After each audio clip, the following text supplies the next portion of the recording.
Leonetti, the one-time underboss of the Philadelphia Atlantic City mob, nicknamed Crazy Phil, was the crowned prince of the mafia during the mob's long-lost 1980s heyday in the Northeast United States. A stone-cold killer, he was the nephew and second in command of Nicodemo, Little Nicky Scarfo, one of the most bloodthirsty and ruthless crime bosses in the history of organized crime. If Leonetti was the prince, Scarfo was undoubtedly the king of the Atlantic City, Philadelphia mob, and together they ran their mafia empire from their headquarters on Georgia Avenue in the Ducktown neighborhood of Atlantic City, less than 3 blocks from the world-famous boardwalk and the glitz and glamour of the city's neon-lit casinos, all of which they controlled with an iron fist.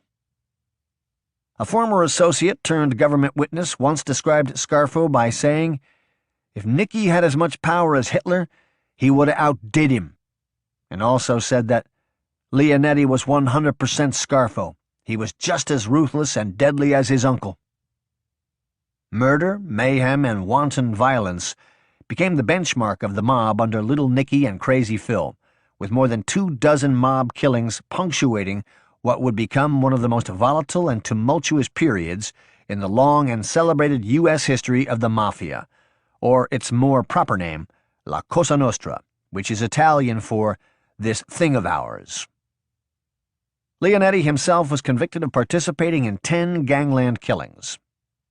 Millions of dollars in cash poured in from traditional mob rackets like gambling, loan sharking, and extortion, while millions more came in from Scarfo's very lucrative underworld street tax and a seemingly limitless skim from Local 54, Atlantic City's largest casino union, which Scarfo and Leonetti treated like their own petty cash fund. Scarfo and Leonetti worked closely with New York crime bosses, including Vincent the Chin Gigante, the leader of the powerful Genovese crime family, who stymied law enforcement for decades by pretending to be crazy, walking around his Greenwich Village neighborhood in a bathrobe, mumbling to himself, and the Dapper Don, John Gotti, the ambitious Gambino crime family boss, known for his $2,000 suits. Scarfo and Leonetti were recognized as elite mafiosi, highly regarded and equally feared in mob circles throughout the United States. In other words, they were untouchable, or so it seemed. As Scarfo and Leonetti grew in power, so did the efforts of the FBI and the U.S. Department of Justice to stop them. They had become public enemy number 1 and public enemy number 2.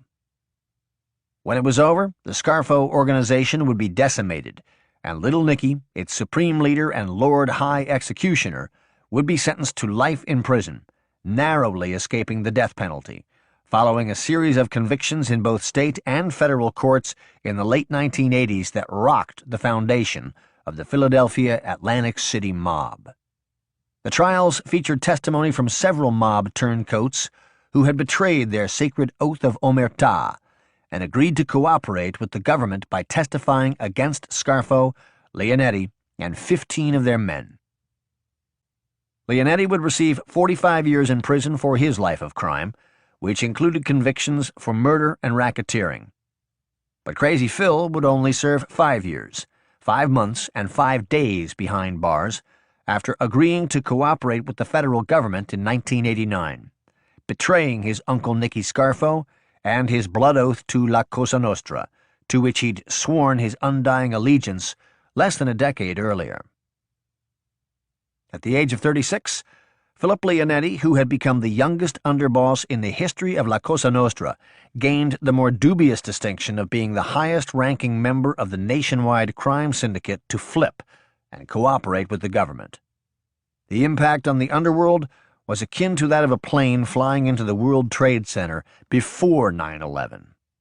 It was unfathomable, but it happened, and the Philadelphia Atlantic City mob would be left in tatters, its infrastructure so badly damaged that more than 2 decades later it has yet to fully recover. Leonetti, the government witness, proved to be just as deadly as Leonetti the mob killer. Dozens of mobsters and associates were convicted as a direct result of Leonetti's testimony, and he would figure prominently in the demise of New York mob bosses Vincent the Chin Gigante and John Gotti, and more importantly, La Cosa Nostra itself. When he was done testifying, Leonetti would settle into a life inside the confines of a top-secret world, the witness security wing of a remote federal prison tucked away in a dusty Arizona desert. Joining him would be Salvatore, Sammy the Bull Gravano, the former underboss of New York's Gambino crime family, who followed Leonetti's lead and also defected from La Cosa Nostra. Ironically, as Leonetti and Gravano enjoyed life together in the Arizona sun, reminiscing about their glory days in the mob, Nicky Scarfo and John Gotti, the bosses they betrayed, were rotting, locked down for all but a half hour of each day inside 8-by-10-foot concrete cells in one of the nation's toughest federal prisons, located in Marion, Illinois. By the early 1990s, the U.S. La Cosa Nostra was still a deadly nationwide criminal organization, but it had become a shell of its former self. Leonetti, the man who brought the mob to its knees, was released from prison and disappeared into the Witness Protection Program with a new identity and a new lease on life. Not yet 40 years old, Philip Leonetti had to start over and completely reinvent himself, and he couldn't have been happier to do so. While Gigante and Gotti would go on to die inside the federal prisons that became their homes, Leonetti's uncle, Nicodemo, Little Nicky Scarfo, would remain alive and well in his. Scarfo has vowed revenge and has openly plotted to kill his once beloved nephew and his entire family. The evil and vindictive Scarfo would place a $500,000 bounty on his nephew's head, a bounty which, according to the FBI, still stands today. A letter written in the mid-1990s by a deranged Scarfo to his own mother, Leonetti's grandmother, paints a chilling picture as the jailed mob boss makes a not-so-veiled series of threats against Leonetti and his mother, Nancy, who is Scarfo's own sister. "I will never forget them animals and what they did to this family, but you still love them, which makes me know you lost your mind. I want you to live forever, but I want you to have your senses so you could see what is going to happen to those wild animals. If you love that witch, you better say all your prayers for her and her crazy son, because I don't need no prayers, and beside all of that, fuck God, too." As a young boy, Scarfo spent his summers working in the sprawling blueberry fields in Hamilton, New Jersey. Known as the blueberry capital of the world, Hamilton is a small town located 30 miles east of Philadelphia and 30 miles west of Atlantic City. It sits smack dab in the middle of the 60-mile corridor that connects the two cities with the Atlantic City Expressway. Scarfo had learned firsthand about the tireless life of a laborer, a life that he wanted no part of as an adult. His big dreams didn't involve picking blueberries for a living. To him, people who worked for a living were jerk-offs, and Nicky Scarfo didn't fancy himself a jerk-off. Scarfo, who would come to be known as Little Nicky for his diminutive size, stood a mere 5 feet 5 inches. He was voted most talkative by his classmates at Benjamin Franklin High School, which he graduated from in 1947. And his senior yearbook declared the same year that he was out to lick the world. What Scarfo lacked in height, he made up for in fearlessness. Despite his size, he began to box in his late teens under the name Nick Scarfo and amassed an impressive record in small club fights on the Philadelphia boxing circuit. But as the 1950s came, the bantamweight Scarfo decided that he was better suited for life outside the ring. Nicky Scarfo wanted to be a gangster, just like the movie star mobsters he grew up admiring in the shoot-'em-up flicks he would sneak into the theater to see as a kid. Guys like Paul Muni in the 1932 gangster classic Scarface, not the top baseball players of the late 1940s, like Stan Musial and Ted Williams, were Nicky Scarfo's idols. Like the working stiff, athletes were also jerk-offs to Little Nicky. It's sad to say, but my uncle looked down on his own father because he was a hard-working guy and not a gangster. He was never outwardly disrespectful to his father, but they weren't very close. My uncle's only ambition in life was to be a gangster, even from the time he was young. In the late 1940s and early 50s, Scarfo began his mob apprenticeship, working as a bartender and a bookmaker at Piccolo's 500, where his schooling in the ways of La Cosa Nostra began under the direction of his uncles, the Buck brothers. While Nicholas Nicky Buck Piccolo was teaching his nephew about the ins and outs of mob business life, like how to be a bookmaker and run numbers, Felix Skinny Razor de Tullio, one of the mob's most feared hitmen, was teaching him how to be a killer. My uncle's first hit, he did it with Skinny Razor. There was a guy in South Philly who had a fruit stand. They called him the Huckster.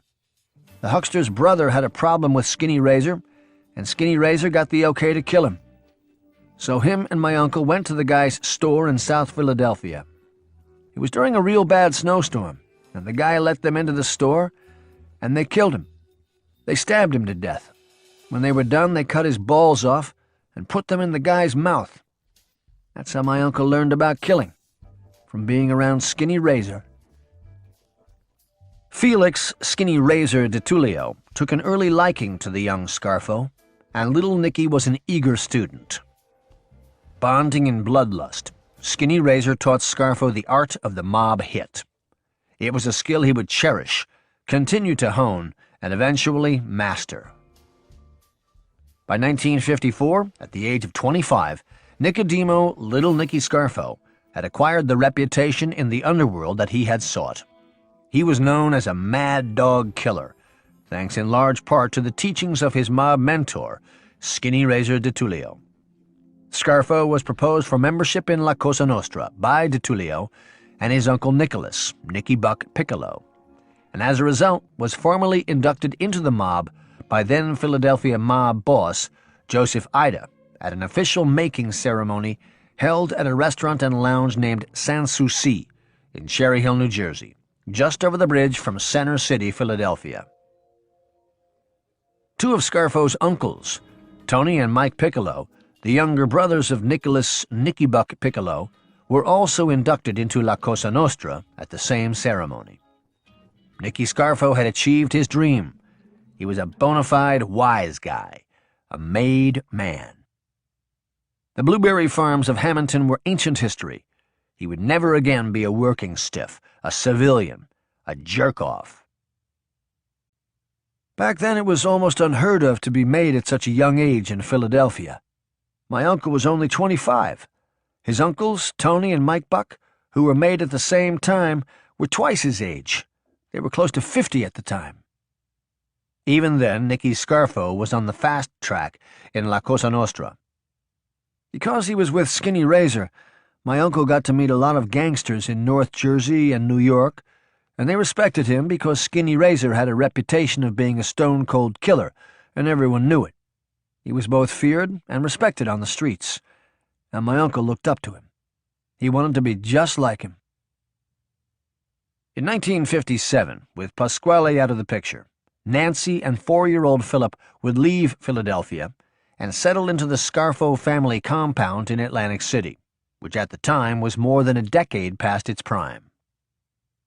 Nancy would take a job in Atlantic City working for the Bureau of Children's Services, which functioned like an adoption agency and provided care for underprivileged children.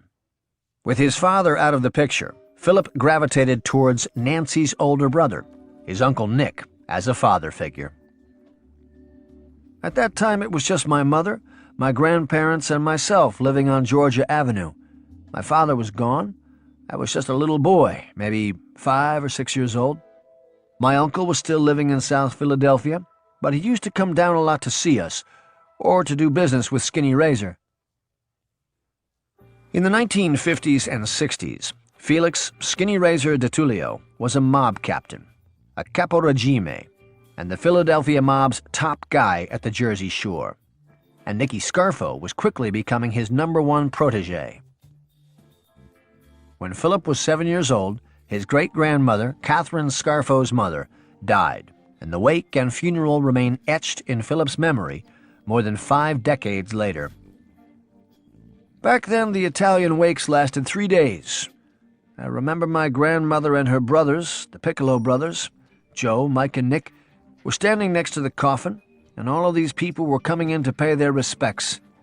I was standing in the audience with my Uncle Nick, and in walked a man with several guys around him. Everybody was going over to pay their respects to him and shake his hand or kiss him on the cheek. I remember this man looked very important, like the president. So I said to my uncle, "Who's that guy?"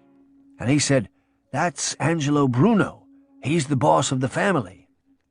And even though I was only 7 years old, I understood what he was talking about. As I got older, I started spending more time with my uncle. He was like my father because my real father was gone. When we were alone, he would talk to me about what La Cosa Nostra was all about, how we were different from everyone else, and how we had certain rules that we had to follow. This is how I was raised from the time I was a little boy. When Philip was 8 years old, his Uncle Nick was given an order by his mentor, Felix Skinny Razor de Tullio. A wayward mob associate named Dominic Reds Caruso had disrespected Joseph, Joe the Boss, Rugnetta, the consigliere, or counselor, to the family's boss, Angelo Bruno. And Bruno had hand-picked Skinny Razor's up-and-coming protege, Nicky Scarfo, to oversee Caruso's murder. Scarfo was happy to oblige and show Bruno and de Tullio that he was an able killer, a real gangster.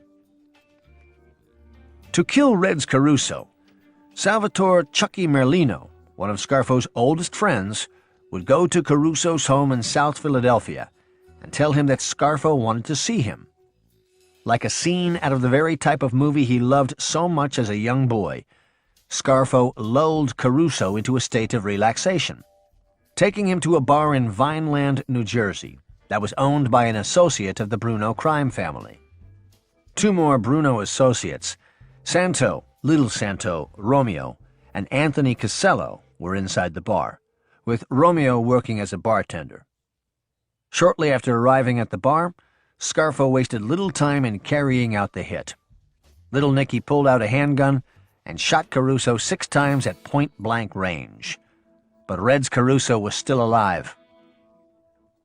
My uncle told me the guy was lying there after he shot him, and he said, "You got me, Nick." And my uncle grabbed an ice pick from the bar, and he stabbed him over and over again in the back until he died. He told me he stabbed him so hard that the ice pick got stuck in his back, and part of it broke off when he tried to pull it out. But killing Caruso wasn't enough. The Sicilian-born Bruno had wanted him killed in a certain way to send a message. And while he wanted Scarfo to oversee the murder, he wanted another up-and-coming mobster to actually commit it. Ange had ordered that this Reds Caruso be strangled to death, not shot, because he had talked fresh to Joe the Boss, and he wanted Santo Idone to strangle him and send a message that his mouth had gotten him killed. These Siggies were big into sending messages. But what happened is Santo Idone was late getting to the bar, and by the time he got there, my uncle had already killed the guy. Now, when the boss says he wants a guy killed, and he wants it done a certain way, that's the way you gotta do it. So when Santo got there, my uncle had him choke the corpse with some rope and leave marks around the neck so, just in case they found the body, Ange would know that he had been strangled like he ordered. Scarfo would also now have a lifelong ally in Santo Idone, who was born in Calabria, the same part of Italy where Scarfo's family came from. My uncle told me that Santo told him, "Thanks for covering for me, Nick. I won't forget it." And my uncle said, "You and me are Calabrese. We gotta stick together around all these Siggies." The hit team, led by Scarfo, would leave Caruso's dead body inside the bar as another team removed the body and moved it to another location, where a third team was supposed to dig a hole and bury the body, which was doused in lime to accelerate its decomposition. But what they did was they got a 4th group to dig up the body and move it somewhere else, so that way the guys who did the killing and the guys who moved the body and the group that buried the body the first time had no idea where the body was, in case someone flipped and ratted them out. Skinny Razor wanted my uncle to take the truck that had been used to transport the body back to Philadelphia so it could be destroyed, so no one could trace any evidence from the killing. My uncle decided to take me along because he thinks that it would look less suspicious driving this truck if he was with a little boy. I was 8 years old at the time. As we were driving, he told me that he had killed a very bad man the night before, and he needed my help in getting rid of the truck they used to transport the body. Here I was, an 8-year-old kid, and these guys that I looked up to, they needed my help. I felt like I was doing what was right, because my uncle said the man they killed was a very bad man who had broken the rules, and when you break the rules, this is what happens. This was what La Cosa Nostra was all about. The rules. I understood this from a very early age. My uncle was always talking about the rules and how you can't break them. I remember my uncle describing how he killed the guy, how he shot him and stabbed him with an ice pick, and what the guy said to him. Looking back, I didn't think there was anything wrong with it. My uncle taught me about our life, the mob, La Cosa Nostra, from an early age. It was natural, almost instinctive for me. I remember just knowing what it meant without someone having to spell it all out for me. I understood what it was. All of the men I looked up to were part of this world, so naturally I wanted to be a part of it too. When I was 10, my uncle taught me how to shoot. He used to take me hunting, and we would shoot .22s. He said it was important for me to know how to use a gun in our life. Even though I was this young kid, my Uncle Nick always talked to me like I was an adult. He didn't treat me like I was 10 or 11. Everything he did, I wanted to do. I wanted to be just like him. In my mind, he was a man of honor and respect. Obviously, my uncle wasn't your average uncle. I mean, he wasn't out in the yard playing catch with me or coaching my Little League baseball team. He was teaching me how to shoot guns and how to commit a murder, and then how to successfully cover your tracks. That's the kind of stuff I grew up around. And it seemed completely normal to me. I felt like Marilyn on that old TV show, The Munsters, the one human member of the family who lived amongst all of these strange characters. But I didn't think twice about it. It's scary to think how natural it all was. As Philip got ready for junior high school in St. Michael's in Atlantic City, his uncle had to deal with his first serious brush with the law. In May of 1963, my uncle and Chucky Merlino were in the Oregon Diner in South Philadelphia. My uncle gets into an argument with this longshoreman, this big Irish guy. And my uncle's little. He's only 5'5" and weighs like 135 pounds. So he and the longshoreman get into an argument over a booth, and the guy grabs my uncle by the throat and starts choking him. As he's choking him, he pushes my uncle up against the counter. My uncle is getting ready to pass out, and he reaches on the counter behind him and grabs a butter knife and stabs the guy in the chest. The knife went right into his heart, and the guy died. My uncle used to love to tell this story about how he gutted this big Irish guy. The way he would tell the story, you'd think he was talking about hitting a home run to win the World Series. He would act it out. He'd take his hands and simulate what the guy had done by putting his hands around his neck, showing how the guy had choked him. Then he'd show how he grabbed the knife and thrusted it right into the guy's heart. He was so proud of himself that he killed this guy, who was bigger than him, with a butter knife. Nicky Scarfo would plead guilty to manslaughter for the killing of William Dugan, the Irish guy in the diner. His sentence was a mere 23 months in prison. He was out in less than a year and would join the rest of his family in Atlantic City, leaving Philadelphia behind. For now. In the mid-1960s, Ducktown was a small, close-knit Atlantic City neighborhood populated by prominent, working-class Italian families, with names like Rando, Formica, Di Giacinto, Matteo, Basile, Sacco, and Mancuso. And now it would be home to the Scarfos and Leonettis. Spanning a few short blocks, Ducktown covered the area of Texas, Florida, Georgia, Mississippi, and Missouri avenues, from Atlantic Avenue to Fairmount Avenue and to the bay. The neighborhood was named Ducktown for the duck houses that were built along the bayfront. Poultry and waterfowl were raised there and then slaughtered and later resold in neighborhood markets. Ducktown was Atlantic City's Little Italy. Within 2 blocks of where we lived on Georgia Avenue, you had the White House, which is the best sub shop in the world. Everyone has been there. The Beatles, Muhammad Ali, Frank Sinatra, you name it, they've all eaten at the White House. You have Angelo's and Angeloni's, 2 of the city's best Italian restaurants 2 blocks away. Before Angeloni's became Angeloni's, it was called the Madrid.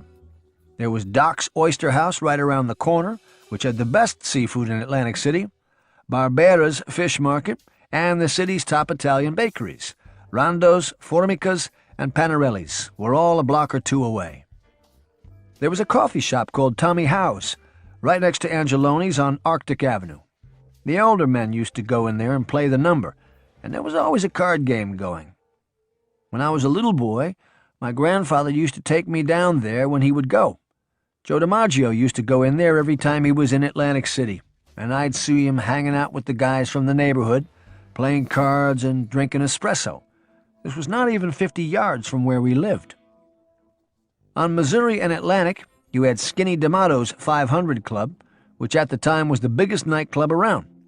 People would come from Philadelphia and New York to go there.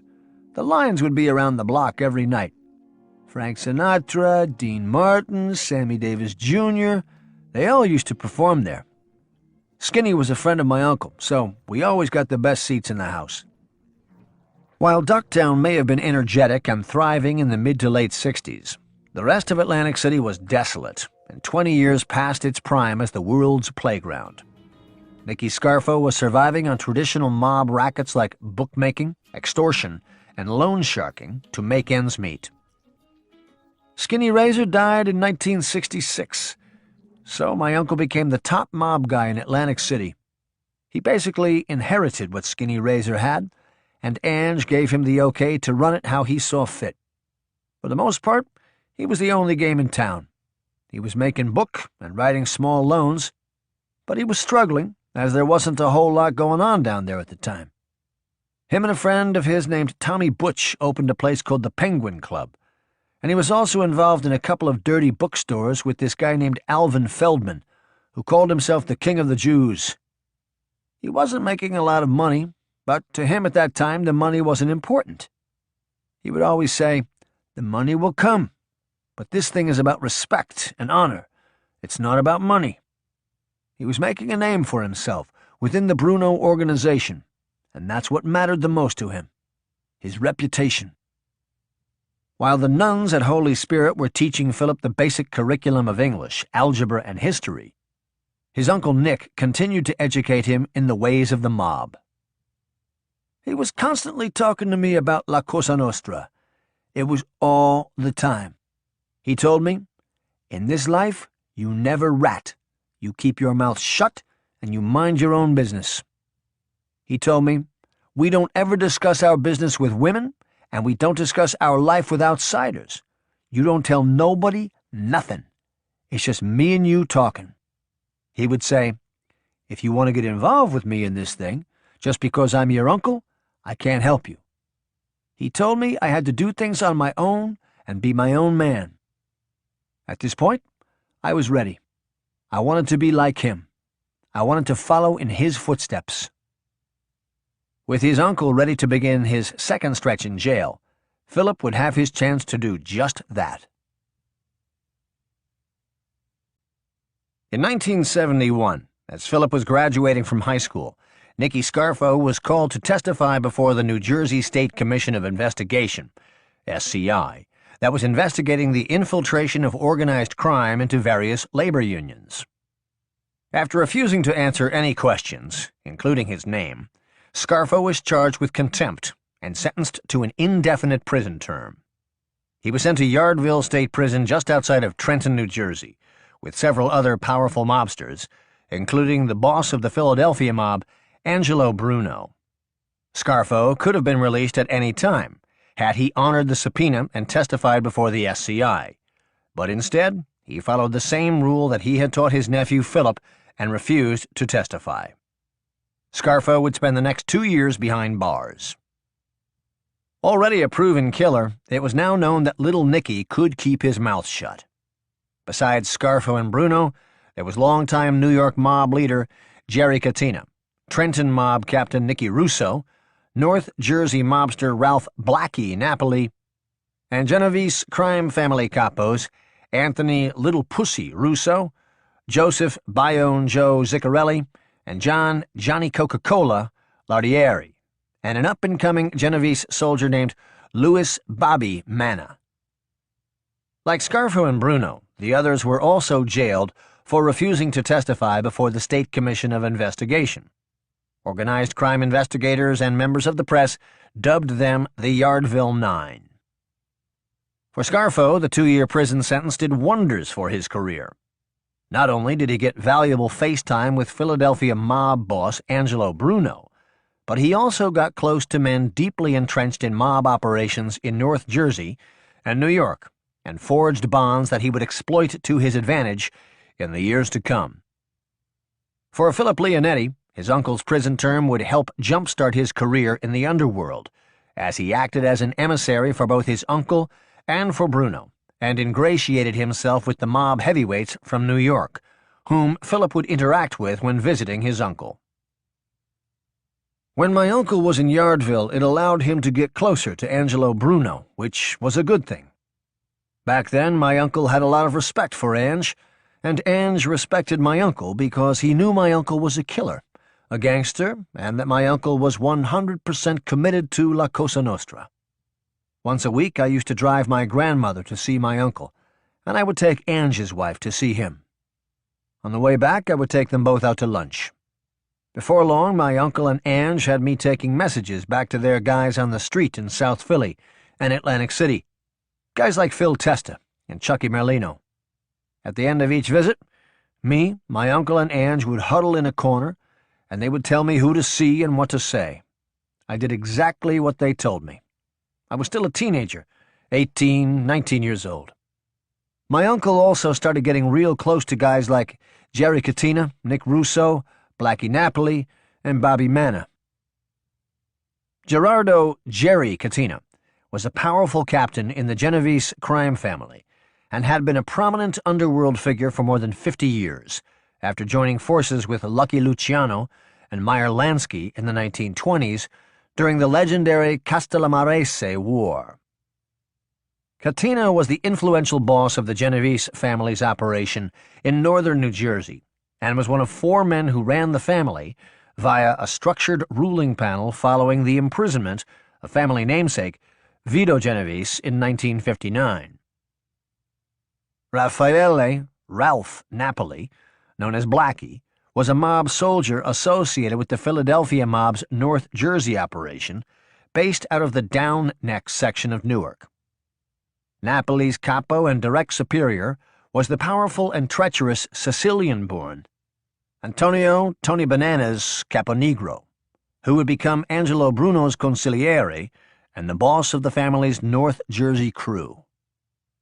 Louis Bobby Manna was a rising star in the Genovese family and was a trusted member of the notorious Vincent the Chin Gigante's Greenwich Village crew. My uncle and Bobby Manna became extremely close when they were in Yardville. They were the same age and spent a lot of time together. They would walk the track together and talk about their future plans. They were both considered up-and-comers in the mob, and they were both very committed to La Cosa Nostra. My uncle used to tell me, "Bobby is going to be big one day, you watch." He would tap his index finger to his head and say, "Bobby has this," meaning he had brains, that he was intelligent.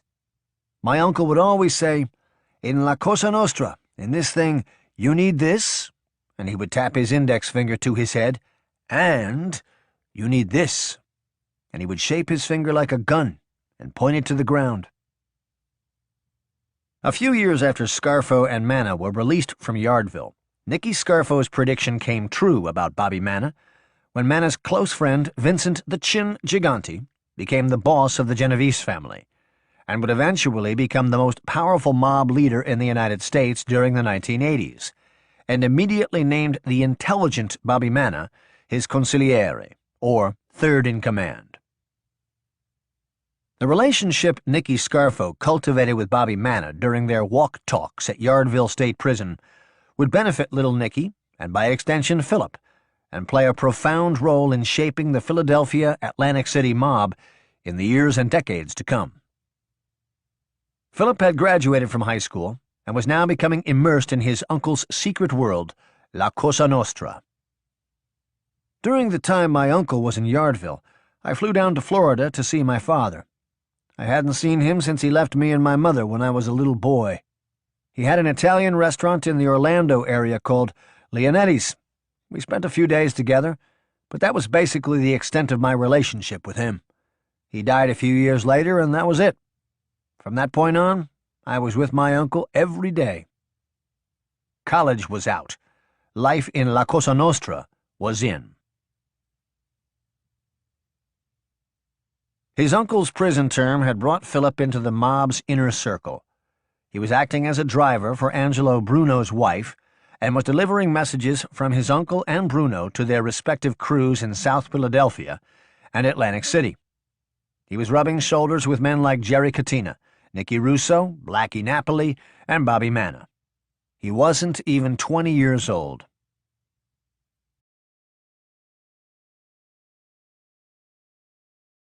The city on the Atlantic was founded in 1854. Its name was a testament to its location, which was buttressed by the picturesque seascape of the Atlantic Ocean's waterfront. This new city was uncharted territory and quickly became a real estate developer's dream, ripe with commercial opportunity and promise. From the moment that Atlantic City was incorporated, it was designed to appeal to tourists from all over the world as a premier resort locale and vacation destination with sandy beaches, fine dining, world-class entertainment, and some of the nation's most luxurious and lavish hotels. The city's crown jewel, the Atlantic City Boardwalk, would be constructed in 1870 and was a 7-mile stretch of oceanfront property that featured a diverse array of decadence and commerce. In 1878, the Philadelphia to Atlantic City Railroad was constructed as a means of bringing tourists to the seaside resort. In 1880, the city was officially open for business. Within 5 years, Atlantic City was one of the top tourist attractions in the world, and by the turn of the 20th century, the area experienced a massive real estate boom, finding itself on the cutting edge of both hotel architecture and high society culture. Extravagant hotels and posh restaurants and nightclubs dotted every inch of the boardwalk and its surrounding area, and the city became a playground for the country's rich and famous. During Prohibition, Enoch "Nucky" Johnson, the colorful Atlantic County treasurer and racketeer, ushered in an era that bolstered more corruption and decadence than the notoriously crooked coastal enclave had ever seen. Controlling the state's extremely powerful Republican political machine with an iron fist, Johnson became the unofficial ambassador for Atlantic City and oversaw a wide array of vice rackets that included bootlegging, illegal gambling, and prostitution. Nucky encouraged racketeers from all over the country to set up shop in Atlantic City, and many obliged him, paying him for the opportunity to do so. The city by the Atlantic was now the world's playground. With booze and broads by the boatload, it became the mecca of vice, in essence, the original Sin City, long before modern Las Vegas was even contemplated. Nucky Johnson's life would forever be memorialized in HBO's popular television series Boardwalk Empire, which chronicled Atlantic City in the 1920s from the perspective of a corrupt political boss named Enoch "Nucky" Thompson, a character played by actor Steve Buscemi and loosely based on Johnson and his political regime. Nucky Johnson's reign as both Atlantic City's political boss and top vice lord crumbled in 1941, when he was convicted on charges of tax evasion for hiding proceeds from several policy lottery operations he was running throughout the city. He was sent off to federal prison for the next few years. As World War II came to an end, so did Atlantic City's tenure as the world's playground. By the 1950s, Atlantic City had lost its luster. Year-round tropical destinations like Florida, Cuba, and the Bahamas had become cheaper and more popular alternatives with everyday Americans and the rich and famous, also heading west for Las Vegas, the up-and-coming desert oasis that had by then eclipsed Atlantic City as the new mecca of vice. With the Atlantic City boardwalk decaying and poverty engulfing the city's economy, most of the grand hotels of yesteryear, like the Breakers, the Shelbourne, the Traymore, the Mayflower, and the Marlborough, were all demolished. Drugs and crime replaced fun in the sun as the region's most prominent features. Press coverage of the city's plight, stemming from the conditions encountered by the national media when they descended on Atlantic City for the 1964 Democratic Convention, sent tourists scurrying. As the late 1960s became the early 1970s, the once bustling resort town had gone bust. It was practically a ghost town. It wouldn't be for long. And the boardwalk empire that little Nicky was building would make Nucky Johnson wet his tweed trousers. The date was June 2nd, 1977, and early that Thursday morning there was something in the air, something that had not been present in these parts for more than 3 decades. Hope. Hope that the big announcement, scheduled for noon at Kennedy Plaza, the ceremonious pavilion in front of the Mammoth Convention Hall on the Atlantic City boardwalk, would restore the city to prominence. Hope that the governor's announcement would breathe life into a city rapidly decaying under an increasing influx of crime, poverty, and neglect. Hope that the second coming of Atlantic City was imminent and that the world's playground was about to be resurrected. It was hope that filled the air that Thursday morning, hope mixed with optimism, skepticism, and a palpable sense of excitement that things were about to change. As the crowd swelled, nearing 1,000, the dignitaries began to take their seats behind the podium on the makeshift stage. Francis Hap Farley, the once powerful state senator who succeeded Nucky Johnson as the boss of the Republican political machine that controlled Atlantic City, was already seated. Once considered the most feared politician in the state, Farley was now a shell of his former self, and on this day he was merely a spectator. Seated near Farley was the man who dethroned him, Atlantic City's new state senator, Dr. Joseph McGann, the co-sponsor of the bill that was about to change Atlantic City forever, the man who was once lauded by the New York Times as the principal architect that made that change possible. But the star of the show on this day, the man everyone came to see, was New Jersey Governor Brendan Byrne. Byrne was here to announce that legalized casino gambling was coming to the Atlantic City boardwalk. But Byrne's message of a renaissance for Atlantic City came with a warning for men like Angelo Bruno, Phil Testa, Nicky Scarfo, Nicholas Nick the Blade Virgilio, and Philip Leonetti. I have made this pledge before to all law enforcement agencies, and I will repeat it again. We will keep the limelight of public opinion focused upon organized crime. I've said it before, and I will repeat again to organized crime.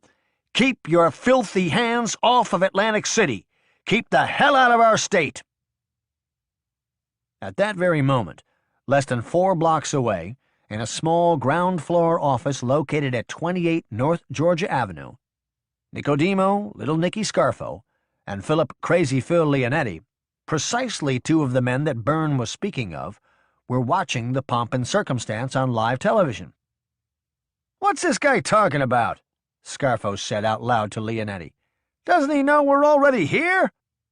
Leonetti just laughed. There was nothing funny about what would happen next. In fact, Scarfo had been Atlantic City's primary underworld figure for more than a decade, having assumed the position long before anyone even dreamed of legalized casino gambling and a rebirth for Atlantic City. "My uncle had built a nice little crew. For the most part, it was me, Chucky, Lawrence, and the Blade. We were all with my uncle, and my uncle was basically reporting directly to Phil Testa, who by now had become Ange's underboss. We were the top guys in Atlantic City. Everything down there went through us. Nobody made a move or thought about making a move without checking with my uncle first. My uncle had 2 posters that hung on the wall of our office on Georgia Avenue, each showing a baseball field with all of the bases and home plate. My uncle never watched a game of baseball a day in his life, and he thought baseball players, athletes, and anyone who wasn't in the mob were jerk-offs. But these posters weren't about baseball to my uncle. They symbolized his philosophy of being a gangster. The first poster had the words, "This is a home run," at the top, and showed the hitter rounding the bases, touching each base and eventually crossing home plate. The second poster had the words, "This is not a home run," at the top, and showed the hitter rounding the bases but missing second base. My uncle would show people those posters and say, "You see what happened?" And he would point to the second poster and say, "This motherfucker hit a home run, but he didn't touch the base, so it didn't count. This thing we're doing, this ain't baseball, and this ain't a game. In this thing, if you don't touch the base, you'll get this." And he would make his sign like the sign of the gun. He wanted to know what everyone was doing at all times. Touching base with your superiors in the mob was also one of the rules. By this point, Scarfo's reputation as a killer had made him the premier force to be reckoned with in Atlantic City. And in 1976, and when a low-level card shark and hustler named Louis DeMarco had run afoul of the Bruno mob and was hiding out in Scarfo's town, Angelo Bruno sent word from Philadelphia down to Nicky Scarfo in Atlantic City that DeMarco was to be killed. Scarfo was happy to oblige. This kid Louis DeMarco was robbing Chicky Narducci's crap games in Philadelphia. Chicky Narducci was one of Angelo Bruno's top guys. His crap games brought in a lot of money for the family. So Chicky Narducci goes and sees Phil Testa and Angelo Bruno and makes a beef about what is going on. Bruno and Testa tell Narducci they are going to find Louis DeMarco and have him killed. Disrespecting a made guy is against the rules, and Chicky Narducci was a made guy.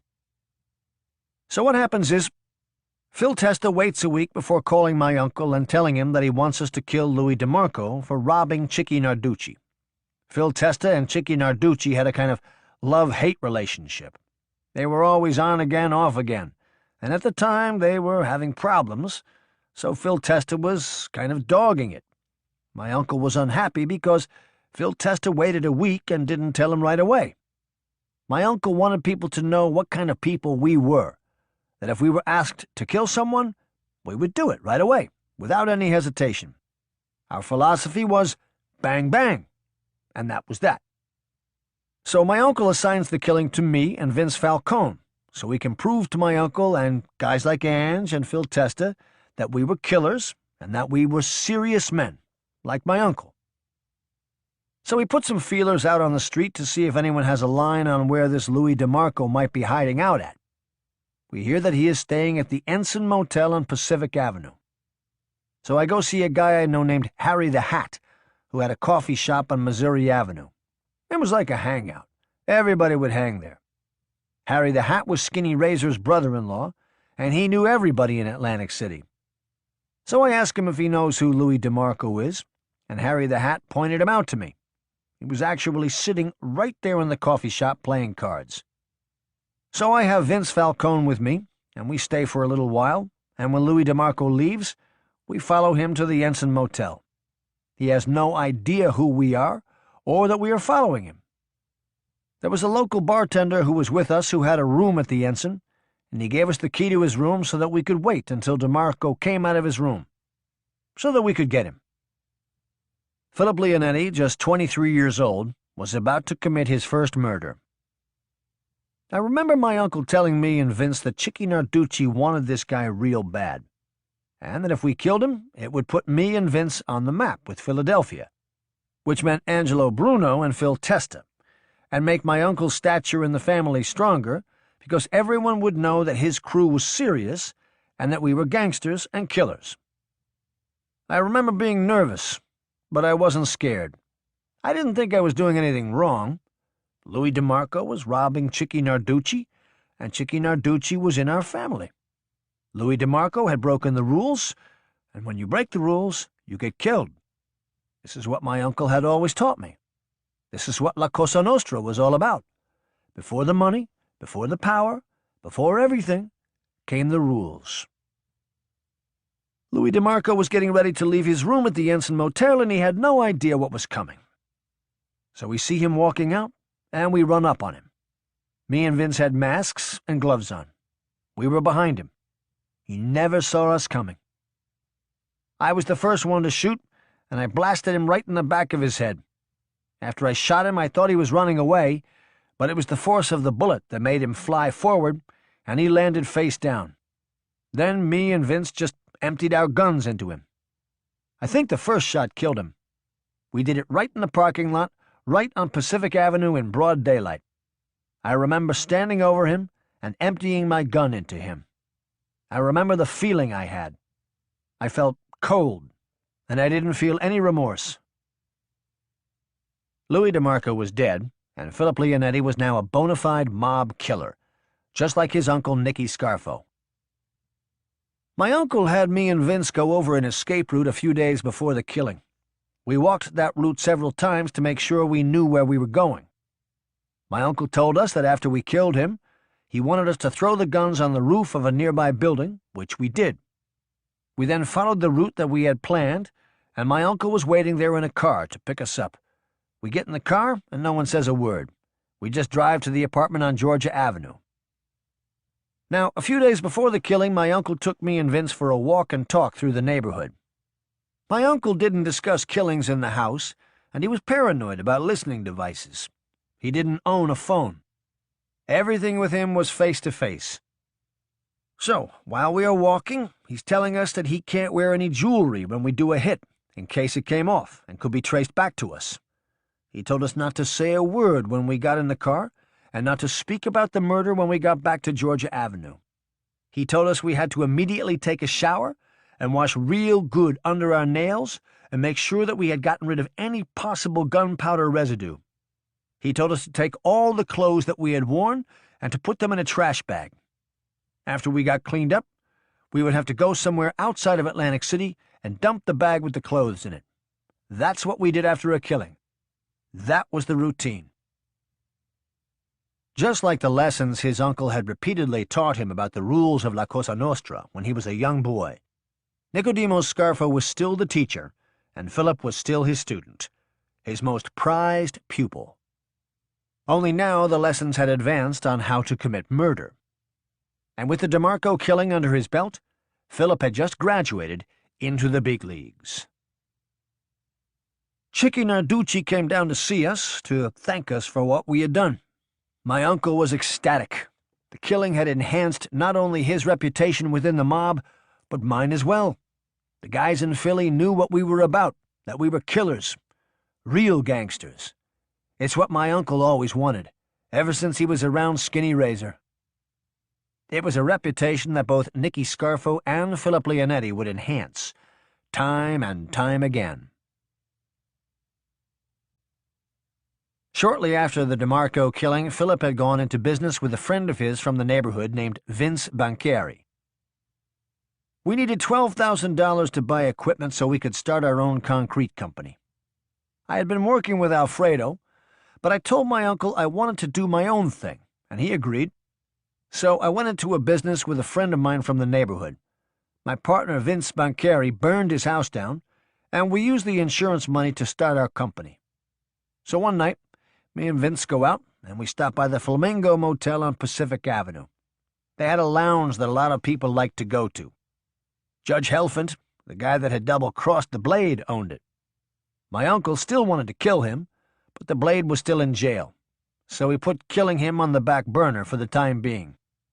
My uncle would say, "Let it simmer, let it be until our friend comes home." So, when we go into the lounge, we see this kid named Pepe Leva, who was a bookmaker who hung around Judge Helfand and the Flamingo. Vince had loaned him $3,000, and Pepe Leva was talking bad about Vince, like threatening him to people around Atlantic City, saying he wasn't going to pay him back.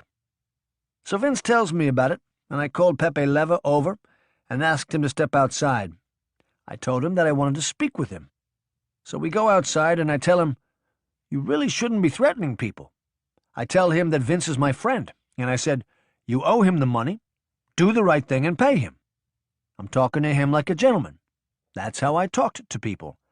I never came off like a tough guy unless I had to, and usually at that point, it wasn't me, it was the gun doing the talking. Well, this Pepe Leva starts talking sideways to me, and I don't go for that. So I punched him right in the mouth and knocked his tooth out. There was no more talking nice to him. This is in the parking lot right in front of the Flamingo. Judge Helfand comes running out, and he is going nuts, yelling and screaming. He has no idea that we are going to kill him when the Blade gets out of jail. He thinks we don't know that he kept the $6,000 for himself. He just sees me punch this Pepe Leva, and he goes crazy. So me and Vince leave. The next day, Judge Helfand makes an appointment to see my uncle. I think they went to the Lido restaurant. Judge Helfand says to my uncle, "Nick, your nephew hit this kid and he wants to press charges." My uncle is placating him, telling him to relax. He says, "Take it easy, we're all friends. Tell the kid to relax and not to press charges, and we will straighten it all out." On June 28, 1977, 2 days after his fight with Philip Leonetti, Giuseppe Pepe Leva filed a criminal complaint in the Atlantic City Municipal Court charging Philip Leonetti with assault. So what we did was, my uncle worked it out through one of his lawyers, Harold Garber, and Judge Helfand, that me and Pepe Leva were going to meet, and we were going to shake hands and bury the hatchet between us. So the next day, Pepe Leva and I meet up at the My Way Lounge, which was Saul Kane's place, and my uncle makes us shake hands. He tells him, "We're all Italian, we need to stick together." My uncle tells him to go to the court and to drop the charges and to come back around the next day.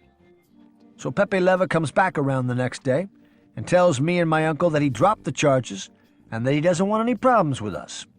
My uncle put his arm around him and said, "We have no problem with you. You're a friend of Judge Helfand's. We're all friends." So as Pepe Leva is leaving, he apologizes again and shakes hands with my uncle, and then he shakes my hand. My uncle says, "See, it's all over. We shake hands like gentlemen, and that's the end of it." 4 days later, on July 3rd, 1977, Pepe Leva was found shot to death with the remnants of 4 .32 caliber slugs in his head.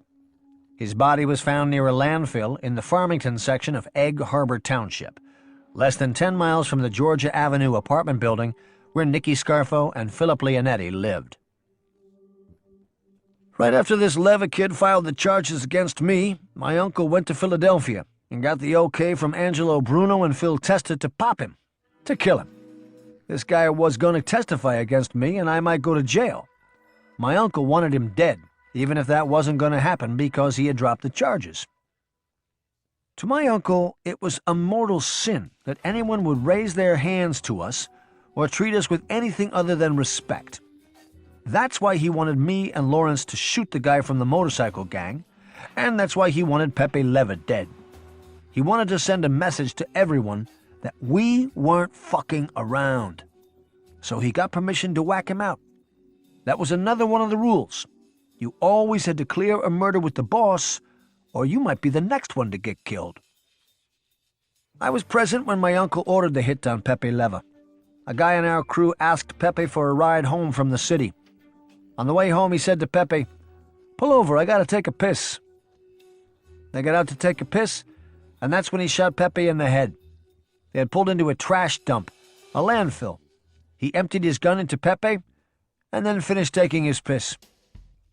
He then walked several miles through the woods to his home in the middle of the night. When we saw him a few days later, he was all cut up from the bushes. My uncle said to him, "Jesus Christ, what the fuck happened to you?" When he told my uncle what had happened and how he ran through the woods to get home, my uncle said, "Why didn't you take the fucking car? It was right there." He tried to explain himself, but my uncle just shook his head and walked away. That's how he was. Nothing was ever good enough for him. Nicky Scarfo's gang had all participated in murders which ingratiated them to the bloodthirsty Scarfo and to the mob leaders in Philadelphia, men like Angelo Bruno, Philip Testa, and Frank Chicky Narducci, and would one day make them eligible for initiation into La Cosa Nostra. Chucky was with my uncle on the Reds Caruso hit. The Blade was in jail for murder. Me and Vince Falcone had killed Louis DeMarco. Lawrence had shot the motorcycle guy, and now Pepe Leva was dead. My uncle loved it. He loved the killings. He used to say, "Do it cowboy style. Bang 'em right out in the street in broad daylight." He wanted people to know that we were serious, that we weren't playing games. The Atlantic County Prosecutor's Office knew that Nicky Scarfo and his gang were serious and charged Philip Leonetti with the murder of Pepe Leva. The detectives knew I didn't kill Pepe Leva because they had me under surveillance the night that he got killed. I was in a bar the whole night, and they were in there watching me the whole time. Those motherfuckers. But they tried to pin it on me anyway. They got a guy who worked at the trash dump where we did the killing to give a statement and identify me as the shooter. A couple weeks later, the owner of the trash dump's wife called Harold Garber, who was one of our lawyers, and told him what had happened, and that the cops had made the guy say that it was me, and that he wanted to set the record straight and tell the truth, that it wasn't me. My uncle always hated the police. He called them all no-good, dirty cocksuckers. Now, this woman used to hang out at the old Penguin Club that my uncle owned with Tommy Butch. So Harold has her bring the guy to Vince Sausto's insurance office, and he takes a statement from him where he says it wasn't me who did the killing, which it wasn't. Now, at the time, the witness was being watched by two detectives from the prosecutor's office who were protecting him from us.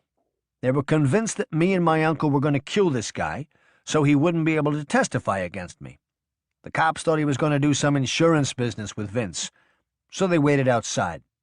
They had no idea that Harold was inside the office and that the guy was coming to give a statement that would ultimately kill their case against me. The guy turned out to be a stand-up guy and just wanted to tell the truth.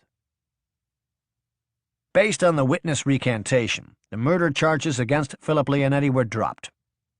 Scarfo and Leonetti's reputations were not only known in Atlantic City and Philadelphia, but in mob circles in North Jersey and New York, where guys like Tony Bananas Caponegro and Bobby Manna were updating their crews on what the gangsters in Atlantic City were up to. What was about to happen next would put them in a whole different stratosphere. One of Nicky Scarfo's oldest friends and top associates, Nicholas "Nick the Blade" Virgilio, had received a 12 to 15-year sentence for a 1972 killing that occurred while Nicky Scarfo was locked up in Yardville. From behind bars, Scarfo, through his nephew Philip Leonetti and attorney Harold Garber, had arranged for a $6,000 bribe to be paid to the judge on the Blade's case in exchange for a lenient sentence. The deal had been brokered using a wheeler-dealer Atlantic City lawyer and shyster named Eddie Helfand, himself a part-time municipal court judge who was facing an indictment for fixing cases in the Summers Point Municipal Court. Helfand owned the Flamingo Hotel in Atlantic City, where Philip Leonetti and Pepe Leva had gotten into a fight 8 days before he was killed. Instead of paying off the judge in the Blade's case, Helfand kept the money for himself and split it with a friend, an associate of Nicky Scarfo's named Alvin Feldman. The Blade received a substantial prison sentence. The double-cross would eventually cost both Eddie Helfand and Alvin Feldman their lives. Back in 1972, when my uncle was in Yardville and he found out what Judge Helfand and Alvin Feldman did to the Blade, he went nuts. He was furious. I'd never seen him this angry. Adding to that, my uncle believed that Judge Helfand gave testimony to the SCI, the same commission my uncle, Angelo Bruno, Jerry Catena, Bobby Manna, and those guys refused to testify in front of, and that he had talked about my uncle and Ange to the SCI. My uncle also believed that Judge Helfand was talking to the FBI. He would say, "This guy is a double agent. He's no fucking good." Scarfo shared the same sentiment about his partner, Alvin Feldman. This Alvin Feldman was no fucking good. He called himself the King of the Jews. He had a couple of dirty bookstores with my uncle, and the word going around Atlantic City was that Alvin Feldman was going to kill my uncle by putting a bomb in his car. In addition, my uncle knew that he was ripping him off, skimming money from the businesses. This was going on before my uncle went to prison. My uncle used to say he was a backstabbing cocksucker, but my uncle couldn't get the okay to kill him because at the time Alvin Feldman owed $60,000 to Pappy Ippolito, who was one of Ange's top guys. Ange told my uncle that once Pappy got his money back, my uncle could have him killed. I remember my uncle saying to me, "I wish I had the $60,000. I'd pay the Jew's debt to Pappy myself. That's how bad I want to whack this motherfucker." So one day my uncle approached Ange in Yardville and told him he wanted to kill 3 people. He told him he wanted to kill his 2 partners in Atlantic City, Tommy Butch and Alvin Feldman, and that he wanted to kill Judge Helfand. After my uncle gave his reasoning for each of the killings and told Ange that he knew Pappy Ippolito had gotten his money back from Alvin Feldman, Ange gave him the okay to kill all 3. Tommy Butch, Bucci, ran the Penguin Club with Nicky Scarfo in the late 1960s and early 70s on Atlantic Avenue, near the corner of Virginia in Atlantic City. The lounge, which featured strippers, was considered a bust-out joint, where the working girls tried to hustle male customers by enticing them to buy overpriced bottles of champagne. The Penguin Club was a dump, but my uncle was making money there. My uncle was loaning money and making book out of there, but when my uncle went to jail, Tommy Butch stopped paying off the cops, and eventually the place got shut down. This made my uncle furious, and this is why he wanted to kill Tommy Butch. He would say, "If this cheap motherfucker didn't stop paying those no-good greedy cocksuckers, I'd still be making money over there." Bucci knew that Scarfo would want him dead, and within weeks of the Penguin Club closing down, Tommy Butch left Atlantic City and resettled himself in South Philadelphia, working for Funzie and Mark Marconi, 2 guys that Scarfo knew well. The move would save Bucci's life. When my uncle was younger, he and Mark Marconi were the best of friends, but they had a falling. It was a big mess, and it put a strain on their relationship. My uncle told me, "If Tommy Butch starts coming back down to Atlantic City, I want you to tell the Blade to kill him on the spot. If he stays in Philadelphia, I will leave him alone for now." This was before the Blade went to jail, probably 1971. While Tommy Butch got a pass, the King of the Jews wasn't as lucky. Joseph Scaliat was a member of our organization who was based in northeastern Pennsylvania. He was part of Santo Idone's regime. Joseph Scaliat reaches out to Alvin Feldman and tells him that he wants his help in torching a warehouse in Pennsylvania, and Alvin Feldman goes for it, thinking it's a score.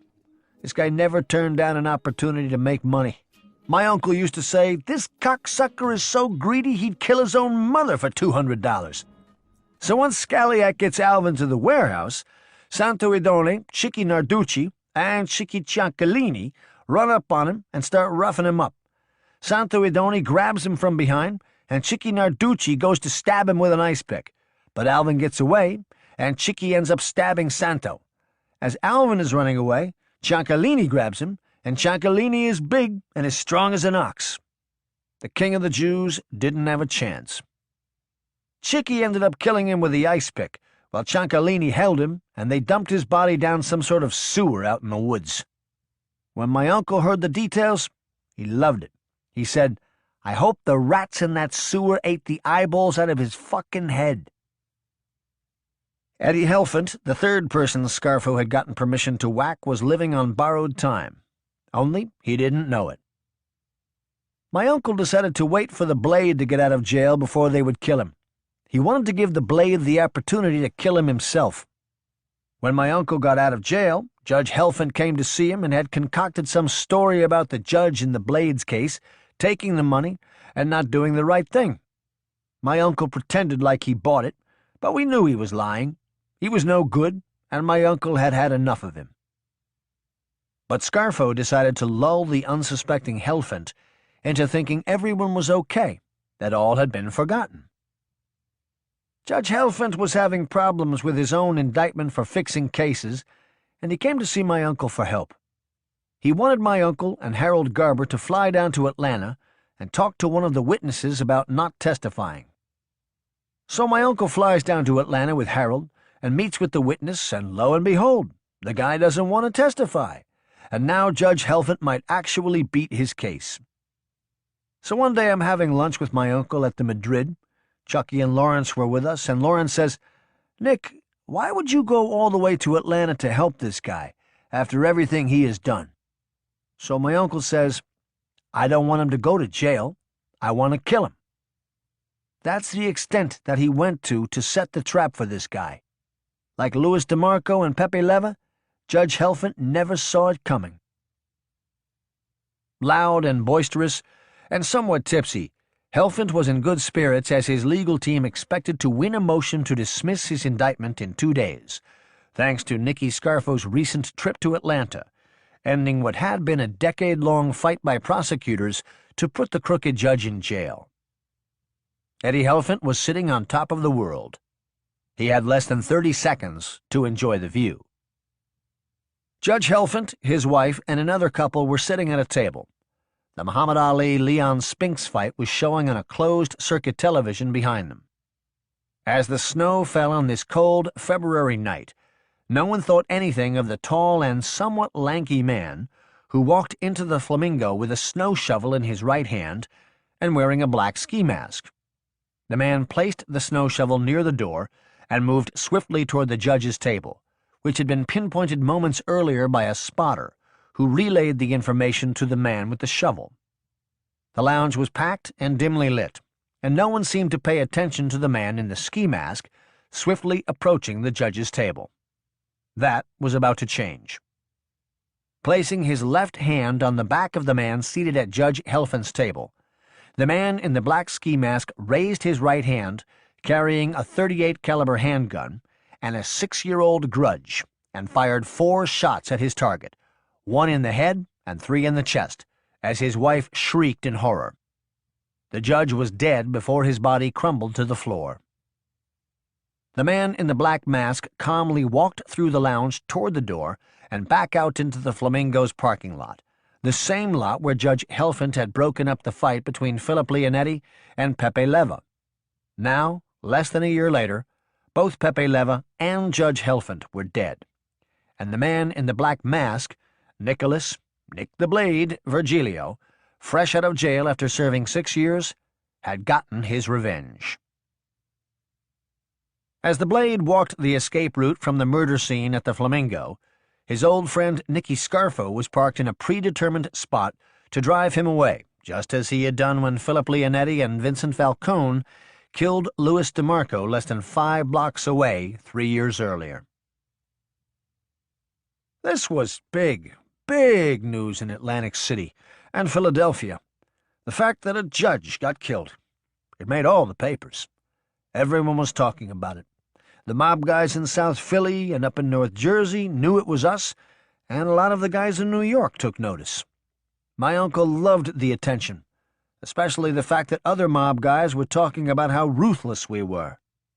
He would say to me, "We can hold our head high when we are around our friends," meaning other mob guys and other families, "because everyone knows who we are and what we are, and there ain't too many guys out there like us." My uncle saw himself as an old-school gangster, even though by this time he wasn't even 50 years old. He looked up to the old-time guys, the Capones and Lucianos, and especially the killers, like Skinny Razor. And he was right. There wasn't too many guys like him in La Cosa Nostra. In fact, I don't think there was anyone who enjoyed killing as much as he did, except maybe the Blade. But the Blade wasn't all bad. He had a good side when he wasn't drinking or killing people. There was this kid who was around at that time who we called Bit of Beep. He was a bookmaker, and he was a good kid. He didn't bother anybody. He used to go to Harry the Hat's coffee shop and play cards, and some of the older guys in there used to cheat him and take his money because he didn't know how to play all the games. They were hustling him. I guess the Blade had heard about it, and one day when Bit of Beep was playing cards in the coffee shop, who comes walking in but the Blade. Everyone in that shop knew who he was, and that he was a serious, no-nonsense guy who was a killer and was around me and my uncle. The Blade goes over to Bit of Beep and taps him on the shoulder and says, "Let me play your hand." Bit of Beep has no idea what's going on, but what's he going to do? Say no to the Blade? So he jumps up, and the Blade sits down and tells the guy dealing to deal the cards. The guy deals, and the Blade never turns his cards over and looks around the table at every one of the guys who had been robbing Bit of Beep and says, "I won. Deal another hand." The dealer deals the next hand, and the Blade does the same thing. He never looks at his cards, and he says, "How about that? I won again. Deal another hand." This went on for almost an hour. He took every penny off of those guys, several $1,000s, and handed it all to Bit of Beep. No one ever cheated him again.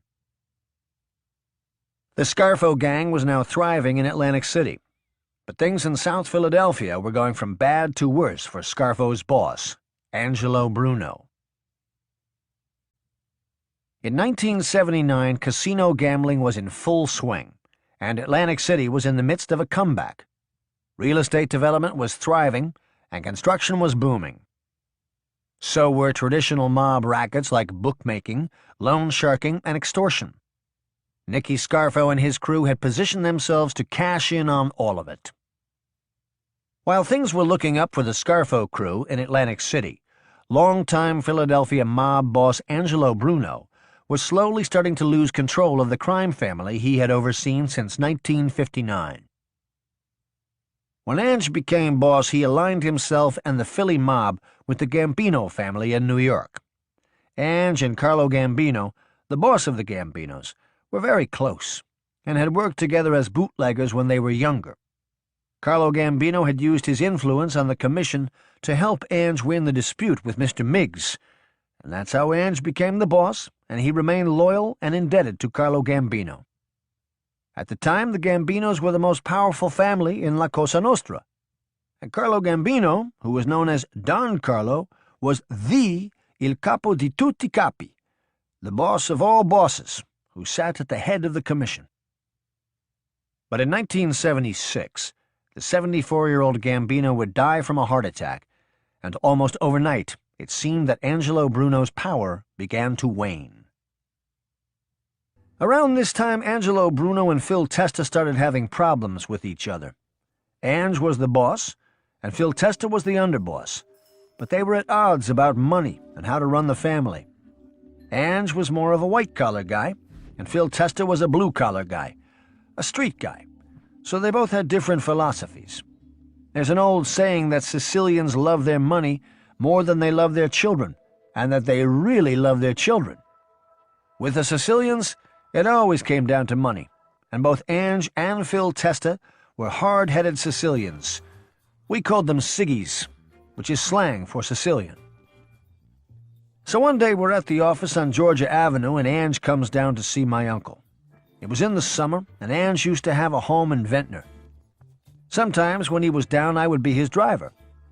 Ange knew that my uncle was 100% La Cosa Nostra, that he knew all the rules, all the moves, and knew all the angles better than some guys who had been around this thing for 50 years. He knows that there was no bullshitting my uncle. You had to always give it to him straight. He got to know my uncle real well when they were in Yardville together, and me as well. We had already done the DeMarco hit for Chicky Narducci, and Chicky was one of Ange's top guys, one of his top earners. He, too, was a hard-headed Siggy. At the time, Chicky Narducci was also having problems with Phil Testa. So Ange comes in and says, "Nick, you know that me and Phil Testa are having problems, and I just wanted to see what side you were on." Now here's the boss of the family, and coming to see us about a problem he was having with the underboss. That's how far we had come. Angelo Bruno was the guy at my great-grandmother's wake, the guy I thought was the president when I was 7 years old, and now he's coming to see us because he needs our help. He told my uncle that if you come with me and be on my side, it will be $1,000 per week for you and the kids, meaning me, Lawrence, and Vince Falcone would make $500 per week. Ange was trying to get us lined up against Phil Testa so that they could take him out and make Chicky Narducci the underboss. My uncle listens to all of this and says to Bruno, "What do you mean, whose side am I on? This is una familia, one family. Let me think it over." My uncle always told me, it don't matter what the guys in South Philly say, it matters what the guys in New York say, because only they can make or break a boss. That's something that Skinny Razor had taught him way back in the 50s, and he never forgot it. Now, around this time, my uncle and I were going to North Jersey quite a bit, and spending time around guys like Caponegro and Bobby Manna, and getting their take on things. My uncle was a great listener, and had an ability to get people to say more than they should. When we'd come back, my uncle would say, "If you want to know what you're looking at, you got to look at the whole picture. Otherwise, what's the fucking point?" What he was saying was that there was more going on than we were aware of with this beef between Ange and Phil Testa, and with my uncle. He always got to the bottom of things before he made his move.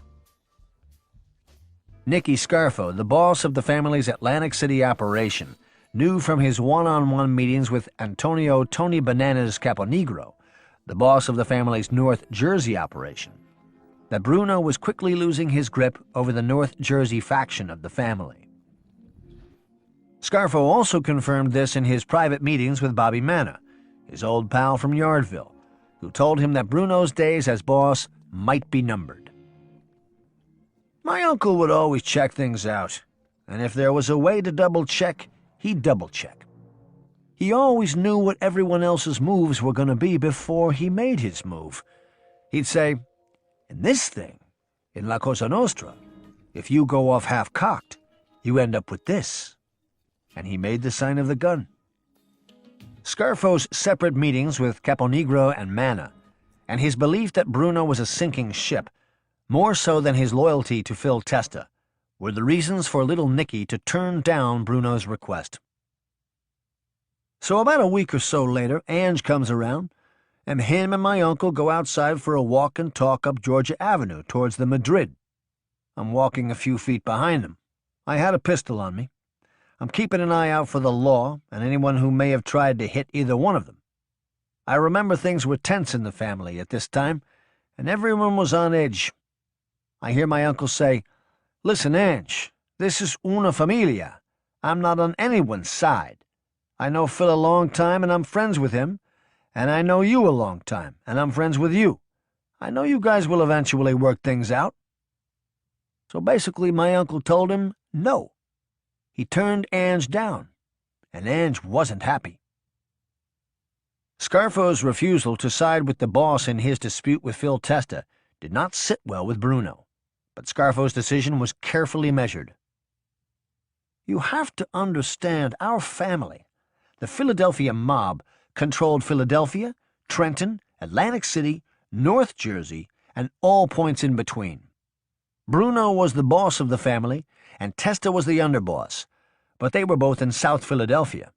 My uncle was the boss of Atlantic City, and Caponegro was the boss of North Jersey. My uncle and Caponegro were very much alike, in the sense that they were both killers, that they both had strong crews, and that they both had strong connections to New York. I remember as Ange was driving away, my uncle told me, "I think Lefty's got some trouble coming his way, and when it does, he ain't gonna know what the fuck hit him." As he was walking away, he said to me, "Always watch out around these ciggies. We can't trust them. They're not like us. The only things on their brain are greed and treason." As 1979 was drawing to a close, Angelo Bruno had been the undisputed ruler of the Philadelphia mob for 2 decades. Nicknamed the Docile Don, Bruno was an underworld diplomat who preferred a conciliatory approach to dispute resolution, a sentiment not shared by his subordinates in Atlantic City, namely Philip Leonetti and Nicodemo Scarfo, and his consigliere, Antonio Tony Bananas Caponegro, based out of Newark. In La Cosa Nostra, you're either a racketeer or you're a gangster. Ange was a racketeer. We were gangsters. My uncle started sensing things changing with him and Ange after he turned him down on the thing with Phil Testa. My uncle started calling Ange Lefty because he started throwing curveballs at us. My uncle would come back from a meeting and say, "Lefty threw us another curve," little stuff like that. I know that at the time, Chicky Narducci was in Ange's ear, talking subversive about Phil Testa. You see, Chicky Narducci was an earner, a multimillionaire, but he wanted power. The money wasn't enough for him. He wanted Ange to make him the underboss so that he could take over the family when Ange retired. It was just like my uncle said with the Siggies. It was always greed and treason. They were treacherous people by their own nature, my uncle would say. It's in their fucking blood. As if the growing rift between Bruno and his underboss, Philip Testa, wasn't bad enough, Bruno began to have problems with little Nicky Scarfo in Atlantic City, as Scarfo grew more powerful and ambitious. When they announced that the casinos were coming to Atlantic City, this was going to be the biggest moneymaker yet, better than bookmaking and loan sharking. If we controlled the union, we controlled the union's money, which meant we would have access to millions of dollars at any given time. Frank Garacci was a bartender, and he was always around. His mother lived in one of the apartments on Georgia Avenue in our building. Now, when my uncle went to Philly about the unions, no one else had gone on record about it, which means it should have directly gone to us without any interference. You have to remember, by this time my uncle had been the only made guy in Atlantic City for more than 10 years since Skinny Razor died. So he felt entitled to the unions, and he was right. They should have gone to us. No questions asked. But what Ange did, he told my uncle, "Nick, let me think about it, and I'll get back to you." Now this is what my uncle did to him on the Phil Testa thing, and now Ange was kind of giving it back to him. I remember driving back to Atlantic City after the meeting, and my uncle wasn't happy, but we never discussed business in the car. When we got back to Atlantic City, we went to Scanicchio's for dinner. The owner, Vince Sausto, was a good friend of ours, and he always took good care of us. Sometimes I'd go there for lunch, and I'd end up eating lunch and dinner, staying for hours, talking and laughing with Vince. He was a great guy and a terrific friend. He was the absolute best. Vince was also an insurance agent, and we had used his office to take the statement from the guy in the Pepe Leva case. But on this night, following his meeting with Angelo Bruno regarding control of the unions in Atlantic City, Nicky Scarfo wasn't in the mood for laughing and joking. My uncle said, "If this cocksucker Lefty tries to throw us a curve with this union business, there's going to be resistance, and we ain't backing down." Now, in all the years that I had been around my uncle, I had never once heard him curse Angelo Bruno. This was the first time. His colors changed. He really went in on him. You have to remember, Ange was the boss, and my uncle was all about La Cosa Nostra, the rules. The boss was the boss, and that's it. You never questioned the boss. You never talked subversive about the boss. If you did, you'd be killed. Those were the rules, and my uncle lived by those rules 24 hours a day, 7 days a week, 365 days a year. That's how committed he was to La Cosa Nostra. I remember saying, "Yeah, but what can we do? He's the boss." And my uncle's response was, "Not all of our friends are happy with Lefty." Nicky Scarfo knew from his conversations with Genovese power broker Bobby Manna that Bruno's consigliere, Antonio Tony Bananas Caponegro, the family's North Jersey boss, was starting to question the effectiveness of Bruno's leadership. Manna didn't learn this from Caponegro himself, as Caponegro, aware of Manna's close relationship with Scarfo, circumvented Manna and spoke directly to another powerful old-school Genovese mobster named Frank Fonzi Thierry he thought that he could trust. Thierry relayed everything that Caponegro was telling him to both Manna and Vincent the Chin Giganti, the soon-to-be boss of the Genovese family. Thierry, Manna, and Giganti saw a major opportunity for the Genovese family when Caponegro started putting out feelers regarding a change in leadership should something unfortunate happen to Angelo Bruno. Ange had aligned the Philly mob with the Gambinos. Ange had been very close to Carlo Gambino, and when he died, Ange became close with his successor, Paul Castellano. Philadelphia occupied a seat on the commission, and under Bruno, Philadelphia was essentially a proxy vote for the Gambinos. If Bruno was eliminated and Caponegro succeeded him, Caponegro had assured Thierry that Philadelphia's proxy vote would go to the Genovese, tipping the balance of power on the commission in favor of the Genovese. The problem for Caponegro was that Bobby Manna had solicited similar information from Nicky Scarfo regarding the underboss Philip Testa. Bobby Manna asked us to come see him in Hoboken. It was me, my uncle, Chucky, and Bobby. We went to Casella's, a restaurant where Bobby did some of his business. While we were eating, Bobby asked my uncle. He said, "Nick, if God forbid something were to happen to Angelo and Phil Testa were to succeed him, I'd like to know where we would stand with your family." My uncle responded to him in Italian and said, "Una familia," which means one family. My uncle was basically telling him that should something happen to Ange and Phil Testa was named boss, that Philadelphia would align themselves with the Genovese. I remember Bobby saying, "My friends are going to be very happy to hear that." The friends Manna referred to were the other members of Vincent the Chin Gigante's inner circle, who were on the verge of assuming control of not only the Genovese crime family, but had their eye on a much bigger prize, control of the Commission, the governing body of La Cosa Nostra. My uncle said to him, "Tell this guy," and he touched his chin, that's how he referenced Gigante, "that we know who our friends are, and that's something we never forget." Bobby nodded and smiled, and patted my uncle on the hand. The ambitious Genovese mobsters, led by Bobby Manna and his boss, Vincent the Chin Gigante, were now in a powerful position, having assurances from Bruno's underboss and consigliere that should something happen to Bruno, Philadelphia would become their proxy vote. Antonio Caponegro's top lieutenant in the North Jersey faction of the Bruno mob was Ralph Blackie Napoli, the same Blackie Napoli who used to walk the track at Yardville State Prison with Bobby Manna and Nicky Scarfo. Manna knew that should something unfortunate happen to Caponegro, that Blackie Napoli would take over North Jersey, and that the Genovese could influence him, and in essence, insert themselves into a position of power over the Bruno family's vast North Jersey operation, which included a thriving multi-million-dollar gambling and loan sharking business that the powerful Caponegro controlled with an iron fist. This Machiavellian plot of treachery made both Angelo Bruno and Antonio Caponegro expendable to forward-thinking mafiosi like Fonzie Thierry, Bobby Manna, and his boss Vincent the Chin Gigante.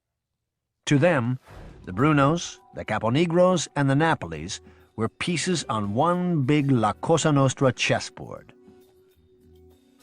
Now, around this time, Ange gets back to my uncle on what he wants to do with the unions in Atlantic City. And just like my uncle predicted, he throws us a curveball. He tells us that he wants to put John McCullough, who is with the Roofers Union in Philadelphia, and Ralph Natali, who is in the Bartenders Union out of Camden, in place to organize the hotel, restaurant, and casino workers in Atlantic City, ultimately shutting my uncle out. Chicky Narducci was very close with McCullough, and this was another example of what he and Ange were up to. Their greed knew no end. Typical Siggy shit. Now, what they don't know is that it's easy to control a local, but if you want real power with a union, you have to control or have influence over the national. And when my uncle talked to Ange about the unions in Atlantic City, what he didn't tell him was that he had also talked to Bobby Manna, because the Chin and the Genovese family were calling the shots. So there was absolutely no way for my uncle to lose. But Ange and Narducci didn't know this. Ange thought that if he put his local in there, that was it. But the Genovese were backing my uncle. By the end of 1979, Angelo Bruno had no idea what was happening around him. while he and Chicky Narducci were trying to box out Phil Testa in South Philadelphia, and now Nicky Scarfo in Atlantic City, he had no clue what was in store for him in 1980. As 1980 approached, things in and around Atlantic City were starting to heat up for Nicky Scarfo and his gang. After we killed Judge Helfand, there was a lot of heat on us in Atlantic City. Our names and pictures started appearing in the newspaper, and everyone knew who we were. My uncle couldn't have been happier. He loved the publicity. There was this local radio talk show host named Mike Sherman who started calling me Crazy Phil. I hated the nickname, but my uncle said, "Are you kidding? Guys would pay money for a name like that." Around this time, Philip Leonetti's partnership with Vince Bancheri ended, and he and his uncle formed their own concrete company and named it Scarf Inc. Our office was on the ground floor of our building at 28 North Georgia Avenue in Atlantic City. My cousin Chris, who was my uncle's oldest son, came to work for Scarf Inc. He was totally legit and never involved in anything connected to La Cosa Nostra. Him and my uncle would constantly argue about everything. They fought like cats and dogs. Despite all of the heat on Nicky Scarfo and Philip Leonetti, Scarf Inc. was able to secure site work on 4 casino projects that were being built in Atlantic City, including the short-lived Playboy Casino and what would eventually become Harrah's in the Marina District. And little Nicky and his nephew Crazy Phil weren't the only gangsters moonlighting as contractors. The Merlino brothers, trusted members of Scarfo's inner circle, formed a rebar company called Nat Nat, and they too were doing site work on several casino projects. Chucky and Lawrence started Nat Nat right around this time, and they worked out of the same office we used for Scarf Inc. Every day it was the same crew hanging around Georgia Avenue waiting to speak to my uncle, or waiting to speak to me so that I would speak to my uncle for them. It would be me and Lawrence, the Blade, Saul Kane, my cousins Chris and Nicky Jr., and a couple of other guys. If Chucky was down from Philly, he'd be there, usually with his son Little Joey and Phil Testa's son, Selvey. I always got along with Chucky, but I never liked his son. He was a fresh kid, and I always thought he was no good. Him and Nicky Jr. were the same age, and they used to hang together with Lawrence's kids. Me and Salvi were very close. I had known him my whole life. What my uncle was doing with me, teaching me about La Cosa Nostra, Salvi's dad was doing with him. This included learning not only the rules, but learning how to become a killer as well. Right after we killed Judge Helfand, my uncle went to Phil Testa and Angelo Bruno and told them he wanted to kill a guy in South Philadelphia named Mickey Coco, who had sold drugs to the son of Frank Monte, who was a made guy and had been close with my uncle since they were kids. Drugs were against the rules, and my uncle detested drug dealers. That ruffled a lot of feathers with the old-timers that my uncle would come up to South Philadelphia and tell the boss and the underboss that they needed to kill a guy in their own backyard in South Philadelphia. We were killing all of these guys in Atlantic City, and everyone in the mob knew it. They knew we weren't playing around, that we were gangsters. But on the Mickey Coco hit, my uncle was basically telling Ange and Phil Testa, "This guy's selling drugs to the son of a member of this family. He's breaking the rules of La Cosa Nostra. He's got to go. He needs to be killed, and you guys shouldn't need me to come up from Atlantic City, 60 miles away, and tell you when it's time to do a killing." What he was saying, basically, was that this is how gangsters act. Pay attention. Reports of Scarfo's moxie regarding ordering the hit on Mickey Coco began to circulate to neighborhood bars and social clubs in South Philadelphia, Newark, and on Mulberry Street in New York's Little Italy, just like it had after Scarfo whacked out crooked Judge Eddie Helfand. There was no doubt about it. Angelo Bruno was a racketeer. Nicky Scarfo was the gangster.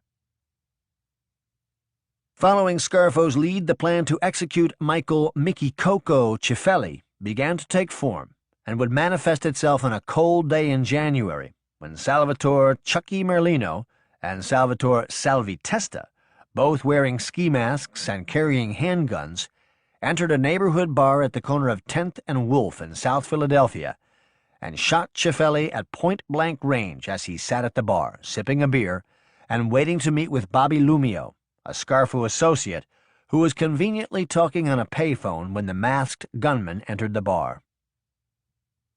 My uncle wanted Chucky to be one of the shooters because he had proposed him for membership into La Cosa Nostra, and in order to be made, you had to be 100% Italian, and you had to have participated in a murder.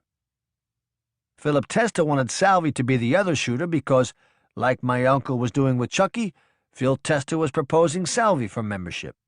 My uncle had also proposed Bobby Lumio for membership for his role in setting Mickey Coco up. As Nicky Scarfo became more of a force in La Cosa Nostra, he started to distance himself from members of his Atlantic City crew that he thought were dead weight. Two men who fit that description were Alfredo Ferraro and Vincent Falcone, both of whom had been trusted members of Nicky Scarfo's gang since the early 70s. My uncle decided he didn't want either of them around us anymore. He would say things like, "These two guys are useless," or "These two guys are holding us back." He grew to detest both of them. What happened next is vintage Nicky Scarfo. Now, Alfredo and Vince were the best of friends. They were Italian, but they came to the United States from Argentina, and they came over together. They were very close, these two. So my uncle decided that he wanted to kill Alfredo, and he wanted Vince to be the shooter. Now, if Vince doesn't kill Alfredo, my uncle will have him killed, and then we'd kill Alfredo anyway. It's like killing two birds with one stone. So my uncle gives Vince the order to kill Alfredo, and right away Vince is dogging it, making up excuses. Alfredo must have started getting vibes, and he just disappears. He stops coming into Atlantic City. We stopped seeing him. But one night Vince is out drinking with Alfredo, and Chucky and Lawrence bump into them, and they both get drunk, and they tell Chucky and Lawrence that my uncle is crazy and that we shouldn't be in the concrete business. A few days later, my uncle and Chucky end up going on vacation together to Italy, and while they are there, Chucky tells my uncle what Vince and Alfredo had said about us. My uncle told Chucky, "When we get back, I'm going to whack 'em both." And so begins the plan to kill Vincent Falcone. My uncle never really liked Vince. He didn't think he was cut out for La Cosa Nostra. My uncle would say about Vince and Alfredo, "They are not meant for this thing," meaning La Cosa Nostra, this thing of ours. Now, Alfredo had stopped coming around. He even stopped doing business in Atlantic City with his concrete company. And even though my uncle wanted to kill him, it wasn't a top priority at the time. But now with Vince Falcone not following orders and then talking subversive to Chucky and Lawrence about me and my uncle became obsessed with killing him. He used to call Vince the big shot when he spoke about killing him. He'd say things like, "We're going to show the big shot who's in charge," and things like that. Vince had been around long enough to know how my uncle was, and I think he knew that we were going to kill him. So like Alfredo did, Vince stopped coming around. Now, at the time, Vince was married, but he was seeing a young girl who lived on Georgia Avenue right across the street from us. The girl's name was Maria, and she and her family had moved from South Philadelphia to Ducktown, just like we had. She was a beautiful, young, Italian girl with dark hair and a pretty face. Now, when Vince would pick her up or drop her off, he would never drive down Georgia Avenue because he knew we wanted to kill him. I used to tell her that Vince was no good and that she should stop seeing him, but she was young and she didn't listen to me. There was something special about that girl. Even back then, I felt it. But not every murder had to take place right away. Some were business, like the Louis DeMarco and Pepe Leva murders, and some were more personal, like the Judge Helfand killing. To Nicky Scarfo, killing the big shot, Vincent Falcone, had become personal, and just like he did with Judge Helfand, Scarfo set out to lull Falcone into a comfort zone and then kill him when he least expected it. Now, around this time, a position opens up in the concrete union, and my uncle puts the word out that he wants Vince Falcone to get it. This was a big deal, and something that Vince had always wanted. So my uncle sets the trap, and Vince goes for it. My uncle is acting like everything is fine, and now Vince starts coming around Georgia Avenue again. We are playing along like nothing ever happened. Me, Chucky, Lawrence, the Blade, and Vince is doing the same because he really wants to be the boss of the concrete union. Now at this time Alfredo isn't around anymore, and Vince is hanging with a kid from South Philadelphia named Joe Salerno, who was a plumber. Joe Salerno had borrowed $10,000 from me and my uncle and was paying us 2.5 points, or $2.50 per week, in interest, on top of the $10,000 he owed us. It was a standard juice loan, and at the time we were doing a lot of loan sharking. Every week I'd go out and pick up envelopes, or guys would come to the office. Everybody paid because they knew our reputation. These types of loans were our bread and butter. With the holidays approaching and the promise of a new job waiting for him in the new year, Vincent Falcone thought he had a lot to look forward to. He thought wrong. My uncle organized a little party at a house in Margate 9 days before Christmas. He was already there waiting for us to arrive. Lawrence had a Thunderbird at the time, and he was driving. I was sitting in the passenger seat, and Vincent Falcone and Joe Salerno were in the back seat. It took us about 10 minutes to drive from the office on Georgia Avenue to the house in Margate, which was right on the beach. Now, my uncle was in the living room of the apartment on the second floor, and to get up there you had to climb a set of wooden steps that were adjacent to the outside of the house. The house was a 2-story duplex. It was cold and windy, and starting to get dark, and you could hear the wind coming off of the ocean. Looking back on it, it was kind of eerie. I was wearing a black leather jacket, and it was zipped all the way up, and I had a .32 revolver tucked into my waistband. Lawrence and Joe Salerno were ahead of us and talking as they went up the steps. Joe Salerno had no idea what was going to happen, but Lawrence did. Now Vince is a few feet in front of me, and I am behind him as we are going up the steps, but he's kind of hesitating, like he's uncertain of what's going on. He said, "Where's everybody at? I thought Chucky was coming down." I put my hand on his back and said, "He'll be here. Let's go inside and have some drinks," and kind of ushered him up the steps. His antenna was definitely up, but I had positioned myself behind him so that if he decided not to go up the steps, or if he tried to get away somehow, I would have blasted him right there. When the 4 men reached the top of the steps, they walked into the apartment, where little Nicky Scarfo was seated on a couch watching a football game waiting for them. Little Nicky didn't just want Vincent Falcone to be killed, he wanted to be present when it took place. This wasn't business, it was personal. While most powerful mob leaders would seek to insulate themselves from the murders they order, Scarfo wanted to bask in them and personally savor the experience in any way he could. The Falcone killing also provided Scarfo with the opportunity to commit a murder alongside his nephew, to literally bind the 2 men together in what was becoming Scarfo's never-ending bloodlust. To little Nicky, the entire universe seemed to revolve around 3 things: the mob, murder, and family, specifically in that order. The killing of Vincent Falcone in the manner he foresaw gave him the chance to combine all 3 of these at the same time in one giant orgy of death, lineage, and La Cosa Nostra. When we walked in, Vince kind of froze, and I continued to usher him inside, and to break the little bit of tension that was in the room, I said, "Come on, Vince, let's make some drinks."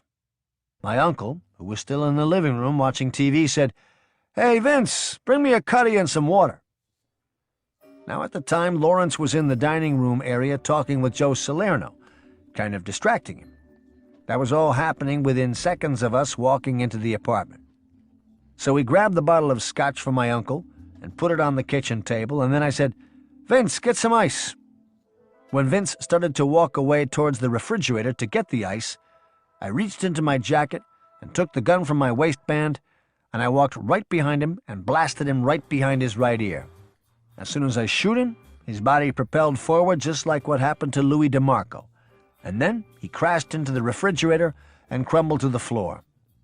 All of a sudden, Joe Salerno starts going nuts. He says to my uncle, "Nick, I didn't do nothing." And then to me, "Philip, I didn't do nothing." He's like hyperventilating. My uncle watched the whole thing. He was watching as I shot him. Now he gets up from the couch and comes in and tries to calm Joe Salerno down. He says, "I know you didn't do nothing, Joe. Relax. Everything is going to be okay." Now Lawrence was standing 2 feet away from me when I hit him, and somehow his eyebrow caught on fire. It got singed from the flame of the gun. So my uncle is trying to calm down Joe Salerno. Vince is on the ground bleeding, and Lawrence starts complaining about his eyebrow being on fire.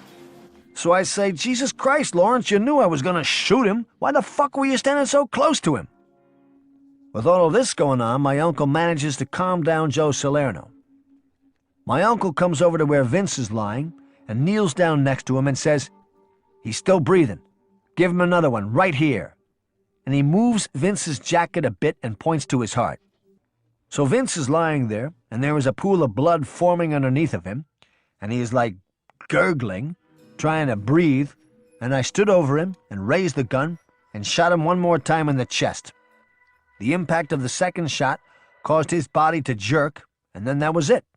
He was dead. At this point, my uncle was ecstatic. He jumped to his feet and said, "The big shot is dead, look at him!" And he kind of mocked him by gesturing to the body and called him a piece of shit cocksucker.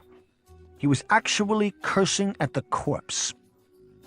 Now I have the gun in my hand, and I turn to Joe Salerno, who is standing right there, and I look him dead in the eye, and I said, "He was a no-good motherfucker. I wish I could bring him to life so I could kill him again." I was prepared to kill Joe Salerno, too. I didn't give a fuck. I would have shot him right there on the spot without any hesitation. But he stopped carrying on. Scarfo then resumed his role as coach and articulated precisely what would happen next. He didn't miss a beat. He said to Lawrence, "You drive Philip back to the office and bring back Vince's car. Me and Joe will stay here and clean up." Now Lawrence drives me back to Georgia Avenue, and I take all of my clothes off, put them in a bag, and I get right into the shower. I'm scrubbing under my nails, the whole bit, just like I had done after the DeMarco hit. Now I'm dressed, and I go downstairs to the office, and Chucky and the Blade were there. We were all waiting for my uncle to get back. Now I see someone walk by the window, and I recognize that it's Maria from across the street. So I go outside to see what she wants, and she tells me that she noticed that Vince's car had been moved, and did I know where he was? Now what was I going to tell her? Yeah, he's in the trunk of his car? I can't say nothing, so I said, "I don't know where Vince is." After she leaves, I go back in the office with Chucky and the Blade, and while we are waiting for my uncle to get back, I call up a friend of mine named Joe Disco, who was a DJ at a local radio station. He picks up and he says, "Hey, Philip, do you want to hear a song?" So I tell him, "Yeah, Joe, play that song Do or Die." And he plays it. Now, Joe Disco was related to Sam Scafidi, who was a captain under Angelo Bruno based out of Vineland, New Jersey. Sam Scafidi was one of the guys who helped my uncle when they killed Reds Caruso. I'm thinking, if I ever get charged, I can bring Joe Disco in as a witness, and he would testify that I had called the radio station. Joe Disco never knew the real reason I called.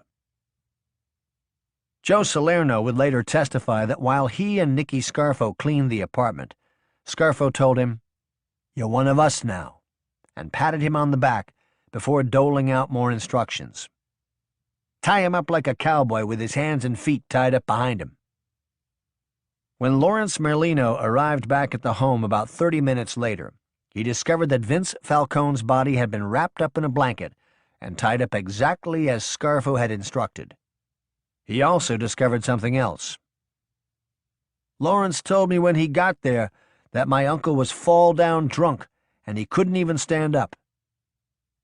According to Salerno, while he followed Scarfo's instructions on tying up the body and cleaning the kitchen, little Nicky sat at the kitchen table and drank the entire bottle of scotch that had been used as a ruse to trap Falcone, and was belittling the dead man and waxing philosophical about what the future held, not only for the Scarfo gang, but for the entire Philadelphia mob. "When Lefty goes, I'm gonna be right next to Phil Testa, and you're gonna be one of us," said a slurring little Nicky to a shell-shocked Joe Salerno.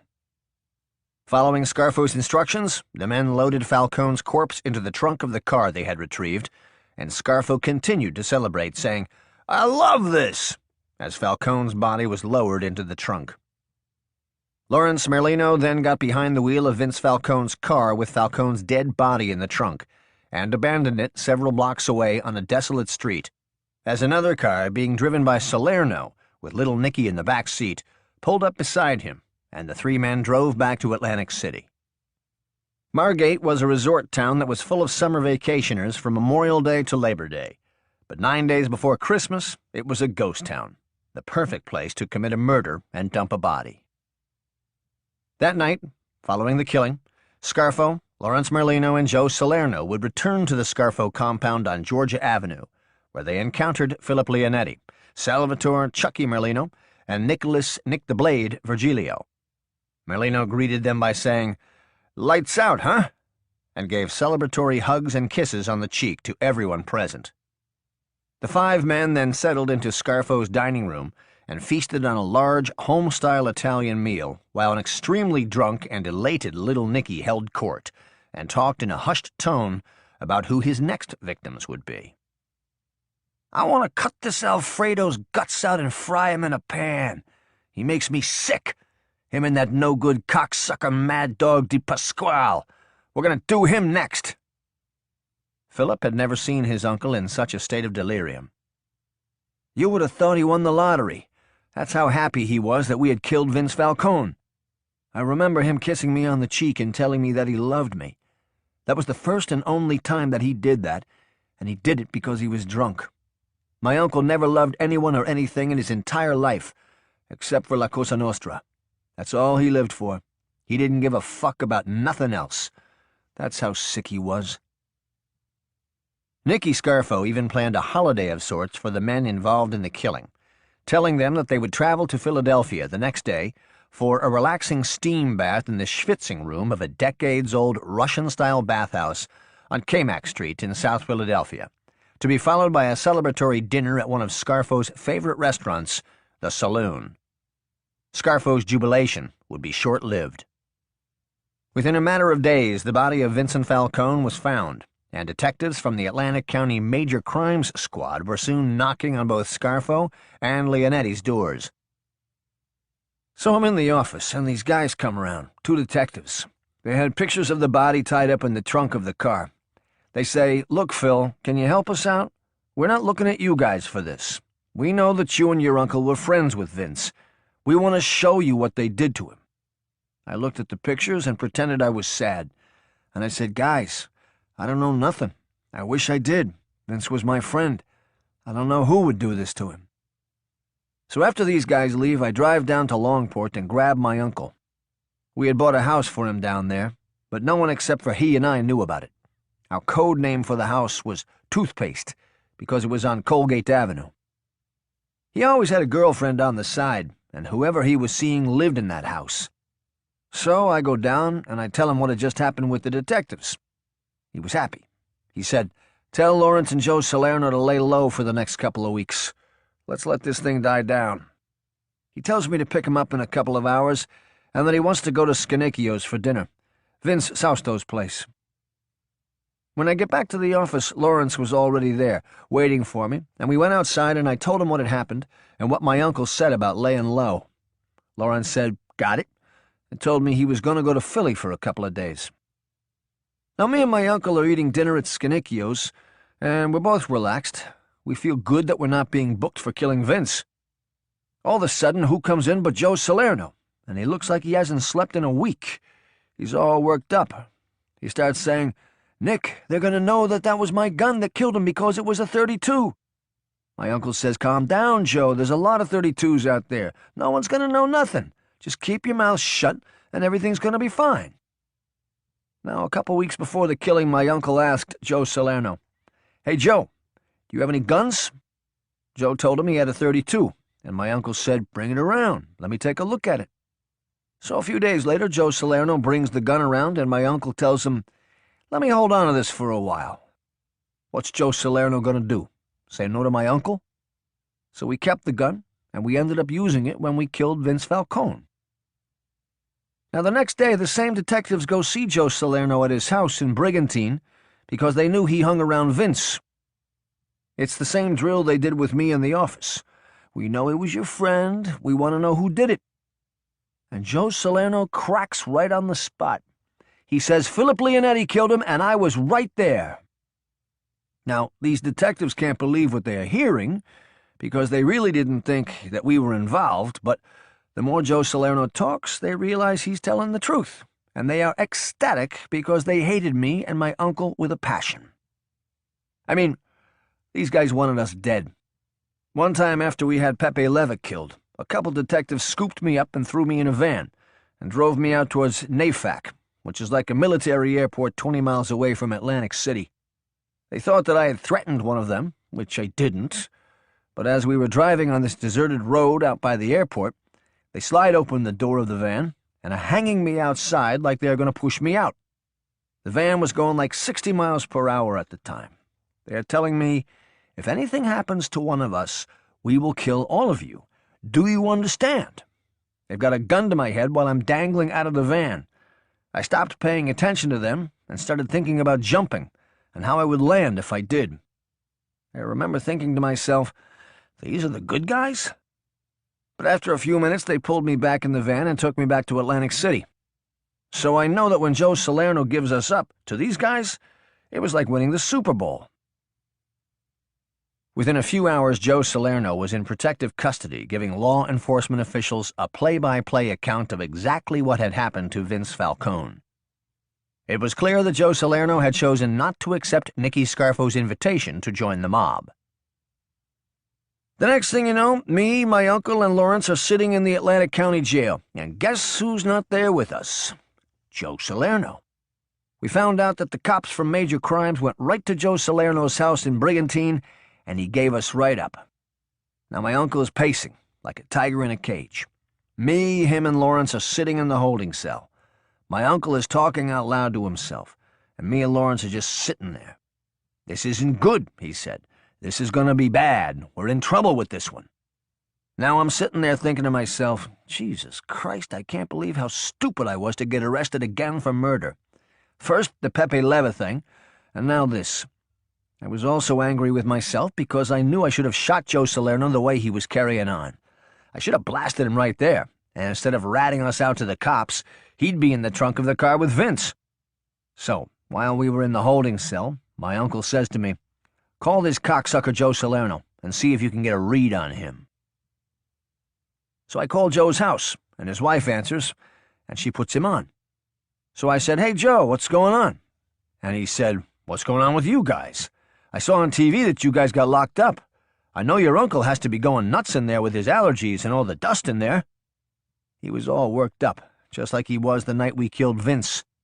So I told him, "My uncle is fine. Me and Lawrence are fine. We're all doing good." Then I asked him, "Did you go see that job in Brigantine?" There was a contracting job that me and him were supposed to go look at it. We were going to work on it together. So Joe says, "I can't do nothing. The cops are everywhere." So I said, "Hey, Joe, why don't you come down and see us? I'd love to see you, and I know my uncle and Lawrence would love to see you." And Joe says, "I can't, Philip. I got 9,000 cops here asking me questions." So I said, "Joe, we didn't do nothing wrong. Did you do something wrong?" He said, "I didn't do nothing wrong, Philip." I said, "Don't worry about this. This is a big misunderstanding." He said, "I know, Philip." I said, "Just tell the truth, Joe. We didn't do anything to Vince. He was our friend." And Joe says, "Okay, Philip." So I hang up, and I tell my uncle what he said, and he just shakes his head. He sits down on the bench and he tells me and Lawrence, "Look, we got our hands full on this one with this Joe Salerno, but we're going to make bail, and we're going to fight the case. We're going to do whatever we got to do to beat this thing."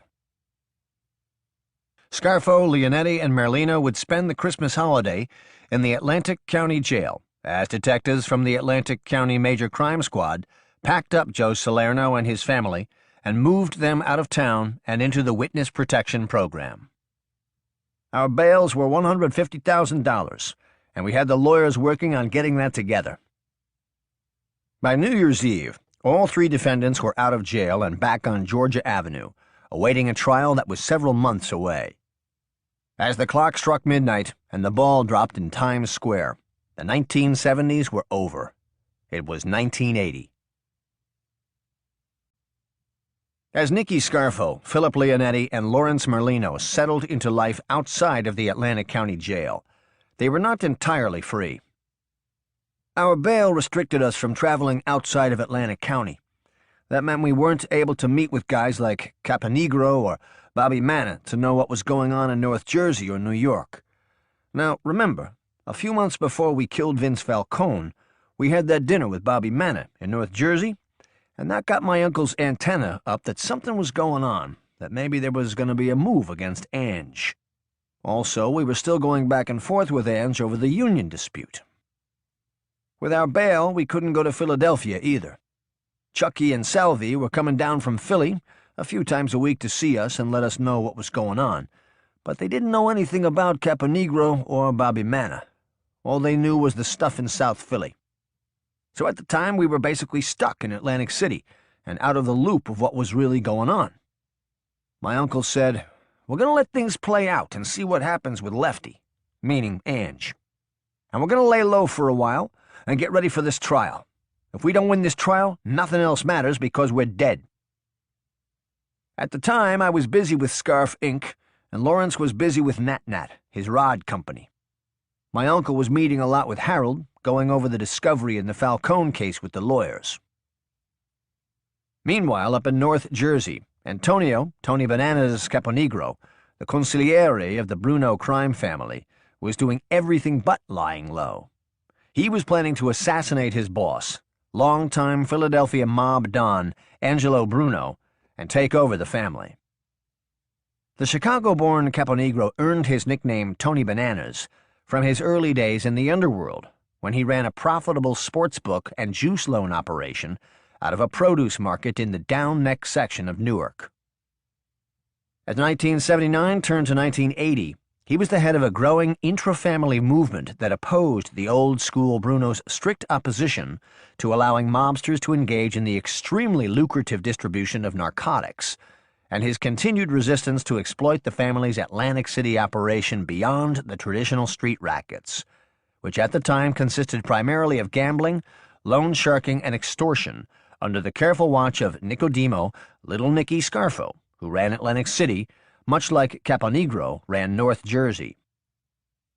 In the months prior to his death, Angelo Bruno had all but lost control of the crime family he had led for the previous 2 decades. Bruno and his longtime underboss, Philip Chicken Man Testa, were feuding over money and power, and not speaking with one another. Bruno was involved in a dispute over control of the Atlantic City casino unions with Nicky Scarfo, whom he had unsuccessfully tried to turn against Testa a few months prior. And, unbeknownst to the boss, the biggest threat came from Antonio Tony Bananas Caponegro, his trusted consigliere, who seemed to revel in the backstabbing politics and ruthless violence of mob life that Bruno had shunned for 2 decades. The ambitious and treacherous Caponegro had started flirting with the idea of killing Bruno sometime around the summer of 1979, after a series of clandestine mob sit-downs with Frank Funzi Thierry, the powerful Genovese gangster who Caponegro thought had given him the green light to kill Bruno by telling him, "Our friends on the commission said, do what you gotta do." For more than 2 decades, beginning in 1959, Bruno ran the Philly mob like a business, not like a gangster. He was considered a racketeer and was dubbed the Docile Don by the local media. While the manner in which he ruled the underworld may have been docile, the manner in which he was about to die was not. The bespectacled, soft-spoken Bruno was known as Ange to those who knew him well, and Mr. Bruno to those who didn't. At around 10:30 p.m. on March 21, 1980, Bruno was sitting in the front passenger seat of a Chevy Caprice being driven by a young Sicilian-born mob associate named John Stanfa. Bruno's normal driver, his trusted aide Raymond Long John Morterano, had conspicuously made himself unavailable a short time earlier when it was time to drive the Don home from a dinner meeting with subordinates at a popular South Philadelphia restaurant named Coos Little Italy, which was owned by one of Bruno's capos, a Siggy named Frank Sindone, and had previously been the site of Piccolo's 500 Club, which had been owned by Nicky Scarfo's uncles, the Piccolo brothers. Over the last few months, Sindone, who was known as the Barracuda, had become close with Antonio Tony Bananas Caponegro. Sindone, who ran a very large gambling and loan sharking operation in South Philadelphia, seemed to share Caponegro's belief that Bruno was no longer the best fit to run the family. Bruno was not aware of any of this, as he accepted a kiss on the cheek from Sindone as he was leaving Coos Little Italy that night. Some underworld observers believe that Sindone had purposely marked Bruno with the kiss of death. As the Stanfa-driven Caprice approached Bruno's home, which sat at the corner of 9th and Snyder in the heart of South Philadelphia, Bruno had no idea he was living the final seconds of his life. Waiting in the shadows with a sawed-off shotgun under his trench coat was Bruno's executioner, Antonio Tony Bananas Caponegro, the power-hungry and treacherous North Jersey mob leader who was Bruno's consigliere and had set in motion the palace coup to remove Bruno from power. It was all about greed and treason, which was the Sicilian calling card, according to Nicky Scarfo. As Stanfa pulled the car to the curb, he lowered the front passenger window so that Bruno could flick his cigarette into the gutter. As he did, Caponegro emerged from the shadows, removed the sawed-off shotgun from under his trench coat, aimed it square at the back of Bruno's head, and fired from close range. The blast instantly killed the 69-year-old mob don. Things would never be the same in the Philadelphia mob. On the night that Ange got killed, I was at Caesar's with the Blade. We had just finished eating dinner, and we were downstairs in the lobby getting ready to leave. As we were leaving, we bumped into Salavina, who was Ange's longtime lawyer. So Sal is making small talk with me about the Falcone case, when all of a sudden some guy he was with comes running up to him and says, "Oh my God, they killed Ange, it's on TV. They shot him outside his home, he's dead." Now Salavina is going nuts. He's saying, "Oh my God, oh my God." Me and the Blade tried to calm him down, but he was very upset. He and Ange were very close. So me and the Blade leave Caesar's, and we are walking back to Georgia Avenue, which is a few blocks away. Now, as we are walking home, a black cat runs in front of us, and the Blade goes nuts. He's very superstitious. He tells me, first Ange gets killed, and now this, meaning the cat. He says, "Come on, Philip, we gotta walk a different way to undo the bad luck from the cat." There was no arguing with him. He was dead serious. Here's this guy who was a stone-cold killer, and he's spooked by this stupid black cat. So we walk a few blocks out of our way until the Blade thinks we have undone the curse, and we make it to Georgia Avenue. I go right up to my uncle's apartment, and I ask him if he heard the big news. He was sitting on the couch reading a newspaper with his reading glasses on. He put the paper down, took off his glasses, and motioned for me to follow him outside. When we got outside, he said, "What's the big news? What's going on?" So I tell him, Ange is dead. He got shot outside his home. My uncle made a face like he was both happy and surprised. And we went into the Scarf Inc. office and watched what was going on TV. It was live on TV. All the Philly stations were carrying it. A little while later, Lawrence comes to the office and says he spoke to Chucky, who was in South Philadelphia, and that everyone down there was going nuts trying to figure out what happened. Chucky also sent word that Phil Testa was sending Salvi down first thing in the morning with a message for my uncle. Now, at the time, we couldn't leave Atlantic County because of our bail, and Phil Testa couldn't come to New Jersey because the same SCI that had sent my uncle to Yardville wanted to give him a subpoena to testify. If he had gotten served, he wouldn't have testified, and he would have wound up sitting in jail like my uncle and Ange when they went to Yardville. So everything was being done through messengers. The morning after the most sensational gangland killing in the history of the Philadelphia La Cosa Nostra, the heinous picture of the slain Godfather's corpse, his mouth agape and missing most of his cranium, was splashed across newspaper front pages throughout the world, and has since become an iconic image of crime in the 20th century, used in hundreds of print and television gangland retrospectives over the last 3 decades. First thing in the morning, like clockwork, here comes Salvi. It's like 7:30 in the morning, and he's by himself. Me, him, and my uncle take a walk up Georgia Avenue towards Atlantic. There was a little coffee shop there that we used to go to called the Cup and Saucer. While we're walking, Salvi says to my uncle, "My dad needs you to go to New York and find out what's going on. Nobody knows nothing. No one knows who did it, and no one knows who's in charge. It's chaos out there." My uncle says, "I'll see what I can do, but we can't leave Atlantic City because of our bail restrictions, and these cocksuckers watch us all day. They don't let up." As we're eating our breakfast, my uncle pulls me aside and tells me to call Harold Garber and to have him meet us on Georgia Avenue. So I excuse myself and I call Harold and give him the message, and he says he'll be there in 20 minutes. As we're walking back, my uncle says to Salvi, "Tell your father he's in charge. He's the underboss. That's the way it works in this thing, in La Cosa Nostra, and don't let nobody tell him any different." My uncle says, "You make sure you guys are careful. Watch out for this," and he shapes his finger like a gun, "because this plot may not be over." He says, "Give me a few days, and I'll find out what is going on from my friends in New York." Salvi says goodbye, and he drives off, as Harold is pulling up. My uncle says to Harold, "I need to go to North Jersey tomorrow. I need you to make it happen." Harold says, "Nick, you can't go to North Jersey. You can't leave Atlantic County. You know that." My uncle cuts him off and says, "Find a way, Harold. Work your magic. But I need to be in North Jersey tomorrow." That morning, Scarfo's lawyer, Harold Garber, filed an emergency motion with the judge in the Falcone case, seeking permission for Nicodemo Scarfo to travel from Atlantic City to Newark to meet with a criminal defense attorney he wanted to interview regarding the possibility of adding him to the defense team for the Falcone case. So later that day, Harold calls, and he tells my uncle he's all set. He can go to Newark and meet with the lawyer the next day at 1 p.m.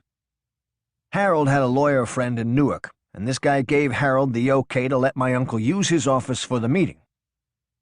Now, my uncle wants to get word to Bobby Manna that he wants to meet him, but my uncle didn't use telephones, and neither did Bobby Manna. Normally, we'd get word to Bobby using Blackie Napoli, but my uncle didn't want any of the North Jersey guys to know that he was coming up there, and even though my uncle and Blackie were tight, Blackie was Caponigro's right-hand man. So my uncle has Lawrence call Chucky and tell him that my uncle needs to see him right away in Atlantic City. An hour later, here comes Chucky. My uncle tells him, "I need you to go to New York and get word to Bobby Manna that I need to sit down with him tomorrow." And he gives Chucky the address to the lawyer's office in Newark, and on the paper it says 1 p.m. Now, Chucky doesn't know these guys in New York like we do, but Bobby knew Chucky and that he was with my uncle. So Chucky leaves Atlantic City and goes to New York, to Greenwich Village, where my uncle told him to go. I think it was a bakery. Chucky leaves the message with the guy at the bakery and turns around and drives back to Atlantic City. He never sees Bobby, but this is how it was done. So me, my uncle, Chucky, and Lawrence go for an early dinner at Angeloni's. This is the day after Ange is killed. All this happens within a few hours. The meeting with Salvi, Chucky going to New York, and we start hearing bits and pieces about what happened. We knew that John Stanford was the driver, and my uncle tells us at dinner, "I think the guy in North Jersey, meaning Caponegro, and the Barracuda, meaning Sindone, have something to do with this. And if I'm right, they have a few more names on their list, meaning Phil Testa, Chicky Narducci, and maybe even my uncle." My uncle says, "Tomorrow, when I meet with Bobby, I'll find out exactly what's going on." Chucky says, "Nick, you want me to ride up with you? I mean, Christ, you could be walking into an ambush." My uncle said, "Nothing's going to happen to me. Bobby is with us. I'll be fine." The next day, my uncle is up early, and he is showered and shaved, and he is wearing a suit and heads up to Newark by himself. We had a black Cadillac at the time, and that's the car that he drove. The night before, I parked it a few blocks away so that he could sneak away on foot and get in the car without being picked up by any surveillance. Now, I'm in the Scarf Inc. office all day, and it seems like everyone and their brother are stopping in. Lawrence was there, the Blade was there, Chucky and his son came down, Harold came by, saw Kane was hanging around. Everyone was anxious, worried about my uncle going up there alone, and also anxious at what Bobby Manna was going to tell him. So around 4 p.m. the office phone rings. My cousin Chris answers it and hands it to me and says, "It's my dad." I get on, and he's talking to me in code. He says, "I'm going to lie down and get some rest. Call and wake me in about 2 hours," which meant he would be back in Atlantic City in 2 hours. Then he said, "I'm starting to feel a lot better ever since I saw the doctor," which meant everything went well with Bobby Manna. Then he said, "If I'm feeling better, I want to have dinner with my friend tonight. Set it up." I knew by that he meant he wanted to have dinner with Phil Testa. Everything was always in code with my uncle. He constantly talked in circles. Sometimes Chucky or the Blade would say, "You're losing me, Nick," which always made me laugh, but I was able to follow everything he was saying. I know what he was going to say before he said it. That's how well I knew him. So I hang up, and I clear the office out. I tell Chucky that we need to get word to Salvi in Philadelphia, and tell him that my uncle wants to see him and his father for dinner in Atlantic City. Chucky says no problem. So around 6:37, my uncle pulls up, and maybe 20 minutes later, here comes Salvi. He had already dropped his father off at the restaurant to avoid us all being seen. We went to Scarnicchio's, and Vince sat us in the back and made sure that no one was seated around us. Where we were was very private, secluded. It was me, my uncle, Chucky, Lawrence, Salvi, and Phil Testa. My uncle starts off by saying, "It was North Jersey, Tony Bananas and his crew. Tony's making a play to take over the family, and the Barracuda is with him." Phil Testa just shook his head, said something in Italian, and slammed his fist into the table, and then said, "Okay, Nick, so what happens next?" My uncle said, "Let New York get to the bottom of this plot and figure out what they're going to do about it. But in the meantime, you step up. You were the underboss, and you become the acting boss, and we sit back and wait for New York." Phil Testa proposed a toast to Ange's memory, and we all toasted. And then my uncle proposed a toast to the future, and we all toasted to that as well. While we were eating, Phil Testa said, "If I get straightened out with this thing, meaning if New York made him the boss, you guys are all going to get made," meaning me, Chucky, Salvi, and Lawrence. And then we toasted to that. While Scarfo, Leonetti, the Testas, and the Merlino brothers were busy toasting the past, present, and future at Scarnicchio's, Antonio Caponegro and his crew were toasting to a very different future at Caponegro's club in Newark, the 311 Club. That toast saw Tony Bananas as the new Don, and the Barracuda, Frank Sindone, as his underboss. See, Caponegro thought that he had the okay to kill Ange. When he went to Funzi Thierry, Thierry told him that he had gotten the okay from the commission, but Thierry never presented it to the commission. They would have never sanctioned it. For one, Ange was close with Paul Castellano, who had the top seat on the commission, and two, our family was aligned with the Gambinos. If Funzi Thierry, who is with the Genovese, comes to the commission and says, "Tony Bananas wants to kill Angelo Bruno," Castellano would have known it was designed to empower the Genovese. Castellano wasn't stupid. But apparently Antonio Tony Bananas Caponegro was. So when Caponegro is talking to Funzi Thierry about killing Ange, he thinks he's talking to the boss, because everyone thought that Thierry was the boss, but he wasn't. The Chin was. So Thierry strokes Caponegro along, and all the while, Thierry, the Chin, and Bobby Manna are manipulating the whole thing. They want Ange dead so that my uncle gets the union, which benefits them. They also want Ange dead so that Philadelphia's commission vote now goes with the Genovese and not the Gambinos, which benefits them. And on top of it, They want Caponegro dead so they can take his gambling and loan sharking operation, which is worth several million, which also benefits them. A few years before all this, there was a beef between Caponegro and Funzy Thierry over a North Jersey bookmaking operation that Caponegro controlled, but Thierry was trying to move in on. They took the dispute to the commission, and Ange backed Caponegro, and since the Gambinos had the votes, and we were with the Gambinos, the commission voted in favor of Caponegro instead of Thierry.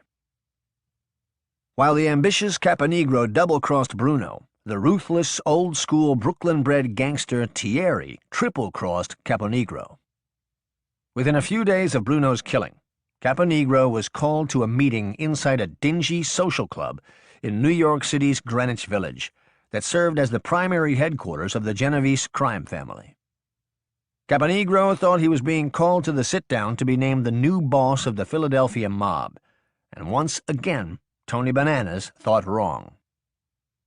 Joining the 67-year-old Caponegro on this fateful trip was his 64-year-old brother-in-law, Alfred Freddie Salerno, who was made to wait at the bar of a nearby Italian restaurant, as Caponegro was ushered into a private meeting with the hierarchy of the Genovese crime family, which included the cigar-chomping Anthony Fat Tony Salerno, the treacherous Frank Funzy Thierry, the underworld power broker Bobby Manna, and the supreme leader of the Genovese crime family himself, Vincent the Chin Gigante. Bobby Manna told me and my uncle what happened next. So Caponegro is called in, and he sits down in a chair and faces Fat Tony, Thierry, Bobby Manna, and the Chin, who are seated across from him behind a table. So the Chin says, "We're here to find out who gave you permission to whack out your boss, Angelo Bruno. Can you tell us?" So Caponegro looks at Thierry, and Thierry looks back at him stone-faced. So Caponegro says, "Funzy told me I had the okay, that the commission approved the hit."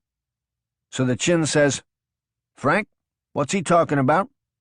And Thierry looks at Caponegro and says, "I told you to straighten it out, not to kill him." Sensing he had been double-crossed, Caponegro began pleading for his life with the men, but was already being beaten by Genovese enforcers, who had suddenly appeared in the room. At the direction of Vincent the Chin Gigante, Caponegro was brutally and unmercifully tortured, sodomized, and murdered, sending a powerful message to the entire United States underworld that the unsanctioned killing of a boss would not be tolerated, certainly not by the likes of Vincent the Chin Gigante, who was now in prime position to be the head of the commission. As Caponegro's corpse lay dead in the clubhouse basement, several Genovese enforcers walked a few blocks to a nondescript Little Italy cafe to retrieve Caponegro's brother-in-law, Alfred Freddie Salerno, under the ruse that Tony Bananas had asked them to come and get him. When the men arrived, they discovered that Salerno was conversing with a man at the bar that one of them mistakenly believed was Nicky Scarfo, and another man, whose identity they did not know. With the knowledge of what had just happened to Caponegro and what was about to happen to Salerno, one of the would-be Genovese hitmen told the man they believed to be Scarfo and his companion to wait at the bar for Caponegro and Salerno to return. The men walked Freddie Salerno into the prearranged death trap. Salerno, like Caponegro, never saw it coming. He too was brutally beaten, tortured, sodomized, and murdered, his corpse left to rot next to Caponegro's. When the Genovese death squad reported back to Gigante, Manna, and the others that Caponegro and Salerno were dead, one of them mentioned that they believed Nicky Scarfo was sitting at a bar around the corner with another guy they didn't recognize. Manna immediately ordered the men to go back to the bar and bring the two men to the Genovese clubhouse, as he knew that his men were mistaken. The man at the bar was not Nicky Scarfo. It was John Stanfa, the young Sicilian-born mob associate who had driven Angelo Bruno home on the night that he was killed, and the man he was with was longtime Bruno mob captain Frank the Barracuda Sindone. When the men returned to the bar moments later, Stanfa and Sindone were gone. The next day after they killed Caponegro in New York, Blackie Napoli comes down to Atlantic City and tells us, "Tony's dead. His brother-in-law Freddie, too." He then says to my uncle, Bobby wants to see you and Phil Testa in New York tomorrow. Now, with Caponegro dead, Blackie is the top guy in North Jersey. He was one of the guys in Yardville with my uncle and Bobby Manna. Blackie told me and my uncle that he is the one who gave Caponegro the shotgun that he used to kill Ange. So my uncle calls for Salvi to come down from Philadelphia, and he tells him, "Tell your dad, me and him got to take a drive tomorrow." Now, me, my uncle, and Lawrence are still restricted, meaning we can't leave Atlantic County because of our bail in the Falcone case. So my uncle says to me, "Find a way I can sneak out of here tomorrow through one of the back alleys, and I will meet Phil Testa and Salvi a couple blocks away." Salvi was going to drive his dad and my uncle to New York. My uncle says, "Park the car right in front of the office on Georgia Avenue, and I want you to stay outside all day in front of the office." He's saying this because he wants me to attract the attention of the detectives that would watch us, so that he could sneak away and then sneak back without getting caught. The Scarfo compound on Georgia Avenue backed up to a maze of alleys and terraces that went in many different directions. If you knew your way around back there, you could go a few blocks without anyone seeing you. It was perfect for us when we were trying to avoid the law. So my uncle and Phil Testa go up to New York and meet the same group that killed Caponegro. It's basically the same setup, except this time the Chin tells Phil Testa that the commission has decided that he is now the boss of the Philadelphia mob, and that the commission wants him to name my uncle either underboss or consigliere, and that the commission wants anyone and everyone involved in Ange's death to be identified and killed. He also tells him that Blackie Napoli is to remain as boss of the family's North Jersey operation. Now, what Phil Testa doesn't know, but my uncle does, is that the main reason Ange is dead, and now Caponegro too, are the four guys sitting across from him in this room. They set it all up, and now they want everyone who had a hand in it to be killed. That's how treacherous they were. But to them, this was all about money and power. It was business, and nothing personal. The bodies of Antonio Tony Bananas Caponegro and Alfred Freddy Salerno were found stuffed in the trunk of a car on a deserted street in the South Bronx. Their mutilated bodies had $5 bills stuffed in their mouths and in their anuses, a message from their killers that the men had become greedy. A few days later, Phil Testa called a meeting for the upper brass of the Philadelphia mob in a back room at Virgilio's, the popular Old City restaurant that he owned, which also served as his headquarters. In attendance were longtime reputed South Philadelphia Bruno mob captains Santo Big Santo Idone, Joseph Joe Scafidi, Alfred Freddy Iezzi, John Gianni Capello, and the newly appointed boss of the family's North Jersey operation, Ralph Blackie Napoli. Nicodemo Little Nicky Scarfo, the boss of the family's Atlantic City operation, was also in attendance, having successfully avoided detection as he snuck out of Atlantic City, despite his bail restriction. Scarfo would arrive at the meeting with his longtime pal Louis Bobby Manna, the Genovese family consigliere and mob power broker who had played a significant behind-the-scenes role in the deaths of both Bruno and Caponegro.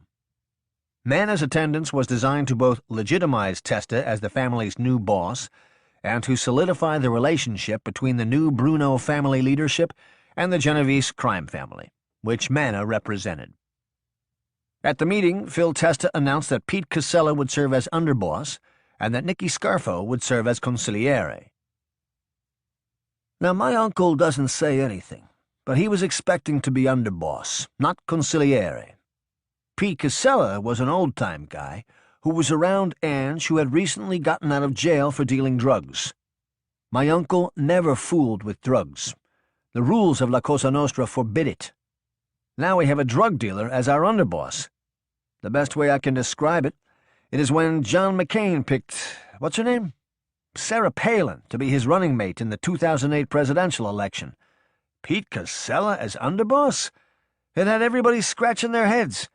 Me and my uncle were stunned, but there was nothing we could do. In La Cosa Nostra, the boss is the boss. The once stable Bruno crime family was off to a rocky start with new boss Philip Chicken Man Testa at the helm. Almost immediately, after he becomes the boss, true to his word, Phil Testa sends word to my uncle that he wants to make me, Salvi, Chucky, and Lawrence formally induct us into La Cosa Nostra. He knows that we have the Falcone trial coming up in a couple of months, and he tells my uncle, if God forbid you don't win, I want these kids, meaning me and Lawrence, to be able to go to jail as men, meaning as made members. Being initiated into La Cosa Nostra was the dream of every knockaround guy, every wannabe wise guy. For Philip Leonetti, it was about to become a reality. Thank God for the American jury system. From the moment we got arrested on the Falcone murder, my uncle was working on ways to beat the case. The first thing we did was put together our defense team. Harold Garber, who was around us and was very close with my uncle, would represent my uncle in the trial. I used Edwin Jacobs, and Lawrence used a Philadelphia lawyer named Bobby Simone. Bobby made a name for himself representing a lot of made guys in Philadelphia, and him and my uncle had become friendly. Jury selection was set to begin in early September 1980. I had moved into the Claridge Hotel and Casino during the trial, so that I wouldn't be distracted. This trial meant everything to us. It was literally life or death for us. The state of New Jersey v. Nicodemos Scarfo et al. Got underway in the Atlantic County Courthouse on Main Street in Mays Landing, approximately 15 miles away from Atlantic City. The prosecutor was a man named Jeffrey Blitz, and we knew he hated us. The judge was a man named William Miller, and they had brought him in from another county to try the case. In the beginning of the case, the judge granted a motion by one of the television stations that would have allowed the trial to be broadcast live on television each day. At the time, this was unheard of. That's how big this trial was. I remember pulling up the first day of the trial. We were in my uncle's Cadillac. A man named Ed Harrell, who worked for Bobby Simone as a private investigator, was driving the car, and Bobby was in the front seat. Ed was an absolute gentleman. He was a black guy and had been involved with Martin Luther King Jr. in the 60s. How he ended up with Bobby, or with me, my uncle, and Lawrence, I'll never know. As we're pulling up, there were news cameras and reporters everywhere. My uncle said, "Jesus Christ, Bobby, are they here for us?" And Bobby said, "I'm afraid so." Ed dropped us off in the front of the courthouse, and we walked through the crowd. Bobby was saying no comment as we pushed our way through. Inside, we met Harold Garber and Ed Jacobs. Now, when it comes time for opening arguments, Harold was the first to go. He was representing my uncle. He got up and said, "Ladies and gentlemen, my name is Harold Garber, and I represent Nicodemos Scarfo. The evidence in this case will show that Mr. Scarfo is not guilty. Thank you." And then he sat down. That was his whole opening argument. If my uncle could have killed him right there, he would have. Ed Jacobs and Bobby Simone used their opening arguments to destroy the credibility of Joe Salerno, who was the state's star witness. 9 months removed from that fateful night in Margate, where Philip Leonetti pumped 2 bullets into Vincent Falcone, Joe Salerno and his family had already been whisked away from Brigantine and placed in the Witness Protection Program and relocated to Topeka, Kansas, where they were given new names and new identities. Now, wearing a bulletproof vest and under the guard of U.S. Marshals carrying machine guns, Joe Salerno was back in town.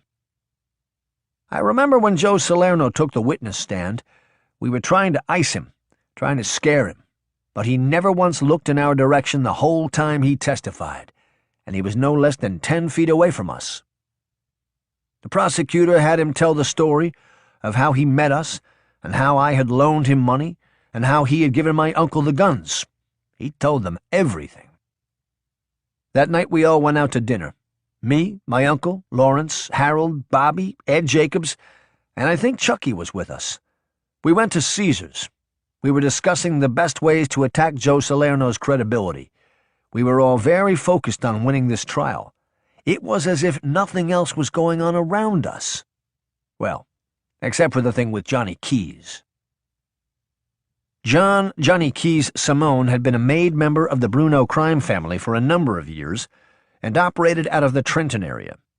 Simone, who was 70 years old, was a distant cousin of Bruno's and had formed a close relationship with the Gambino crime family in New York through a Trenton-based Gambino capo named Nicholas "Nicky" Russo, who reported directly to Gambino boss Paul Castellano and had been one of the Yardville Nine in the early 70s with Angelo Bruno and Nicky Scarfo.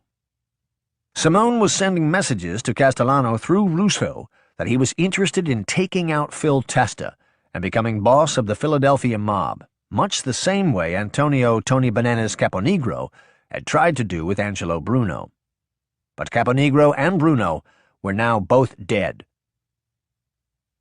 Word gets back to my uncle that Johnny Keys was plotting against Phil Testa and was doing so through the Gambinos.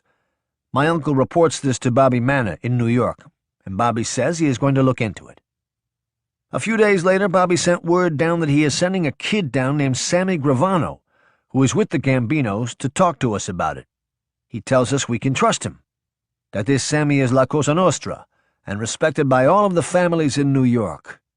Sammy was known as a hitter, a killer, and Bobby said to my uncle and me, "This guy is your kind of guy." So one night Sammy comes down and we meet him inside the lobby lounge at Bally's Park Place for a couple of drinks to get acquainted, and then we take him to Angelo's for dinner. It's me, him, and my uncle. He tells us, "Look, I don't know this guy Johnny Keys, and quite frankly, I don't give a fuck. He's trying to make problems for you and your family, then me and my crew are going to make problems for him. I got the okay from Paul to whack this guy out for talking treason against your boss.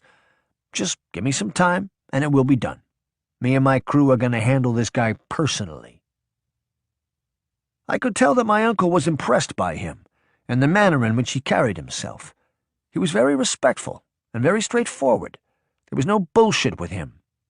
We ended up having a very nice dinner and spent a couple of hours talking about La Cosa Nostra. Sammy knew this thing inside and out. That was the first time I met Sammy the Bull, and it wouldn't be the last. A few weeks later, the bullet-ridden body of Johnny Keys Simone was found in a Staten Island landfill. The hit team, led by the up-and-coming Gambino family hitman, Salvatore "Sammy the Bull" Gravano, had kidnapped Simone from the parking lot of a posh country club on the outskirts of Trenton and drove him to a secluded area in Staten Island and pumped several bullets into the back of his head. When we heard that Sammy's crew had killed Johnny Keys, we were relieved. It gave us the opportunity to focus our attention on our trial. Now, this trial was live on TV every day. We had the highest ratings in the area. At the time, there was a show on TV called Shogun, which was the #1 show, and we beat them in the ratings. But Joe Salerno was telling the jury everything about the night we killed Vince. Every detail. How I pulled out the gun, how I shot him, what I said. He gave the jury a play-by-play of everything that happened. I thought to myself, we're dead, we're finished. When it's time for cross-examination, Harold and Ed Jacobs did a good job of going at him, but Lawrence's lawyer, Bobby Simone, destroyed him. Bobby made Joe Salerno look like a liar, even though every word he was saying was the truth. Now, Joe Salerno was the state's whole case. If we were able to neutralize him, we had a shot at winning. Now, when the state rested, we had a meeting. It was all the defendants and all the lawyers. We were in one of those little conference rooms in the courthouse. Bobby Simone said, "I think I can win a motion to dismiss on behalf of Lawrence based on the fact that he didn't pull the trigger or order the murder. If I make the motion and win, me and Lawrence are out of the case." Now, like I said before, Bobby was the best lawyer I have ever seen try a case. He had destroyed Joe Salerno on the stand. I wanted him in the case for closing arguments, and so did my uncle. My uncle asked the lawyers to step outside for a few minutes so that me, him, and Lawrence could talk privately. My uncle said, "What do you want to do, Lawrence? Do you want Bobby to do that motion for you?" Now, Lawrence knows if Bobby does the motion, he's probably going to win it, and he would go home free. Lawrence knows that I am on the hook more than anyone because Joe Salerno ID'd me as the killer. Lawrence turns to me and he says, "What do you think, Philip? What should I do?" Now, I'm torn, because if I tell Lawrence to do the motion and he wins, Bobby Simone can't do the closing argument, and I thought my best chance of winning was Bobby speaking to the jury for all of us. The flip side is, Lawrence is my friend, and if he can get out of this thing, then it's better for him. I say, "I don't know, Lawrence, that's a tough one." Lawrence says to my uncle, "Nick, what do you think?" My uncle says, "I'd hate to lose, Bobby, but you do what you think is best for you." We bring the lawyers back in, and Bobby says to Lawrence, "So what are we doing about the motion?" And Lawrence looks at me and my uncle and says, "Fuck it, no motion. We win together or we lose together." I was so relieved. I hugged Lawrence and kissed him on the cheek. My uncle did too. We went back into court feeling like we had a good chance at winning. After closing arguments, we were feeling really good. Bobby was amazing. Harold waited until the end to tell me and my uncle that he knew one of the jurors, a guy who was a liquor salesman, and that the guy would not vote against us. So at best, Harold said the jury would be hung. My uncle said, "You knew that this whole time, and you wait until now to tell us?" This was the second time during the trial that my uncle looked like he wanted to kill Harold. I remember Bobby said, "Is that why your opening argument was only 30 seconds?" And everyone laughed. A few minutes later, they told us that the jury had reached a unanimous verdict. We all stopped laughing, and everyone got very serious. We thanked the lawyers, and they rushed off into the courtroom. Then me, my uncle, and Lawrence spoke privately for a few minutes, and my uncle said, "I think we're going to beat this thing." We all hugged and kissed each other on the cheek, and we went into the courtroom. My God, the place was packed. You couldn't even move. There were 1,000,000 reporters trying to get in, but all the detectives who had chased us over the years had taken up most of the seats. We had a few supporters of our own that came every day to cheer us on. There must have been 20 sheriff's officers all over the courtroom. It seemed like we were waiting forever for the judge to come out and read the verdict. Then someone yelled, "All rise!" And here comes the judge. You could cut the tension with a knife. I've never been more scared in my entire life. First, they read the charges off against Lawrence, and they say not guilty. Then they read my uncle's charges, and they say not guilty. Then they get to mine, and they say, Philip Leonetti, not guilty. Me, my uncle, and Lawrence all shake hands with the lawyers, and you should have seen the look on the faces of the prosecutor and the cops. My God, they looked like they were going to cry. As we were leaving, one of the reporters asked my uncle, "Is there anything that you'd like to say?" And my uncle looked into the television camera and said, "Thank God for the American jury system and an honest jury." I was standing right behind him when he said it, and you can see me smiling on TV. It felt like the weight of the world was off my shoulders. That night we had a big party on Georgia Avenue, and everyone came to celebrate. All the lawyers and their families came. Chucky was there, the Blade was there, Saul Kane, Vince Sausto, Salvi, all the guys from the neighborhood, and all the knockaround guys who were with us around Atlantic City. They all came down. At some point during the party, my uncle pulls me and Lawrence aside and said, "We got away with murder. We are very, very lucky. We got to be more careful from now on." But within weeks of the not guilty verdict, little Nicky was back to his murderous ways. Sindone was one of the guys who was involved in the plot to kill Ange, and him and my uncle hated each other. My uncle told Phil Testa that Sindone was a snake and that he couldn't be trusted. Phil Testa agreed. So we set him up, and Salvi took him to a house in South Philadelphia where Frank Monti was waiting inside to see him. When Sindone was shaking hands with Frank Monti, Chucky Merlino shot him in the head and killed him. Chucky hit him 3 times in the back of the head, and they dumped him in an alley behind a store in South Philadelphia. Phil Testa immediately sent word out that Sindone's entire operation was to be split between his killers, Salvi Testa, Chucky Merlino, and Frank Monti. Sindone's top lieutenant, Joseph Chicky Ciancalini, who was now aligned with Testa and Scarfo, would also receive a piece of the action and would oversee what remained of Sindone's crew.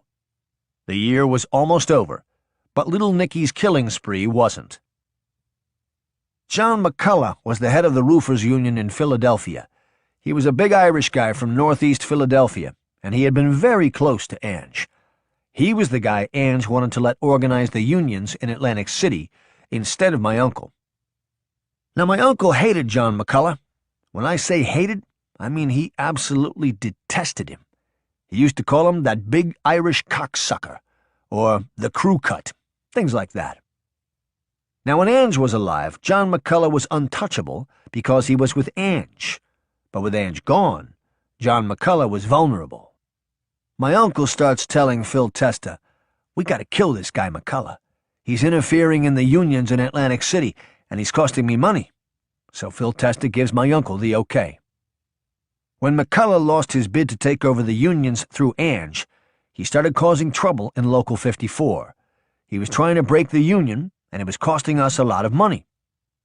My uncle went to Raymond Long John Martirano, who was a member of our family, and who was close to McCullough, and told him, "I want you to help us kill this guy. He's no good." Long John says, "I'll do whatever you want me to do, Nick." This was a way to test a guy's loyalty, and at the same time eliminate a rival and show the guy that you were the power, that you were the muscle. This is how my uncle was. He wanted to kill everybody. Everyone was petrified of my uncle, because with him, it was kill, kill, kill. He didn't give a fuck. There was no talking. Even though Phil Testa was the boss, no one in our family was more powerful than my uncle. When the guys from New York wanted to discuss business with our family, they came and saw my uncle. When it was time to whack somebody out, it was my uncle who was calling the shots. He would determine who was going to die and who was going to kill them. So my uncle tells Long John, "I want you to use Al Didone on this thing." Now, Al Didone was part of the bartenders union out of Camden, the one with Ralph Natale, which was the other union that Ange was pushing to get into Atlantic City. My uncle figures this is a way of testing Al Didone's loyalty as well, since at one time that union was opposed to my uncle. He tells Long John that he will make Al Didone a business agent for Local 54 if he helps out with the killing, and if he doesn't, that he will kill him instead. As crazy as my uncle was, I guess you can say there was a method to his madness. On Tuesday, December 16, 1980, a delivery van pulled up outside the home of Philadelphia Roofers Union boss John McCullough in the Bustleton section of North Philadelphia. The delivery man was carrying poinsettias, the bright red flowers that are synonymous with Christmas, which was only 9 days away. McCullough's wife answered the door and let the delivery man inside the home, and he placed 2 plants on the kitchen table. Standing a few feet away, talking on a telephone that was attached to the wall, was John McCullough. McCullough nodded to the delivery man, and the delivery man nodded back. The delivery man told Mrs. McCullough that he had 1 more plant in the truck, and that he would be right back. John McCullough saw that his wife had $2 in her hand to tip the man upon his return, and put his hand over the phone and said, "It's Christmas time. Give him 3. When the delivery man reappeared, he was carrying the 3rd poinsettia and placed it on the table with the others. Without hesitation, he pulled out a .22 caliber handgun and fired 6 times into the head and neck of John McCullough at close range. The union boss slid to the floor as a pool of blood surrounded him. McCullough's wife screamed in horror as the gunman very calmly left the house, got back into his van, and drove away. John McCullough would no longer pose a threat to Nicky Scarfo's control over the unions in Atlantic City. He was dead. The night they killed McCullough, it was all over the news, the top story. My uncle was very happy until he learned that Long John didn't kill McCullough himself. He had used a civilian, some kid named Willard Moran. As for Al Didone, he always maintained he had nothing to do with the hit. My uncle went nuts. "This motherfucker used a civilian? Some fucking Irish kid? Jesus Christ!" Now my uncle wants to kill Long John for using this Moran kid to do the hit, but Phil Testa calms him down. He says, "Nick, if we keep killing everybody, there won't be anyone left." That year alone, Angelo Bruno, Antonio Tony Bananas Caponegro, Alfred Freddie Salerno, John Johnny Keys Simone, Frank the Barracuda Sindone, and John McCullough had all been murdered as part of a mob power struggle. And that's how 1980, the bloodiest year in the history of the Philadelphia mob, ended. Early in 1981, we learned that the U.S. Attorney's Office in Camden was going to indict my uncle for illegal possession of a firearm by a convicted felon. The case stemmed from a search warrant that was executed when they came to arrest us for the Falcone murder. They found a small .22 in one of my uncle's bedroom drawers. We knew it was coming, and we expected my uncle to do some time. Now at this time, I was starting to get more involved in some of the other unions in Atlantic City. We controlled all of them. My uncle started giving me more responsibility now that I was made, and with the fact that he was likely going to prison at some point on the gun case. At this time, I started to make some inroads with a local politician named Mike Matthews, who wanted to become the mayor of Atlantic City. I had sent word to him that when the time was right, that he and I would meet, and we would discuss ways that we could help him get elected. I also helped make a guy we knew named Joe Pasquale, the chief of police in Atlantic City. We had the kind of power at that time where we could start a citywide strike with a single phone call and literally shut down the casinos. We also had the kind of power that if people didn't do what we told them to do, we'd kill them, and everyone knew that. That was one of the reasons my uncle was so big on the killings. When people knew that we are involved, all the games stopped because they knew that we weren't fucking around. Around this time, I got word that the president of one of the casinos wasn't going to sign a union contract with Local 54. I sent word to the president of the casino that if he didn't sign the contract, that I personally would blow his brains out of his head.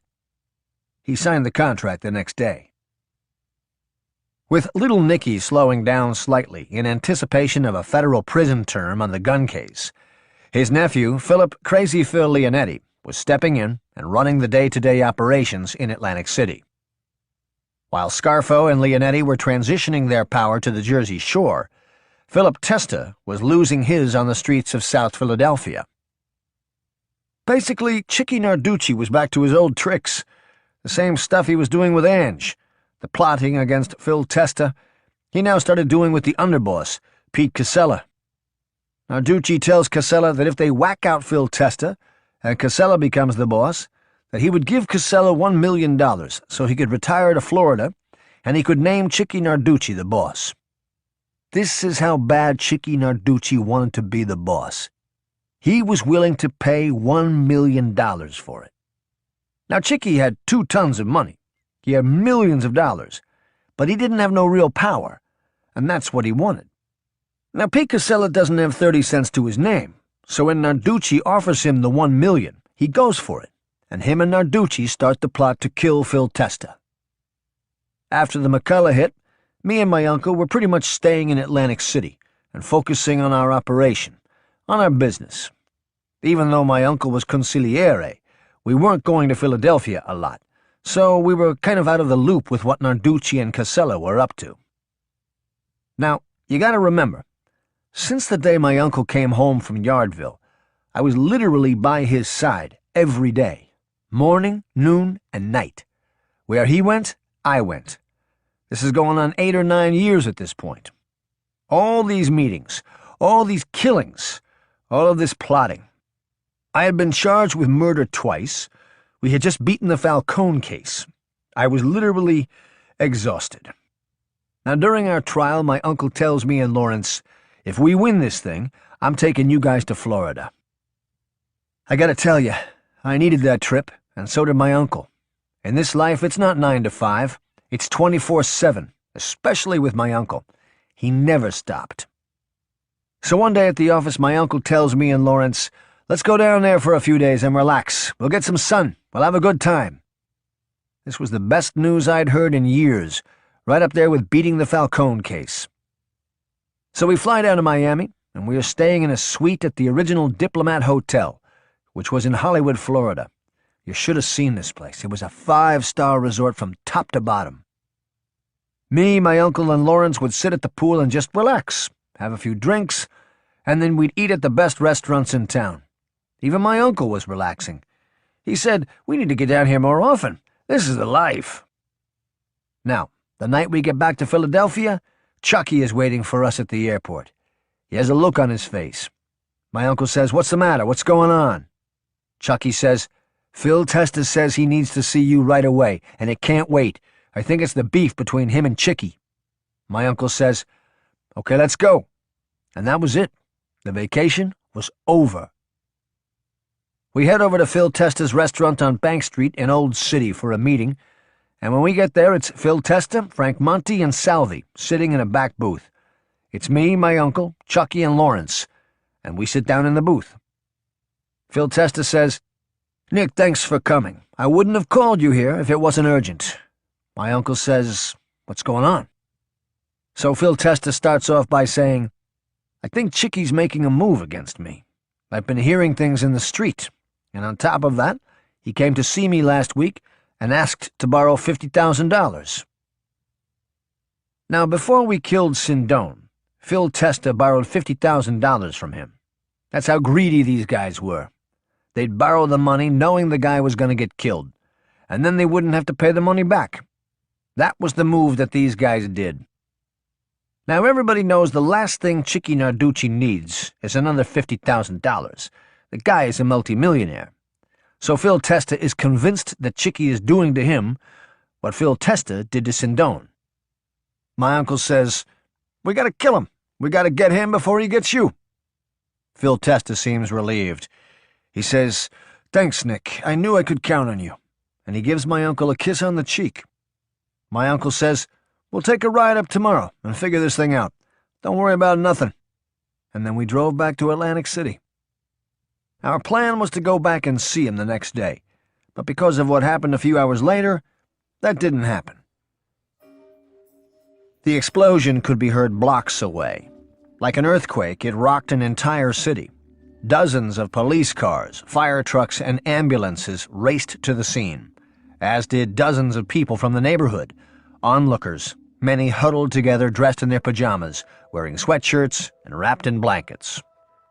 After all, it was after 3 in the morning, and the air was crisp, permeated by the unmistakable scent of a fire that was slowly burning from within the smoldering heap that had once been the well-kept home of a man known to some as Philip Testa, but known to all as the Chicken Man, the boss of the Philadelphia mob. Within minutes, more than a half-dozen clean-shaven and nattily dressed men, wearing navy blue flap jackets with the letters FBI emblazoned in bright yellow across their backs, were on the scene. Unlike most of the spectators present, these men, agents assigned to the FBI's organized crime unit, did not appear to have just woken up. It appeared quite the opposite. It appeared that these men never slept. As the crowd of curiosity seekers swelled behind the yellow crime scene tape, sleepy-eyed reporters joined the crowd, the lights from their television cameras illuminating the sky.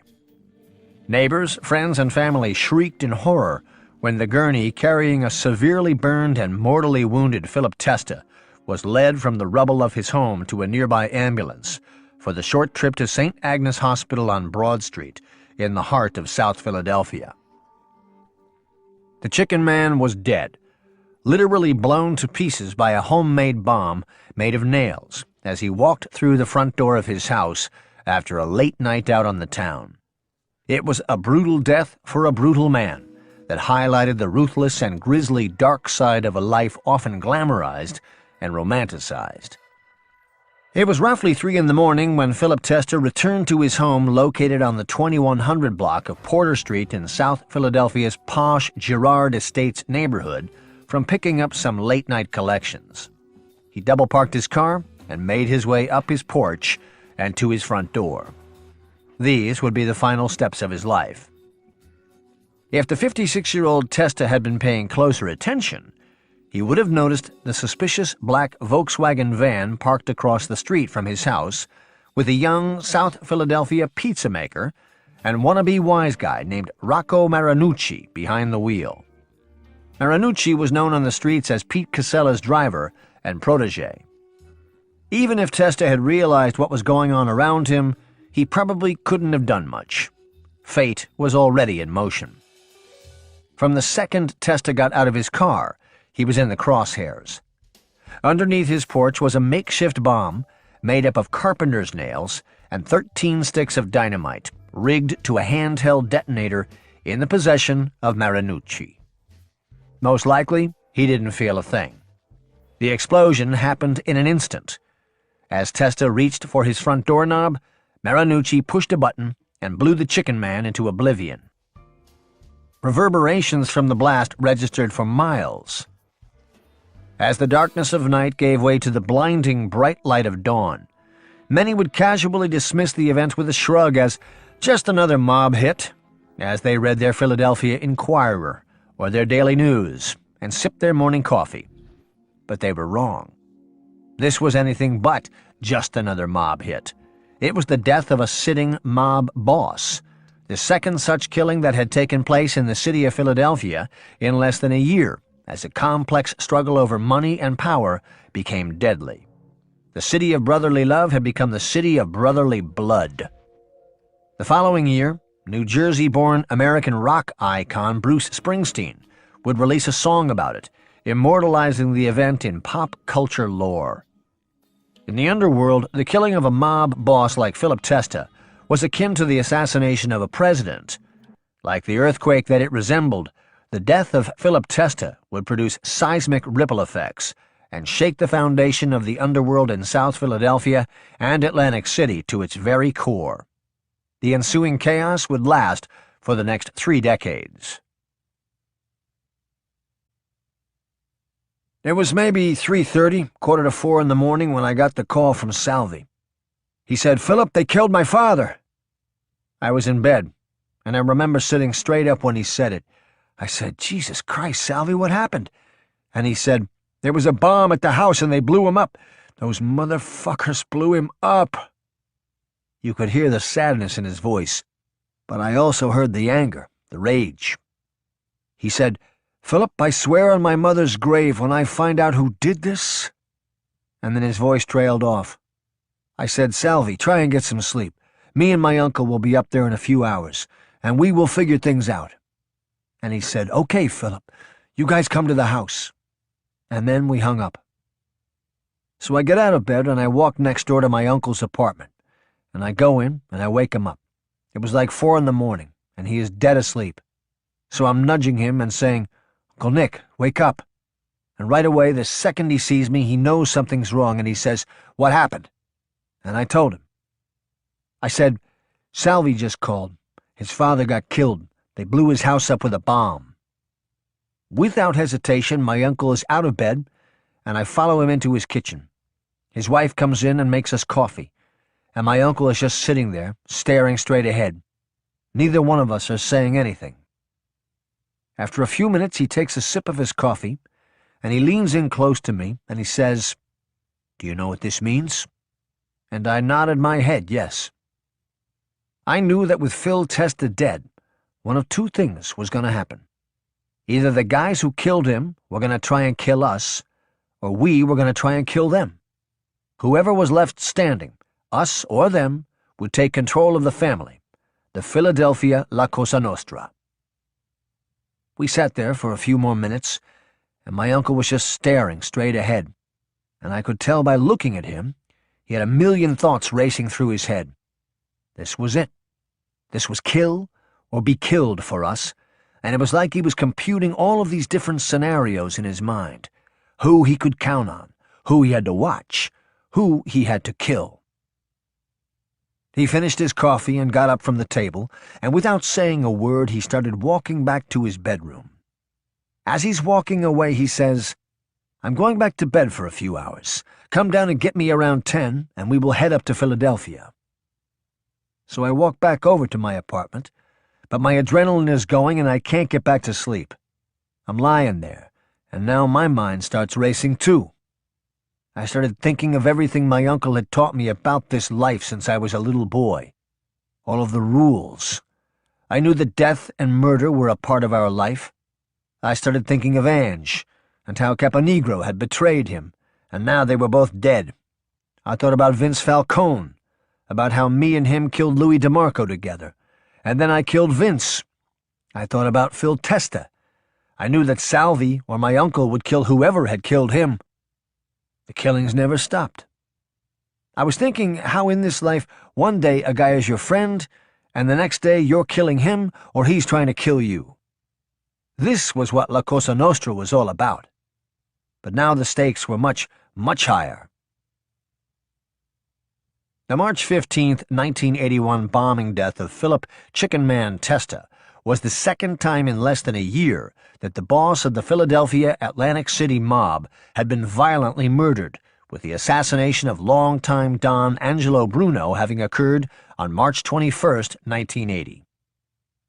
With Bruno and Testa gone, Nicodemo, Little Nicky Scarfo, was in prime position to assume control of the family and become boss, and his nephew, Philip Leonetti, his protege and heir apparent, was right by his side. Every day since he got out of Yardville, I was by his side. I drove him everywhere. Where he went, I went. I'd stay with him until he was in for the night, and I'd be there at whatever time he needed me the next day. That was my routine. That was my life in the beginning. And at 10 a.m. sharp, a few hours after the death of Philip Testa, Leonetti was dressed and ready to drive his uncle to Philadelphia to pay their respects to Salvi Testa and his family. Now, when I come down to get him, he's in a suit and tie. His hair is perfectly in place, and he seemed eager to get to Philadelphia. I don't think it was because he wanted to see Salvi and the family so much. I think it was because he knew guys like Pete Casella and Chicky Narducci would start making moves, and he wanted to be there so he could see who was doing what. My uncle says, "Get Lawrence and let's get on the road. I want to pick up Chucky at his house and then go see Salvi and his sister, and then we're going to get to the bottom of this thing and see what's going on." Now, I know that things are tense. I mean, they just killed the boss less than 12 hours ago. So I say to my uncle, "Do we need these?" And I make my hand like a gun. And he says, "If we do, we can get them up there," meaning Philadelphia. Remember, my uncle is out on bail on the gun possession case from the gun they found in his bedroom when they came to lock us up on the Falcone case. He knows that the cops know that we're driving up to Philadelphia. It's a 60-mile ride on the Atlantic City Expressway, a straight shot from Atlantic City right into South Philadelphia using the Walt Whitman Bridge. We could be pulled over and searched at any time. So my uncle is being extra cautious. "I don't need no more headaches with those motherfuckers," he said, meaning the law, and we got in the Cadillac and headed to Philadelphia. The news of the explosion that killed Philip Testa was the top story on local television, and rumors of who had been behind it began to circulate on the mob-infested streets of South Philadelphia. It takes us about an hour to drive up, and in the car no one is talking because we are always worried about listening devices. We get into the city, and we drive to Chucky's house, and he meets us outside. At the time, he was living around 9th and Jackson. We park the car, and me, my uncle, and Lawrence get out so we can talk to Chucky. Chucky goes right into what people are saying. It was a nail bomb. The word is it was the Irish and the Roofers Union as payback for us killing John McCullough. Right away, my uncle is shaking his head no. He says no fucking way an Irishman is killing the boss of a La Cosa Nostra family. They're crazy, but they're not that crazy. Not in a million fucking years. No way.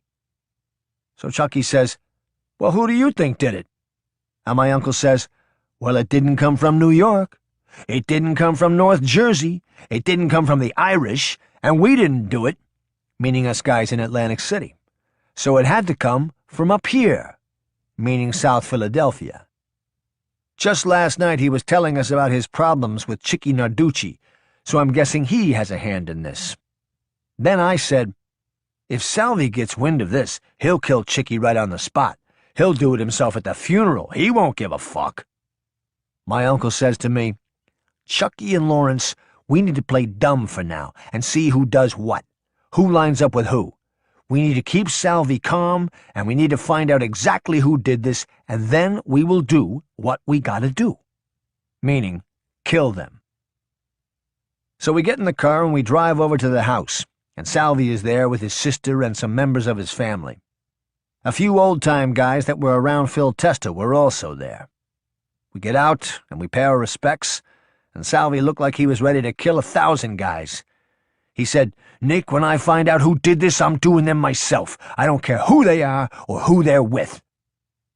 My uncle put his hands on his shoulder and looked him right in the eye and said, "We're going to get to the bottom of this, and whoever did this is going to get this." And he made the sign of the gun. "But we got to sit back and see who was involved in this treason. We can't do anything half-cocked." Salvi just nodded. While we're there, a lot of guys start coming around. Guys like Joey Pungitori and Gino Milano, who were tight with Salvi.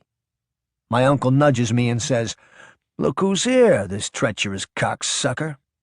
And I look, and in comes Chicky Narducci with his sons Frank Jr. and Philip. They pay their respects to Salvi and his sister Maria, and then Chicky makes a beeline for my uncle. He says, "Nick, isn't this awful? Those no-good Irish motherfuckers did this to our friend." Now, my uncle knows that it's all bullshit about the Irish doing the killing, and he knows that in all likelihood, Chicky Narducci was behind it. He knows, but at this moment he doesn't know enough that he's so certain, and he wanted us to purposely play dumb. My uncle says to Chicky, "What can we do, Chick? We gotta wait and see what happens, just like with Ange." What my uncle was saying is, we gotta wait and see what New York says. And Chicky kind of nods, but he looks confused by what my uncle said. These guys like Chicky Narducci didn't get it. They thought they could pick who the new boss was, but only New York can do that, and my uncle was the only guy that New York would speak to. So we hang around the house for a little while, and my uncle tells Salvi, "We're going to be here for a few days for the wake and the funeral, and we'll get to the bottom of this." In the days following Philip Testa's murder, 3 names emerged as his likely successor: Testa's hand-picked underboss, Pete Casella, his trusted friend and consigliere, Nicodemo Little Nicky Scarfo, and a renegade mob soldier named Harry the Hunchback Ricobene. My uncle was small, but Harry Ricobene was smaller. He was like 4 feet 10 inches and weighed 110 pounds. We called him the Hunch because he had a hunchback. Him and my uncle had hated each other for years, but Harry had his own crew, and he was the main guy in southwest Philadelphia. They ran gambling, loan sharking, and extortion rackets like we did, but Harry and his crew were mainly known as drug dealers, and my uncle detested drugs and drug dealers, so that's one reason we didn't like him. The other reason was that Harry never showed anybody any respect, and that he didn't follow the rules. My uncle used to say, "The way he behaves, he's not Cosa Nostra." Now Pete Casella, who Phil Testa picked as his underboss, he too was a drug dealer. He had just gotten out of jail for selling drugs. My uncle was the one who had Mickey Coco killed for selling drugs to Frank Monte's kid. He always said, "Drugs and our thing," meaning La Cosa Nostra, "don't mix." Scarfo's blind allegiance to La Cosa Nostra's strict edict against getting involved in the distribution of drugs may have been admirable to some mob traditionalists, but rules were meant to be broken, and in fact, Harry Ricobene and Pete Casella weren't the only mobsters who moonlighted as drug dealers. Lucky Luciano, the architect of the national La Cosa Nostra syndicate and the first boss of bosses, was heavily involved with the distribution of drugs, as were his underboss, Vito Genovese, and Genovese's protege, Vincent the Chin Gigante, who shared a cell with the powerful mafia don inside the massive fortress-like federal penitentiary USP Atlanta following a 1959 conviction for heroin trafficking. Following the murder of Angelo Bruno and the shift in power on the commission, Vincent the Chin Gigante, the boss of the Genovese family, was now the boss of all bosses, the supreme leader of the commission. Scarfo knew that Gigante, whom he considered a personal friend, would nominate him over Casella and Ricobene. When Ange got killed, the Chin wanted my uncle to become the next boss, but my uncle declined, and told them that Phil Testa deserved it more. The Chin, through Bobby Manna, then ordered Phil Testa to make my uncle the underboss, or consigliere, and my uncle became the consigliere. Testa's choice of Pete Casella as his underboss would ultimately cost him his life. Now, in the days leading up to Phil Testa's wake, we were in South Philadelphia every day. Me, my uncle, Chucky, and Lawrence. We were using a bar at 9th and Moyamensing called the 9M Bar, which was named after the streets it was on. From the time I knew Chucky, if he wasn't at his clubhouse on Shunk and Sarshan, you could find him at the 9M Bar. My uncle felt safe there. Now, at the time, the captains in the family were Freddie Aiezzi, Santo Idone, Joey Scafidi, Frank Monti, Johnny Capello, and Chicky Narducci. My uncle's captain before he became consigliere was Freddie Aiezzi, so we knew that he was with us. My uncle went way back with Santo Idone and Joe Scafidi, back to the Reds Caruso murder, so we knew that they were with us, and Frank Monti was very close with my uncle and Phil Testa. Remember, my uncle had Mickey Coco killed for selling drugs to Frank Monti's kid, so he was with us. We had everyone but Johnny Capello and Chicky Narducci. They were with Pete Casella. None of the captains were backing Harry Ricobene. My uncle had the support of 4 out of the 6 captains, and he knew he had New York support. But you gotta remember, not all these guys played by the rules. That's why Ange and Phil Testa were dead. So we go to the wake, and everybody's there, the whole organization. Members, associates, you name it. Everyone connected to La Cosa Nostra was there. While we were there, Chicky Narducci comes up to my uncle and says, "Nick, Pete Casella wants to see you after the wake to sort some things out. We want you to come to John Capello's house." Now, John Capello, who was a captain, is Pete Casella's brother-in-law. His house is the house where I got made. These guys knew my uncle was making moves with the other captains, and my uncle was now almost certain that Pete Casella was in on the plot against Phil Testa with Chicky Narducci. So this is it. This is the other side wanting to sit down with my uncle. My uncle tells Chicky, "I'll be there. Me and Chucky will come." And Chicky says, "Good, we'll straighten things out."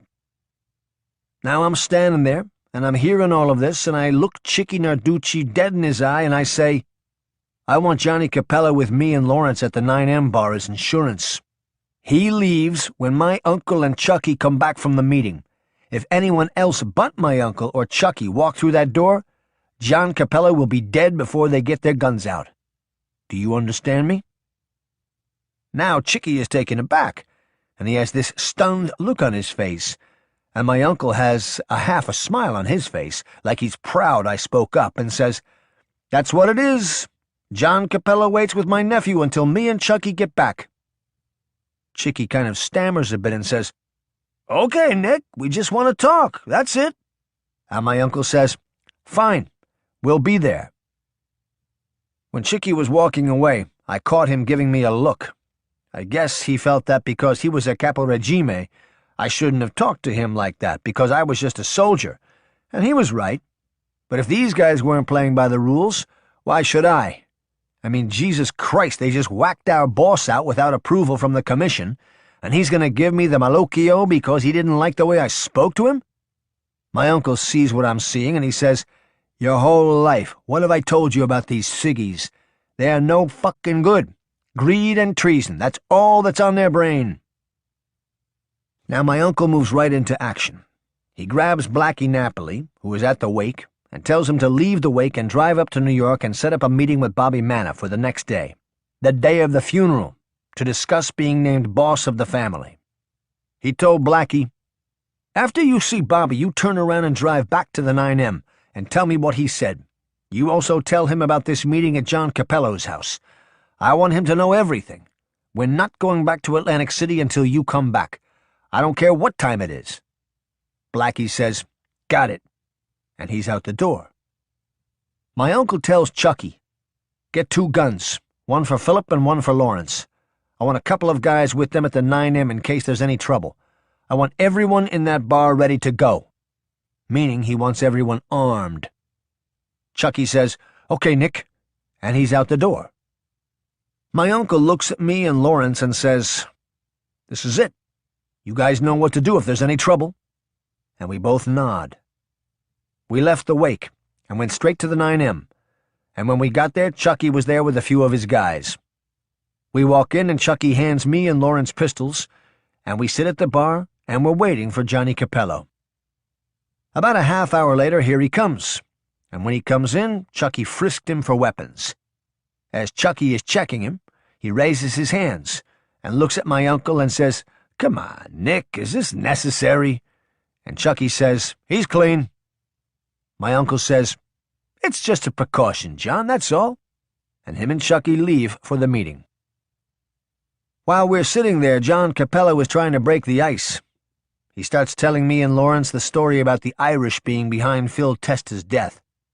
Me and Lawrence don't say nothing, and he's just talking, and I'm staring him dead in the eye as he's talking. I tell him, "You know, if something happens to my uncle or Chucky, you won't leave this bar alive. You know that, right?" And he looks at me and nods, and I say, "Let's have some drinks and see what happens." And after that, I don't think he said 2 words the rest of the night. Now, like I did with Chicky Narducci, I shouldn't be talking to John Capello like that. But I'm thinking he's with the guys who killed Phil Testa. In my mind, I was thinking that those guys would have killed me, my uncle, Chucky, Lawrence, Salvi, all of us. So in reality, I didn't give a fuck about none of them. On this day, the day of Phil Testa's wake, that was the first time in my life that I ever balked at the rules of La Cosa Nostra. So we're sitting there, and it seems like an eternity. A couple of guys were playing cards in one of the booths. A few more were watching TV. 2 guys were sitting on stools by the front door, and we had 2 guys outside the bar. Everybody had a pistol on them. Me and Lawrence were sitting at the bar with John Capello, and he started drinking. He knows his night's going to end one of 2 ways. Door number 1, he's going home. Door number 2, I'm putting 2 bullets in the back of his head. There ain't no door number 3. Me and Lawrence were milking our drinks because we had to stay alert in case there was trouble. It was very, very tense. The waiting became very monotonous, and this John Capello just keeps drinking as the hours pass by. All of a sudden, around midnight, the 2 guys by the front door are off of their stools, and they are walking towards the door. The guys playing cards are on their feet. Lawrence starts walking towards the door. I got my gun in John Capello's ribs, and the door opens, and in walks my uncle with Chucky behind him. I take the gun and put it back in my pants, and my uncle walks right over to John Capello and says, "Okay, John, you can go now." And this guy is out the door like Flash Gordon. Chucky tells the guys in his crew to stand outside, and that the only guy allowed in the bar is Blackie Napoli, who should be on his way back from New York with a message from Bobby Manna. Lawrence makes drinks for all of us, and we all toast, "Salud," and my uncle tells us about the meeting. When we got there, it was Pete Casella, his brother Anthony, that backstabbing cocksucker Chicky Narducci, John Grand and his son, and this kid Rocco Marinucci. They checked us for weapons right when we got there. Rocco Marinucci was looking out one of the windows and listening to a police scanner, and the rug in the room where we were meeting was rolled up. I think they were planning on blasting us, but they knew that you guys would have killed John Capello. Chucky says, "If you guys didn't have him here with guns on him, we wouldn't be sitting here talking right now." Lawrence chimed in and said, "Motherfuckers." And my uncle looks at me and says, "You caught Chicky off guard by asking for Pete's brother-in-law as insurance. If they had said no, then there wouldn't have been no meeting. They weren't going to kill us and let him die as a result, so they tried Plan B, which was to try and trick us. These fucking guys think I started doing this yesterday. These cocksuckers, we'll show them." My uncle says, "Pete Casella tells us that someone in New York told him that the Irish had killed Phil Testa and that he wanted me to retaliate." My uncle said Pete Casella was acting as if he was already the boss.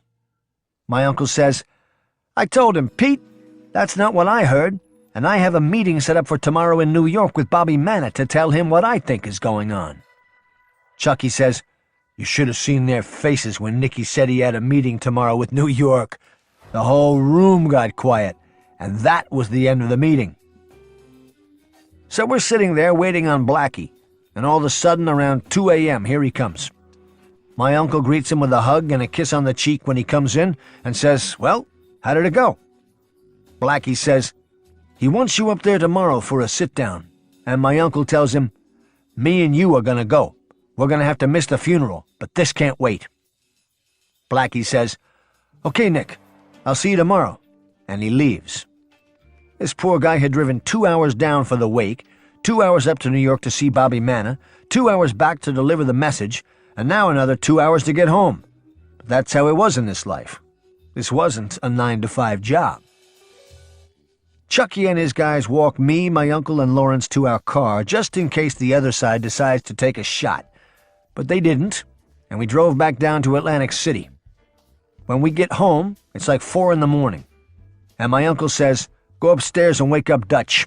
Tell him I need a car around the corner first thing in the morning."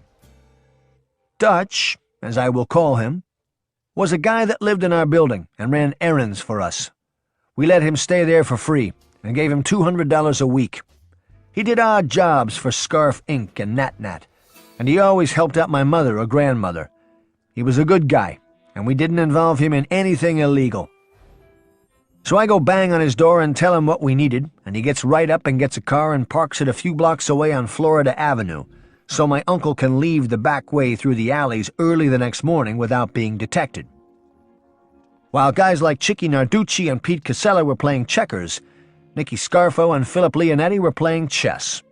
Each move was calculated and measured, and in March 1981, Little Nicky and Crazy Phil were one step away from running the entire Philadelphia Atlantic City mob. Scarfo had just turned 52, and in a matter of days, Leonetti would be 28. Scarfo's meeting scheduled the next day with his old pal from Yardville, Bobby Manna, was at this point merely a formality. The morning of the funeral, me and Lawrence get up early, and we're getting ready to go to Philadelphia. My uncle's up, and he's getting ready to head up to New York for his meeting with Blackie Napoli and Bobby Manna. He's going to go through the back alleys and get in the car Dutch had left for him so he doesn't pick up a tail. We were always careful, but going to New York, you had to be extra careful. Guys like Bobby Manna and the Chin did everything top secret. So my uncle says, "Tonight when I get back, we will meet up for dinner. When you guys are up there today, keep your antennas up. I want to know who's saying what and who's gathering with who." As Philip Leonetti and Lawrence Merlino were on their way to Philadelphia for Phil Testa's funeral, Nicky Scarfo was on his way to North Jersey to meet with Blackie Napoli and Bobby Manna in the back room of an Italian restaurant in Hoboken to discuss the future of the Bruno crime family, and more specifically, Little Nicky's future as its boss. 10 years prior, the trio of Scarfo, Napoli, and Manna walked the track together at Yardville State Prison and discussed their future plans as mob leaders. My uncle was very tight with those guys, ever since they were in Yardville together. Scarfo told Manna everything he had learned about Phil Testa's death, the beef with Chicky Narducci, the rumors about the Irish, and his less-than-friendly meeting with Pete Casella the night of the wake. Scarfo told Manna that he believed Casella, Narducci, and others not yet known to him were behind Testa's murder. Manna told Scarfo that whoever had killed Philip Testa did not have the permission of the commission, and as such, the hit was unsanctioned. As it had done with the unsanctioned murder of Testa's predecessor, Angelo Bruno, the commission would launch an immediate investigation to identify those responsible and make arrangements to mete out the appropriate punishment: death. Sitting at the head of the commission was Manna's boss and Scarfo's friend and ally, Vincent the Chin Gigante. Manna told Scarfo that he would schedule a meeting in a week, and that both Scarfo and Casella would present their case to the Genovese hierarchy, which consisted of Gigante, Manna, and Anthony Fat Tony Salerno, the same individuals who presided over the investigation of Angelo Bruno's murder 1 year prior, and who had ordered the gruesome torture killings of those involved. This time around, The Genovese would be without their Minister of Manipulation, Frank Funzi Thierry, who was on his deathbed in a prison hospital after being convicted of racketeering and sentenced to 10 years in prison. With or without Thierry, the deck was heavily stacked in Scarfo's favor, and Little Nicky knew it.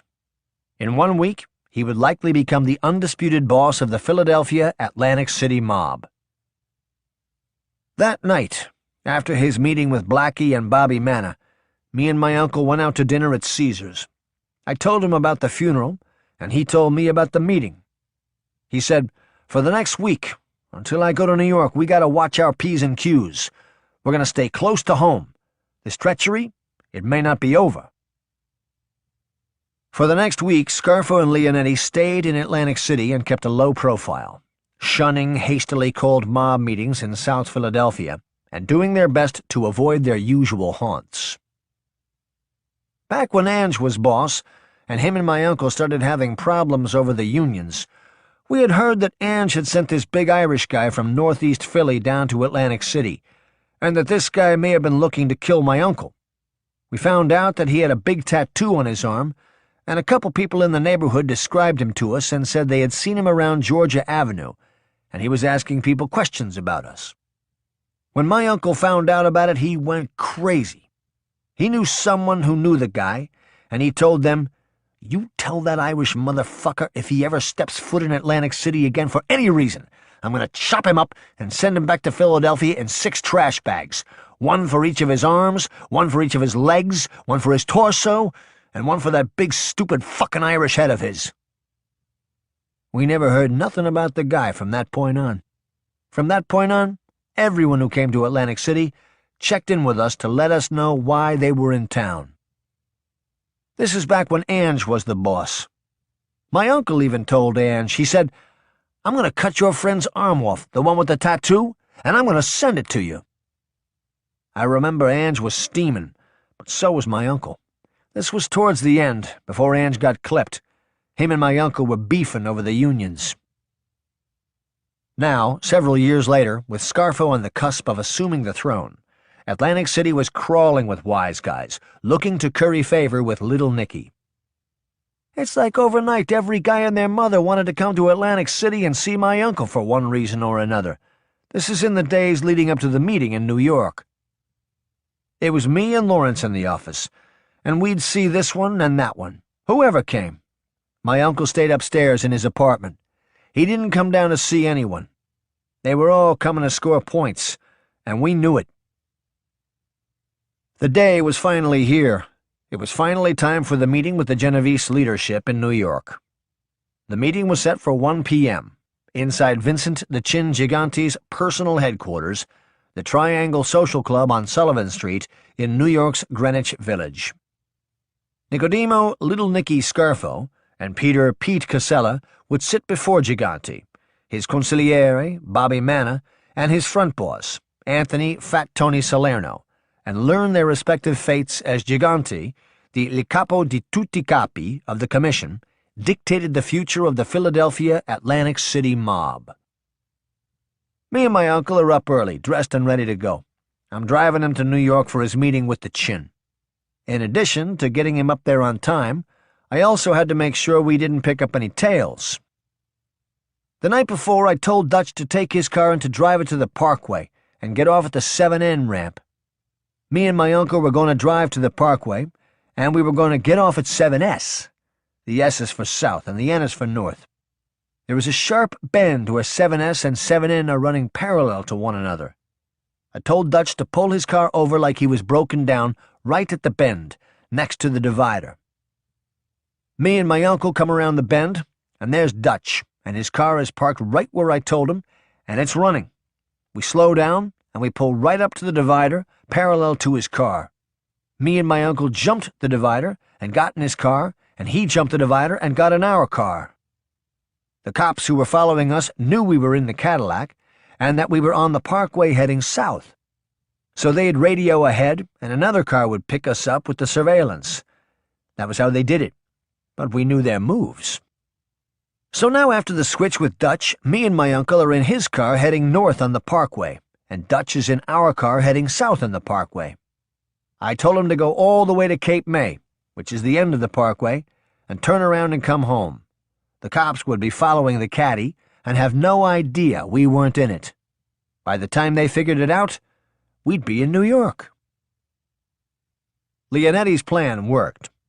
In addition to shaking a law enforcement tail, driving in a clean car gave Philip and his uncle an opportunity to talk freely for the nearly 2 hours it would take them to get to Greenwich Village. My uncle knew they were going to make him boss. I said, "You think they're going to do to Pete what they did to Tony?" Meaning kill him. And my uncle shrugged his shoulders and said, "If it was up to me, I'd kill Pete, his brother Anthony, his brother-in-law Johnny Capello, Chicky Narducci, and that fucking Rocco Marinucci. But it ain't up to me. It's up to this guy." And he stroked his chin, which is how we referred to the chin. As Scarfo and Leonetti got closer to New York, both men became more anxious, spotting in the distance the site of the World Trade Center's Twin Towers and the Empire State Building as they prepared to enter the city through the Holland Tunnel. Once we were in the city, my uncle started going over the protocol for the meeting. We were to first go to a restaurant in Little Italy, and then they would send for my uncle. He would go to the meeting, and I would stay at the restaurant. When we got there, we went into the restaurant, and the first guy we saw was Benny Eggs. Venero Benny Eggs Mangano was one of Chin Gigante's closest friends, and was the reputed underboss of the Genovese crime family. Benny Eggs said, "Nick, it's good to see you," and he gave my uncle a kiss on the cheek. My uncle said, "Ben, I want you to meet my nephew, Philip Leonetti. He is a friend of ours." And Benny shook my hand and gave me a kiss on the cheek and said, "So this is the young man I've heard so much about." He couldn't have been nicer to us. He tells us to have a seat, and right away they start bringing over food and drinks. He says to my uncle, "Let's wait a while for the other guy to get here, and then we'll get you over there," meaning the club where the chin was. As Scarfo, Leonetti, and Mangano made small talk, at 12:45 p.m., sharp, 3 Genovese soldiers walked into the restaurant, and Benny Eggs excused himself from the table. Now the meeting is scheduled for 1 o'clock. Me and my uncle get there at 12 o'clock, and here it's 12:45, and Pete Casella is nowhere to be found. My uncle checks his watch and whispers to me, "I'll bet you this cocksucker ain't gonna show," meaning Pete. I just made a face back at my uncle like, "No way," because that was a major no-no. If you got called to a meeting with the boss of the commission and you didn't go, the penalty was death, no questions asked. So now Benny Eggs comes back and says, "I sent one of those fellas back to see what they want to do, if they want to get started or wait a bit longer for the other guy." My uncle said, "Doesn't matter to me, Ben. Whatever you guys want." So 5 minutes later the guy comes back and whispers in Benny Eggs' ear, and he says to me and my uncle, "It may be a little while." Now we're just sitting there eating a little bit, having a couple of drinks, but this isn't the way it was supposed to be. All of a sudden all these thoughts are racing through my mind. Were we getting double-crossed, like Caponegro did? Was I going to wind up in the back of a car like Freddie Salerno? Maybe they were going to take us all out so they could have Atlantic City all to themselves. My uncle's sitting there, and I can see his antenna is up, but we can't talk because Benny Eggs is with us, and he's telling stories and making small talk. But I know my uncle is thinking the same thing. So, next thing you know, it's 3 o'clock. Now, my uncle knows the rules, and so do I. We're not going to say, "Hey, what's taking so long?" or "Is there a problem?" So we're just sitting there. What Scarfo and Leonetti did not know was that while Scarfo had his ace in the hole with Bobby Manna from their days together in Yardville State Prison, Pete Casella had made a similar connection with a powerful Genovese captain when the two men were doing time together on federal drug trafficking charges. At that very moment, the Genovese captain was pleading Casella's case to Gigante, Manna, and Salerno, trying to intervene on his behalf by either swaying the Genovese leaders to name Casella the new boss of the Philadelphia Atlantic City mob, or at a minimum, spare his life in the event Gigante was looking to make an example, like he did with Antonio Tony Bananas Caponegro.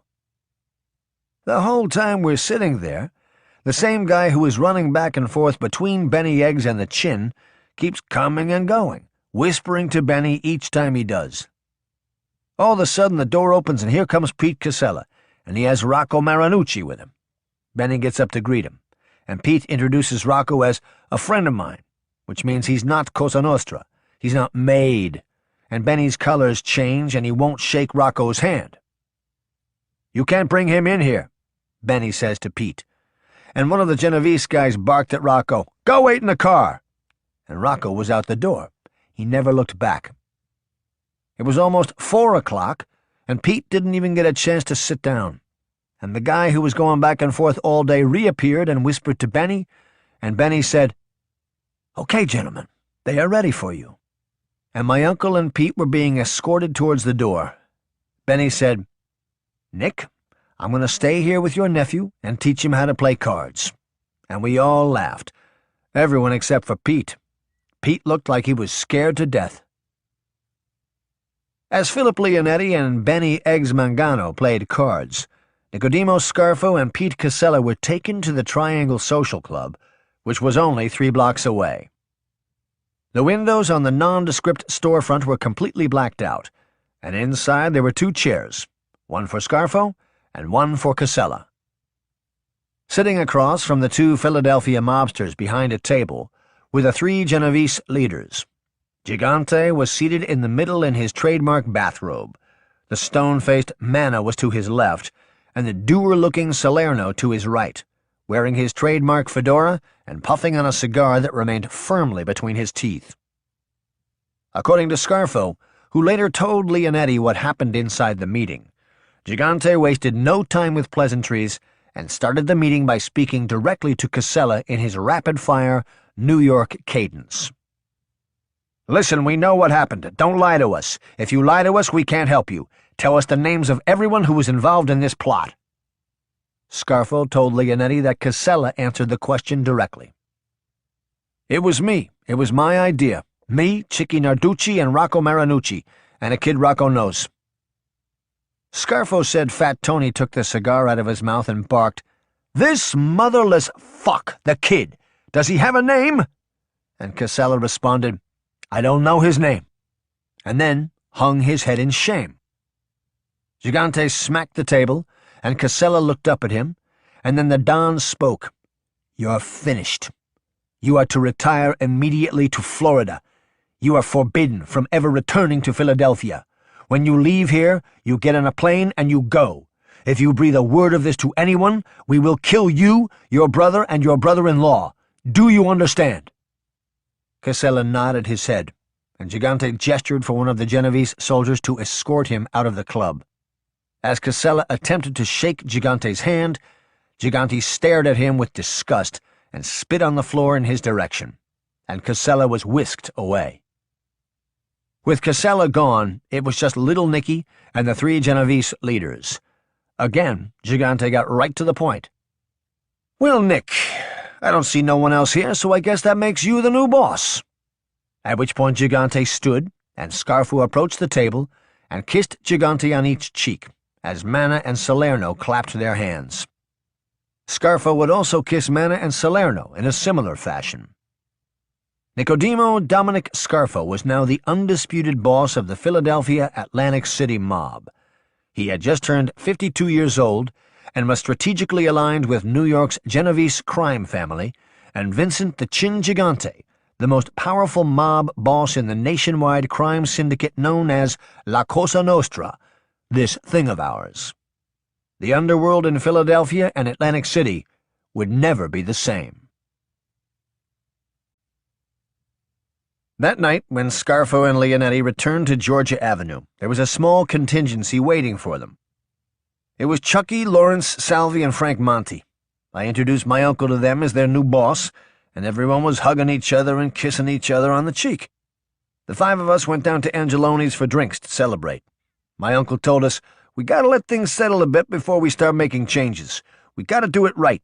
One step at a time. This is a whole new ball game." Everyone was happy, but it seemed like Salvi was a little out of it. I think he was expecting my uncle to say our first order of business is we're going to go kill this one or we're going to go kill that one. the guys who had killed his father.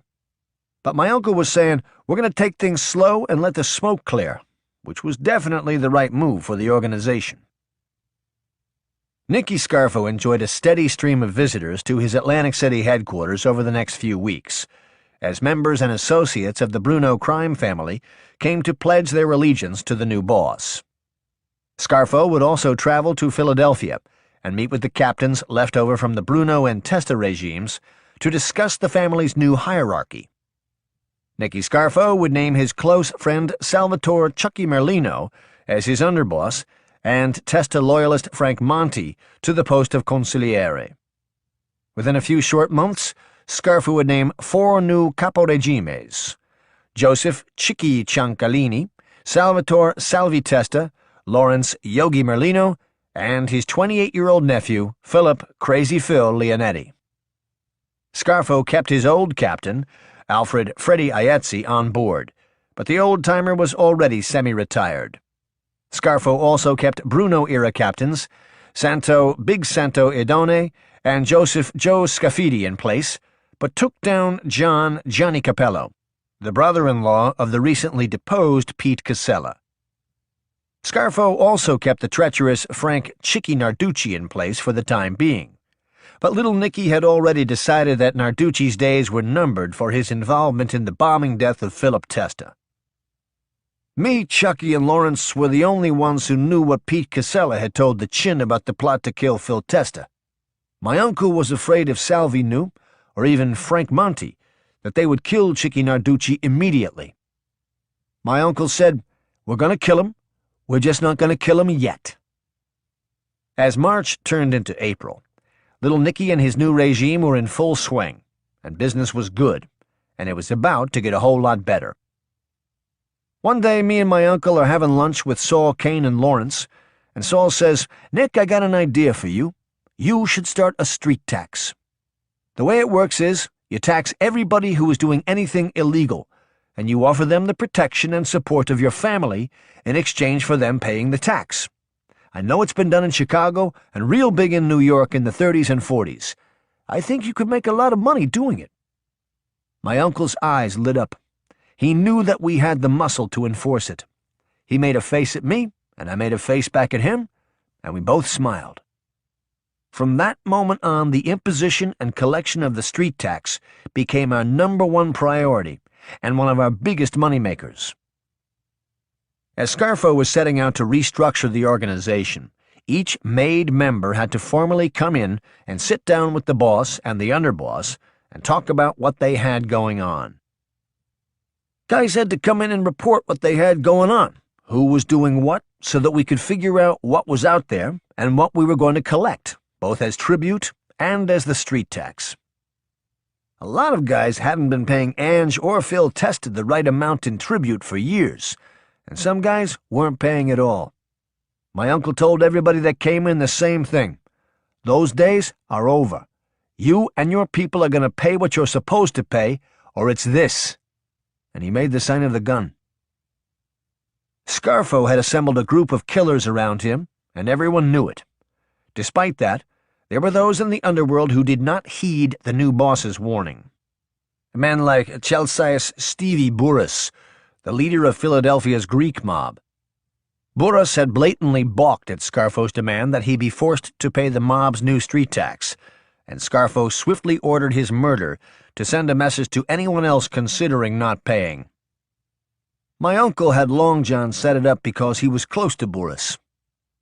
Raymond Long John Morterano, the one-time aide-de-camp to Angelo Bruno, who had helped Scarfo murder union boss John McCullough in December 1980, set up a dinner party at a restaurant in Philadelphia and invited Burris to join him and his wife and several other people for a night out. Burris brought his young girlfriend to the restaurant, and everyone was having a good time, until 2 men with ski masks entered the restaurant and motioned for Martirano and the others to move as they opened fire on Burris, killing him with a barrage of bullets, and killing his young date, who got caught in the crossfire. The cold-blooded mob killing of Stevie Burris sent the rest of the Philadelphia underworld scurrying to pay Scarfo's street tax, and Scarfo's crews were bringing in money, hand over fist. Once we got it going good, we were bringing in $100,000 per month, just in street tax money. Don't forget, we still had gambling, loan sharking, and extortion operations, so on a good month, we could bring in $500,000 or more in cash. With Scarfo and Leonetti based in Atlantic City, Salvatore Chucky Merlino and Salvi Testa were running the day-to-day operations of the family in South Philadelphia. Things were great in the beginning, especially after we killed Stevie Burris. Everyone was doing their job, and we were making a lot of money. Everybody was paying. My uncle was happy, and things were good. But hanging over Scarfo's head in the summer of 1981 was an imminent prison sentence stemming from his conviction on gun possession charges in connection with the .22 that was found in his bedroom drawer during the police raid following the Falcone killing. As a convicted felon, Scarfo was facing several years in federal prison and was out on bail pending appeal. His lawyer, Bobby Simone, had told him that the appeal was a long shot, and that in all likelihood he would be in jail within the next 12 months. The looming jail sentence did not stop Scarfo from ordering the murder of a South Philadelphia drug dealer and loan shark named Johnny Calabrese on October 6, 1981, because, like Stevie Burris, Johnny Calabrese balked at paying the Scarfo mob's street tax.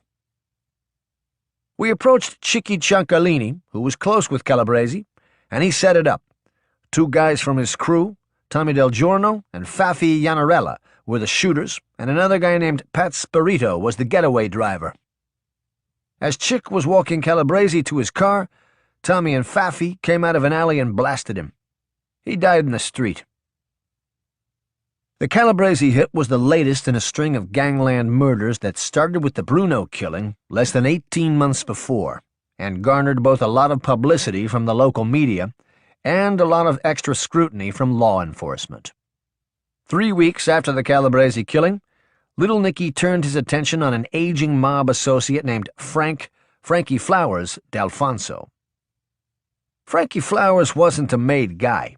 He was an associate, and he made a ton of money with Ange. They were involved in a lot of things together, both illegal and legal stuff. So when my uncle becomes boss, he sends for Flowers, and the guy doesn't come in. So my uncle tells Salvi, "I want you to give him a beating. Don't kill him, but shake him up. Make sure he knows that it's a new regime, and he is going to pay like everyone else." Scarfo knew that D'Alfonso was a huge earner, and Scarfo hoped that a beating at the hands of Salvi Testa would bring the old-timer around.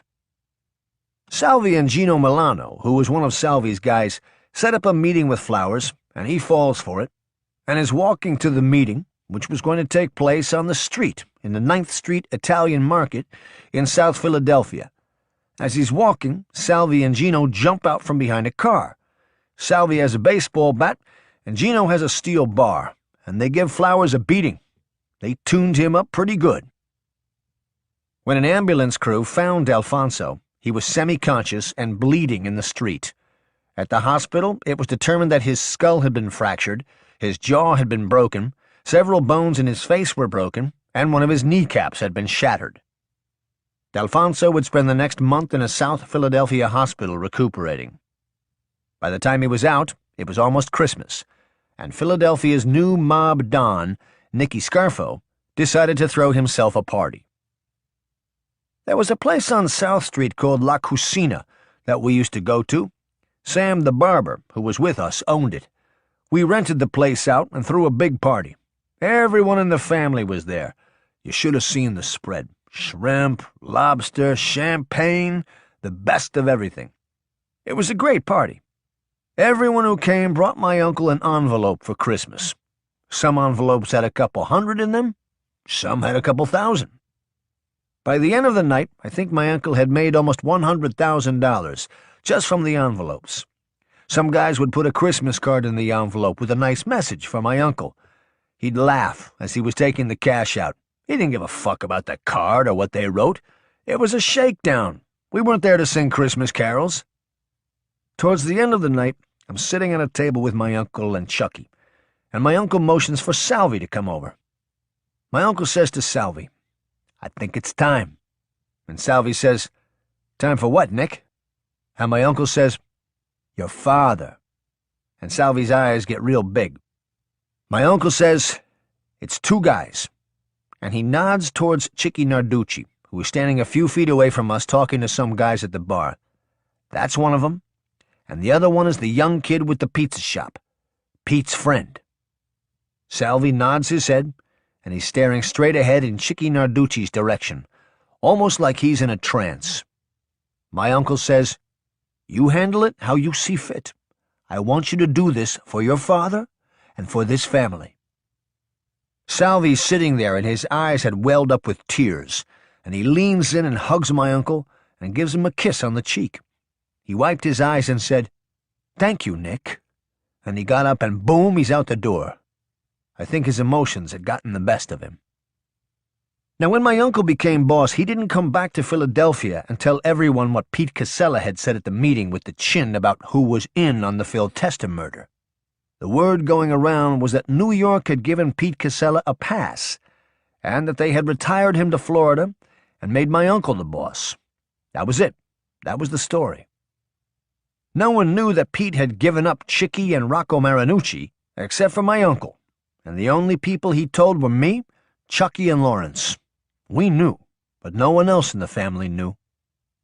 Now we're at the Christmas party, and my uncle tells Salvi, and he gives him the okay to kill both guys. It was a great way to end the year.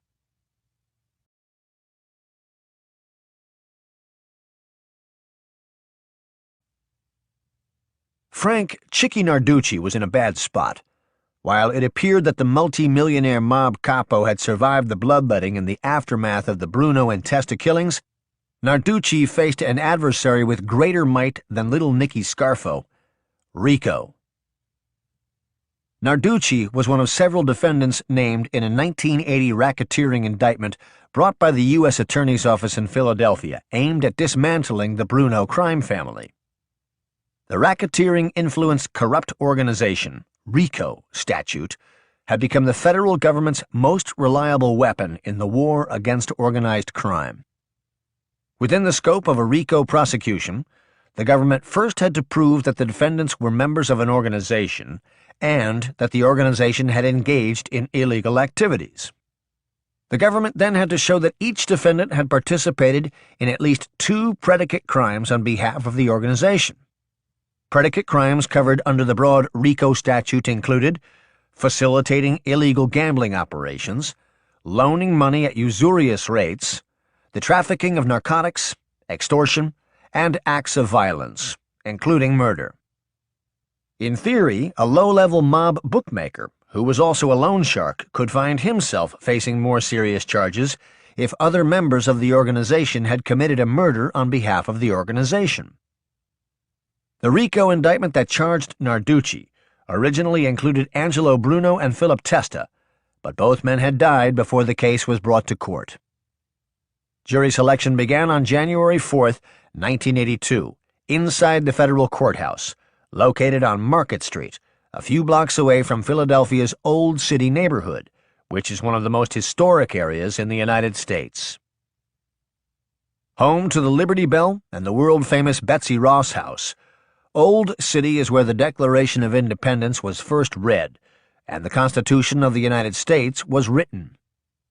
In all likelihood, none of this was on Chicky Narducci's mind as he and several co-defendants left the courthouse after an exhausting 4th day of jury selection. The kind of justice that Narducci was to face was not what our nation's forefathers had in mind.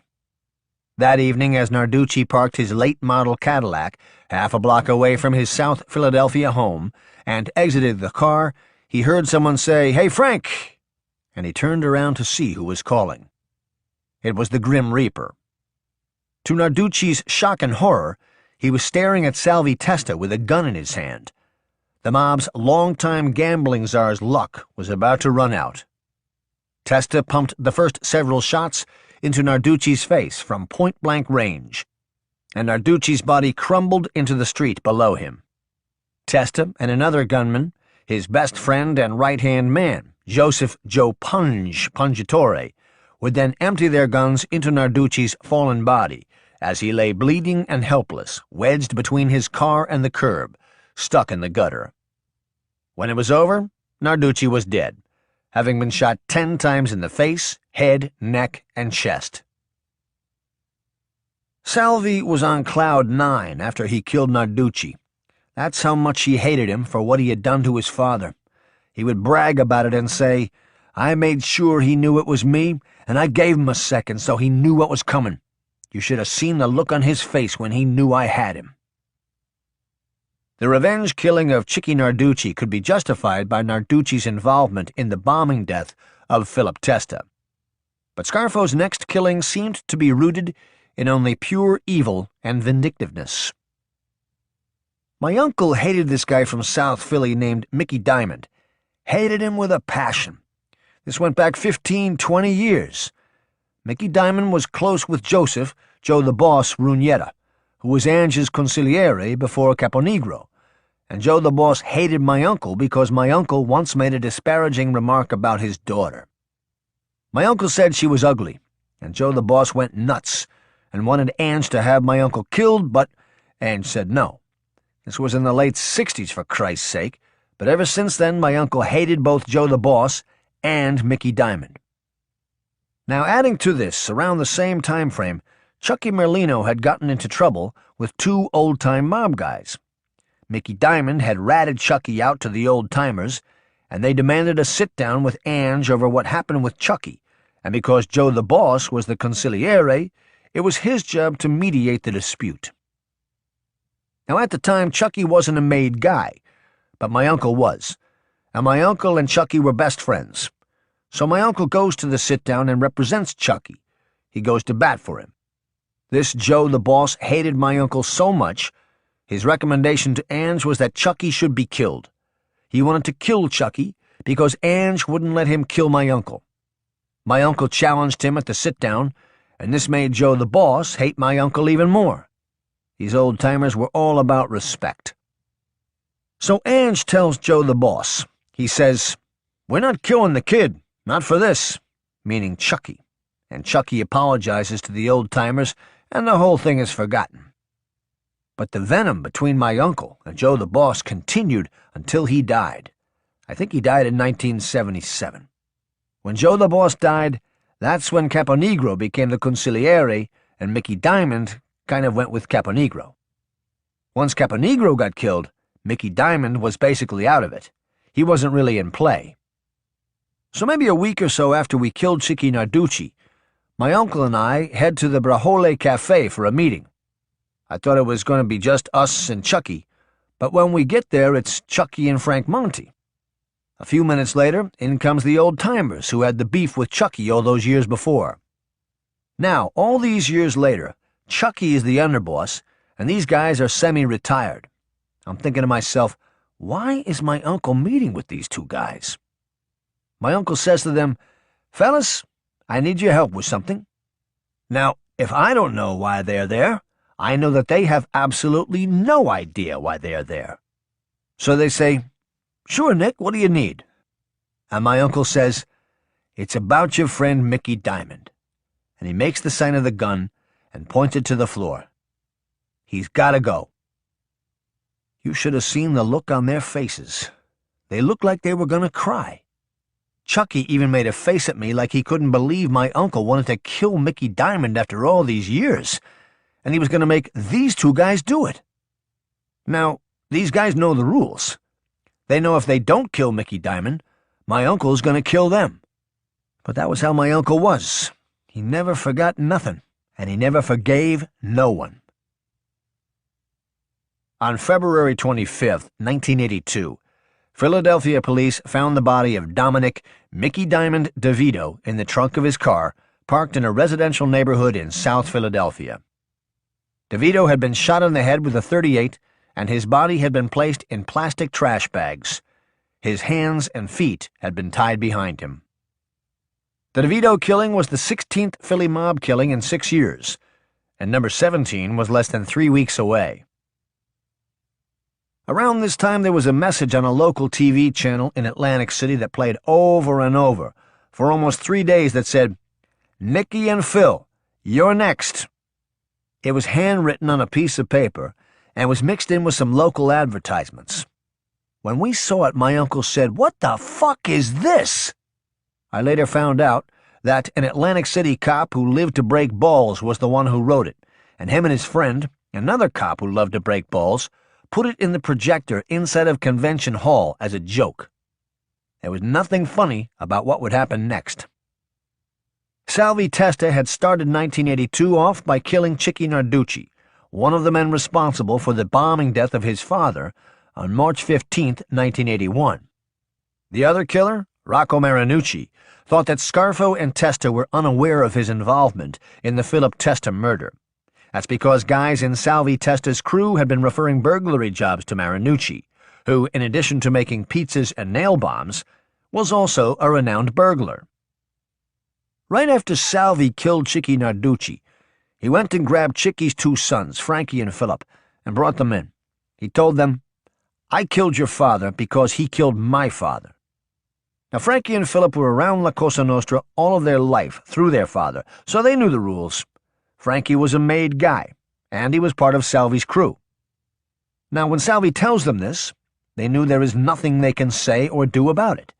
If they tried to retaliate or anything like that, we would have killed them both, and they knew it. So they accepted it for what it was, and everyone moved on. Now, at the time, Frankie Narducci was tight with this Rocco Marinucci, the kid who made the bomb.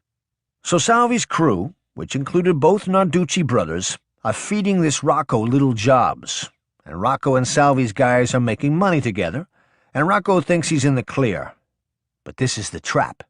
It's just like we did with the concrete union job for Vincent Falcone, and just like Vince, Rocco falls for it. Salvi's guys tell Rocco, "We need you to help us open a safe. We think there's a couple million in there." So Rocco and Salvi's guys go to the Buckeye Club in South Philadelphia, which is Frankie Narducci's place, to go over the plan to get the safe and get the tools they needed.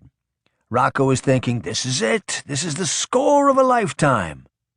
Now, this whole time, Rocco is dealing with guys in Salvi's crew, but never Salvi himself. So they get to the club, they go inside, and the lights are out. Frankie says, "Must be a bad bulb." The other guys come in, and Rocco is asking them if they brought flashlights so they can see, because the place is pitch black. Frankie says to Rocco, "There's some flashlights in the back room, and there's a light switch back there. See if that's working." Rocco finds a string hanging from the ceiling, and he pulls it, and a dim light goes on. And as Rocco turns around, instead of seeing the flashlights, he sees Salvi Testa. The Grim Reaper would strike again.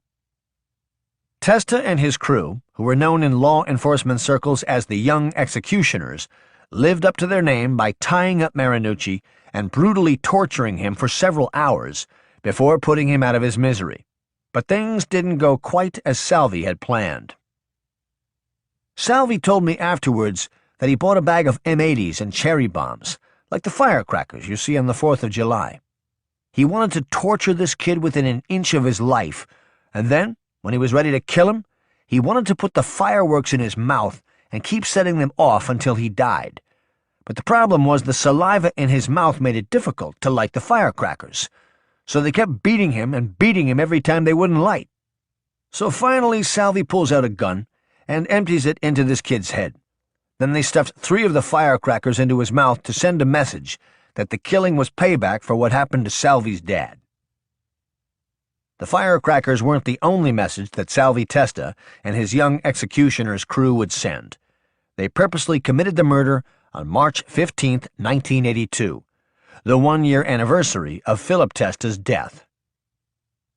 In less than a year, Nicodemo, Little Nicky Scarfo, had established his burgeoning organization as the most ruthless regime in the history of the Philadelphia mob. Gone were the docile Don days of Angelo Bruno. Nicky Scarfo was a gangster, and the men around him were stone-cold killers. This is exactly what my uncle wanted. He wanted people to be afraid of us, and they were. Everyone was scared to death. And for good reason. Scarfo and Leonetti had turned Atlantic City into the Wild West of the 1970s, with several high-profile gangland killings, and now they were doing the same in the streets of South Philadelphia.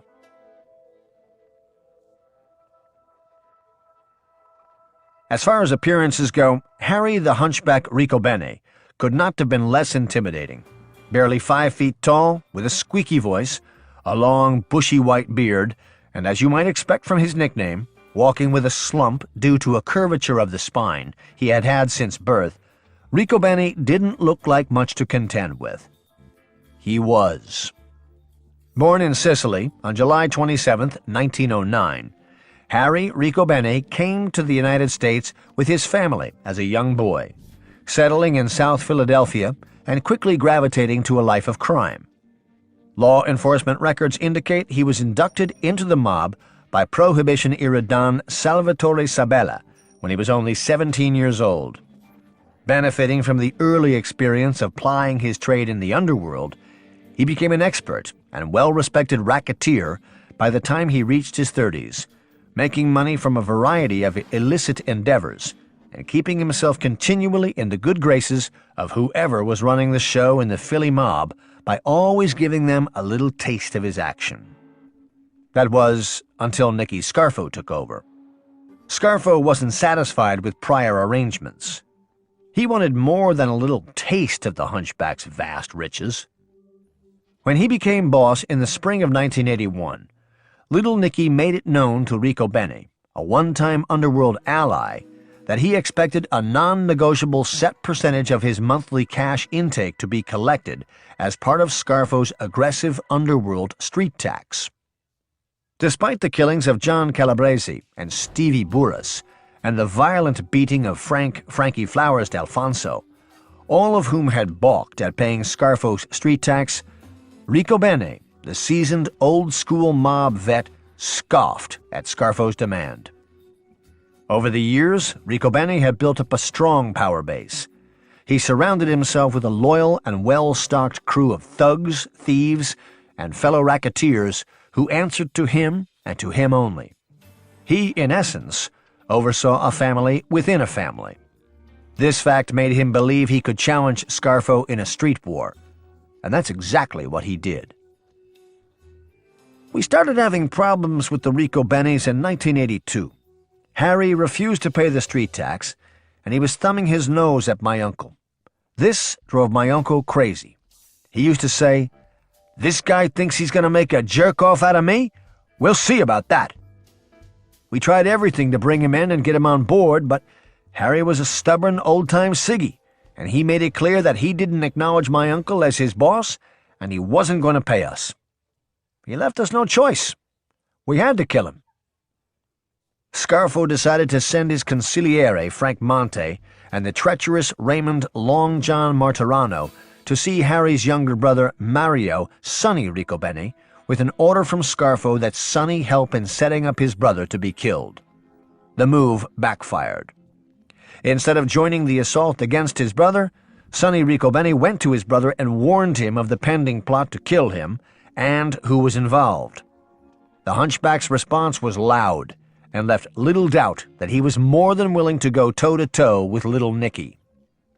A few weeks later, on May 13th, Frank Monte was gunned down while standing in front of his car at a South Philadelphia gas station by Joseph Padula and Victor DeLuca, two hitmen in Ricobene's crew who had been lying in wait for the mob consigliere in a parking lot across the street from the gas station with a powerful scope-fitted rifle. The Ricobenes had struck first. Nicky Scarfo was incensed. The war was on.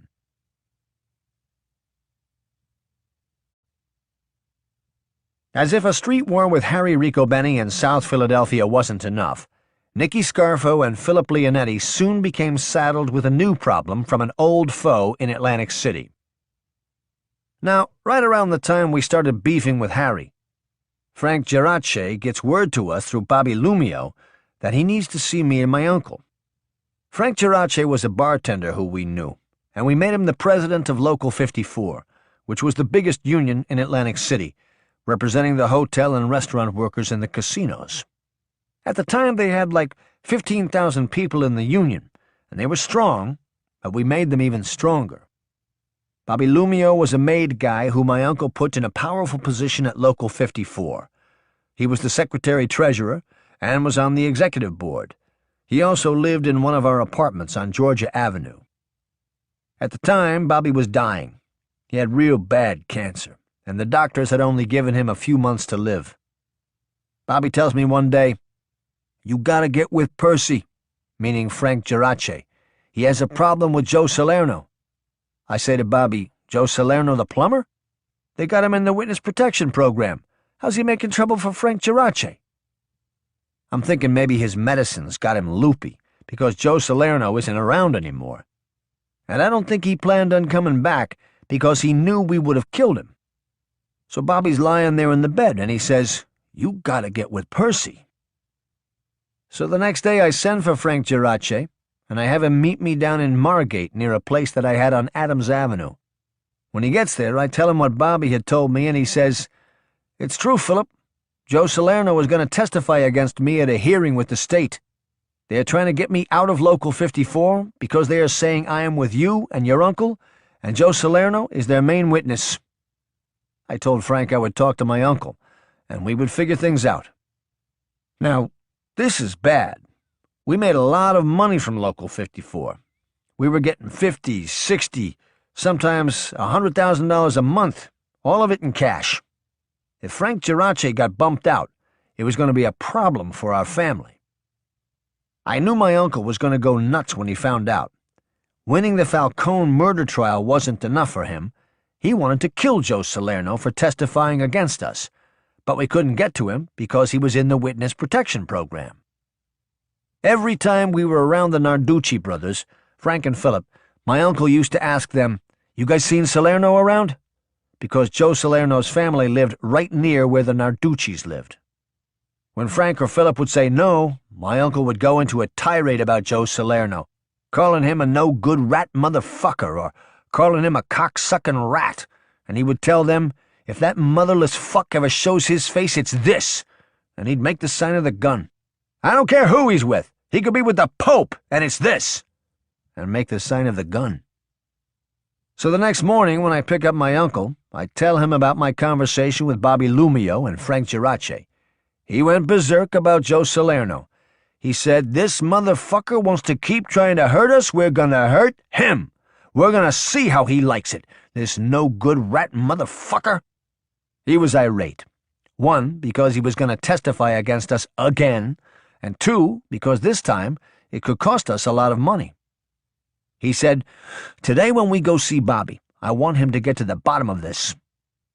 We were on our way to Philadelphia to see Bobby Simone, who was representing my uncle on his appeal of the federal gun charge. The whole ride up, we're not talking, because we never talked in the car, or even near the car, but every 10 minutes or so my uncle would say, "This motherfucker," or mutter something to himself about Joe Salerno.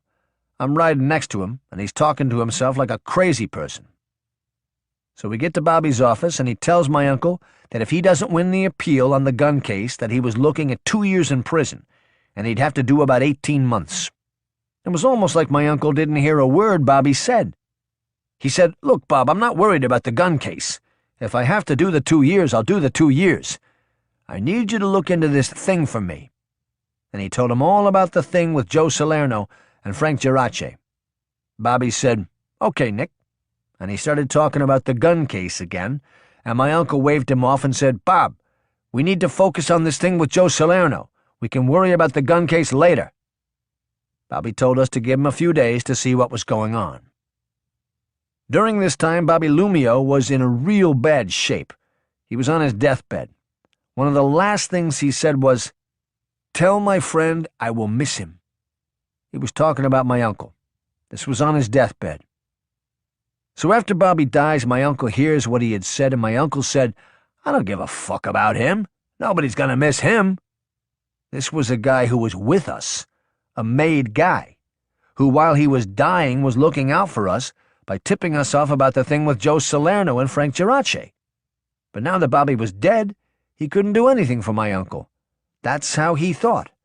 That's how evil of a guy he was. So about a week later, Bobby Simone comes down to see us, and we walk up to the boardwalk, and he tells us that Joe Salerno is scheduled to testify before the state, and that if things go bad, Frank Gerace is going to be removed as the president of Local 54, and that there could be an indictment for labor racketeering charges. My uncle looks at me and shakes his head and says, "These fucking rats. We gotta do something here. We can't just sit back and watch. We gotta take action." I didn't know what to say. What could I say? Joe Salerno was in the witness protection program. It's not like he was in Atlantic City or South Philadelphia, and we could kill him. We had no idea where he was. A week later, under the protection of the United States Marshal Service, Joe Salerno would testify before the New Jersey State Casino Control Commission about Local 54 and its connections to Nicky Scarfo, Philip Leonetti, and the mob. His testimony touched on his relationship with Scarfo, Leonetti, the Merlino brothers, and mob killer Nicholas "Nick the Blade" Virgilio in the late 1970s, and each of their relationships with the Union, and then went on to detail once again the night that Philip Leonetti murdered Vincent Falcone. As Salerno testified, he wore a dark hood over his head with holes cut out around his eyes, so that his identity could remain a secret. There were more than a dozen armed U.S. Marshals in and around the building where Salerno was testifying, which was located at the corner of Tennessee and the Boardwalk in Atlantic City, less than 2 miles from Scarfo's Georgia Avenue headquarters. Salerno's testimony included a story about an incident in which Nicky Scarfo lost his temper at Bobby Lumio, a high-ranking official of Local 54, after Lumio made a joke that Scarfo didn't find funny. According to Salerno's testimony, Scarfo said to Lumio, "Let me tell you something. I got you your job, and I got that other big fat jerk-off downstairs his job, and don't you ever fucking forget it." Based in large part on the testimony of Joe Salerno, Frank Gerace was disqualified from having any further association with Local 54, as were several of his top associates, which meant that Nicky Scarfo and Philip Leonetti no longer controlled the Union through Gerace. So, after we get the news that Frank Gerace is out, my uncle is furious. He was so full of venom against Joe Salerno. He said, "Do you believe this motherfucker? Can you believe what he did to us? We can't let this stand." He was enraged. Nicky Scarfo was a volatile, homicidal maniac on a good day, but the climate around him in the summer months of 1982 made him an untamed beast whose penchant for blood and violence had reached an all-time high. As if the murder of his trusted aide Frank Monti and the war with Harry Ricobene weren't enough, Scarfo had just lost control of the biggest union in Atlantic City and the riches that came with it, which amounted to almost $1 million per year in tax-free cash, and the unbridled power that came from controlling a union with thousands of members. Add to that the 2-year federal prison sentence that was hanging over his head on the 1979 weapon charge, and little Nicky wasn't exactly in what you'd call a good place. Plus, his allergies were bothering him. My uncle's allergies were real bad, and when they were bothering him, forget about it. He was the most miserable human being on the planet. Everybody would stay away. That's how bad he was. Now, around this time, we had our hands full, and my uncle was unbearable, the worst I'd ever seen him. One day my uncle says to me, "Let's take a walk." And we start walking up Georgia Avenue towards the Boardwalk. We were going to meet Salvi and Philip Narducci in front of Convention Hall. As we are walking, my uncle starts telling me a story about the Blade getting drunk in the casino and starting a fight and causing this big scene. I figure he's going to tell me to go to the casino and straighten it out. He says, "This fucking guy is an embarrassment, the way he conducts himself with the drinking and all this nonsense. I've had it up to here with him, and I am done with his shenanigans. I want you to take him for a walk down the alleys behind the house, and I want you to kill him right there in the alley. Leave him in the gutter where he belongs with all his drinking." I'm thinking to myself, Jesus Christ, with everything we got going on, now we're going to start killing our own guys? What are we doing? After flippantly ordering the murder of Nicholas "Nick the Blade" Virgilio, one of his oldest friends, Nicky Scarfo was about to cross an even more sinister line with his next murder plot. So now we're on the Boardwalk, and Salvi and Philip were there waiting for us. Like clockwork, my uncle says to Philip, "You seen that cocksucker Joe Salerno around?" And Philip says, "Not the kid, but I see his old man all the time. He owns a motel down in Wildwood." It was almost like I could see the light bulb go off in my uncle's head. I could read him like a book. I knew what was coming next. Without hesitation, my uncle says to Philip, "I want you to go see the old man, and when you do, it's this." And he makes the sign of the gun. "We're going to teach these animals a lesson." Philip says, "Okay, Nick." And Salvi shoots me a look like, "What the fuck is this?" This was against the rules, and what we were supposed to stand for. Joe Salerno's father was a civilian. He wasn't involved with us or this thing, and now we're going to kill him because of something his son did. I knew this was a big, big mistake, but with my uncle, there was no questioning him. My uncle then turned to Salvi and said, "Everybody connected to our friend, the dwarf," meaning Harry Ricobene, "it's this." And he makes the sign of the gun. "All of them, his whole regime. You're in charge. Get it done." In a span of about 15 minutes, Nicodemo Little Nicky Scarfo had ordered the murders of Nicholas Nick the Blade Virgilio, Joe Salerno Sr., Harry the Hunchback Ricobene, and everyone connected to Ricobene's crew. My head was spinning. It was like he wanted to kill everyone and everything around him. It was a never-ending cycle with him. Wasting no time carrying out Scarfo's orders, Salvi Testa drafted a list of everyone connected to the Ricobene faction and ordered that they be killed on sight. Within days, Salvatore Wayne Grand, an ambitious Scarfo assassin and trusted member of Salvi Testa's young executioner's crew, caught the hunchback all by himself on a South Philadelphia street corner, standing in a phone booth. The hunchback was a sitting duck.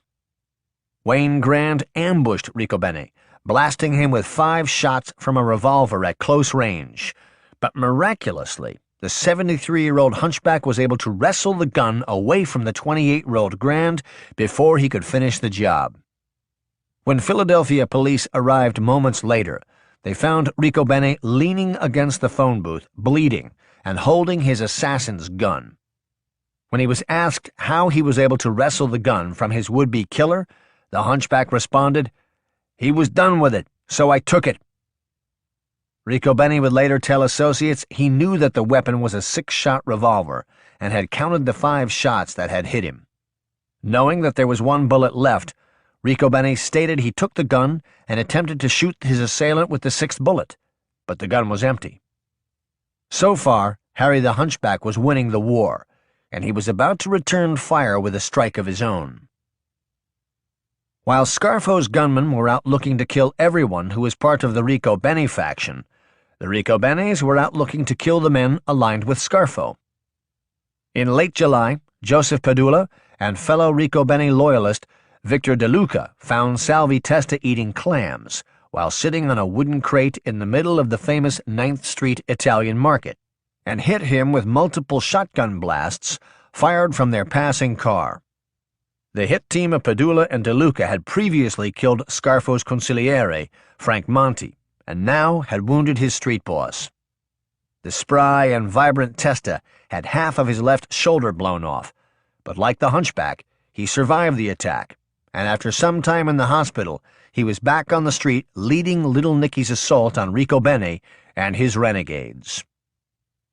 Shortly after the shooting of Salvi Testa in the Italian market, Joey Grand, a Scarfo hitman and the brother of Wayne Grand, fired multiple shots at Ricobene as he sat behind the wheel of his Mercedes on a South Philadelphia street corner. However, once again, the old man survived, failing to take a single bullet. Things were at a standstill. Tensions were increasing, and the local press was having a field day as the streets of Philadelphia were engulfed in an all-out mob war. But killing Harry Ricobene wasn't the only thing on Nicky Scarfo's mind. A few weeks later, on August 9th, 1982, Joseph Salerno Sr. was in the office of the motel he owned in Wildwood Crest, which was a short distance from the beach and the famous Wildwood Boardwalk, which was one of the most popular destinations at the Jersey Shore. The no vacancy sign was lit, Yet a young man was pacing outside the office door wearing a jogging suit and a hooded sweatshirt. He was 19-year-old Philip Narducci, the son of the late Frank Chicky Narducci. When Joe Salerno Sr. opened the door, Narducci took a handgun out of his pocket and fired 2 shots at him, one of which struck him in the neck. Salerno Sr. was not only alive, but he was able to talk to the paramedics who arrived on the scene and took him to the hospital. While Philip Narducci, the young would-be mob assassin, had failed to kill Joe Salerno Sr., Nicky Scarfo's message had been delivered. If you betray me, I will find you and kill you. And if I cannot find you, I will kill your family. This ominous message still haunts many today, including Philip Leonetti, more than 2 decades after the shooting of Joe Salerno Sr. The shooting of Salerno Sr. made front-page news in Philadelphia and all throughout South Jersey, and the headlines were the kind that little Nicky loved. The day after the shooting, there were more cops following us than ever. They were everywhere. My uncle said to me, "Look at all these cocksuckers watching us. They got nothing better to do." I knew we had made a big mistake when my uncle ordered the hit on Joe Salerno's father, and I think my uncle did too, but he would never say it. If Scarfo didn't know that trying to kill the father of a federally protected witness was likely to draw the ire of law enforcement, he would get the message loud and clear less than a week later, when the FBI arrested him on Georgia Avenue and whisked him away. We were standing in front of the office when all of a sudden here comes the cops up the street. It was a one-way, and they were coming in both directions, like 5 or 6 cars. It was just me and my uncle. There's like 20 guys. They all got guns. My uncle says, "What the fuck is all this?" And they moved in and grabbed him, handcuffed him, and threw him in the back of one of the cars. They grabbed me, but they let me go once he was in the car. They were only there for him. Before they pulled off, I heard him say, "Call Bobby," and that was it. They were gone. It was the FBI. I knew he was in trouble. The U.S. Attorney's Office in Camden had filed a motion to revoke Scarfo's bail pending appeal because they claimed to have evidence that he had violated the conditions of his bail by associating with convicted felons.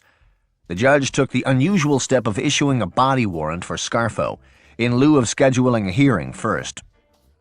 Scarfo was taken directly to the Camden County Jail and placed in solitary confinement to await his hearing. The next day I went to Philadelphia to see Bobby Simone, and Bobby told me, "This is because of what happened down in Wildwood. There's too much heat." I told Bobby, "You gotta get me in to see my uncle. I need to talk to him." 2 days later, Bobby arranged for me to visit my uncle inside the jail. It had been almost 10 years since I had visited my uncle in jail when he was in Yardville, and I found myself thinking of how much had happened over those 10 years. How many guys had been killed, all the stuff we had done, and how things seemed to be spiraling out of control. Then my uncle suddenly appeared on the other side of the glass and picked up the phone. I could tell right away he was agitated. He started complaining right away. He said, "Tell Bobby to get me out of this place right away. This place is a fucking toilet, and I cannot stay here. Tell him I don't give a fuck where they send me. They can send me to Russia. I don't give a fuck, but I cannot stay here." I said, "Okay, I'll go see him." My uncle takes his finger and points at me and says, "On this side, and the guy over the bridge on that side. Got it?" And I nodded my head, yes. He was saying he wanted me to run everything on this side of the bridge, meaning New Jersey, while he was gone, and he wanted Chucky to run everything on the other side of the bridge, meaning Philadelphia. He then took his hand and held it out like he was trying to demonstrate someone's height. He made the height very low, and I knew immediately that he was talking about Harry Ricobene. He said, "Tell your friend over there that I said him and his friends need to start acting right and stop playing games." He's looking at me through the glass, and his eyes are really big as he is saying it, meaning for me to tell Salvi that him and his crew need to start killing the Ricobenes and to stop botching the hits. My uncle always talked in circles, but I knew what he was saying because I knew what he was thinking. Then he said, "Bobby says I'm looking at 1.5 years," and he shrugged his shoulders like he didn't give a fuck. But I know he did. My uncle hated jail. All he ever did was bitch and complain when he was locked up. Now he's going on about the food, the guards, the noise, the black kids with their boom boxes, the dust, and all I'm thinking is how great it is going to be to not have to deal with him for the next 18 months. I couldn't wait for them to ship him the fuck out. I was hoping they'd send him to Alaska.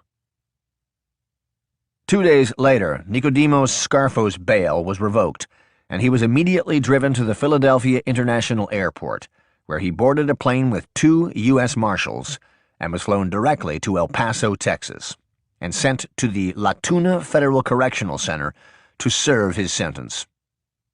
Little Nicky was a long way from Atlantic City and would stay there for the rest of 1982, for all of 1983, and into 1984. In his absence, the murder and mayhem would continue, but for his nephew, Philip Leonetti, life was about to change. The day after they shipped my uncle to Texas, I remember waking up and I couldn't have been happier. I felt free for the first time in my life. I can't even describe the feeling. It was as if I had beaten cancer and had a new lease on life. I remember going up to the boardwalk and walking all the way from Georgia Avenue down to the end of the boardwalk in Ventnor as if I didn't have a care in the world. I was just walking and staring out at the ocean. At that moment, I didn't give a fuck about my uncle, Harry Ricobene, the mob, none of it. It was like I was living a different life. That night, I took my girl out for a nice dinner at the Knife and Fork, which was one of the best restaurants in Atlantic City. I was constantly running around day and night with my uncle 24/7. He never shut down, so I never shut down. And now, here I was, relaxing, having a night out.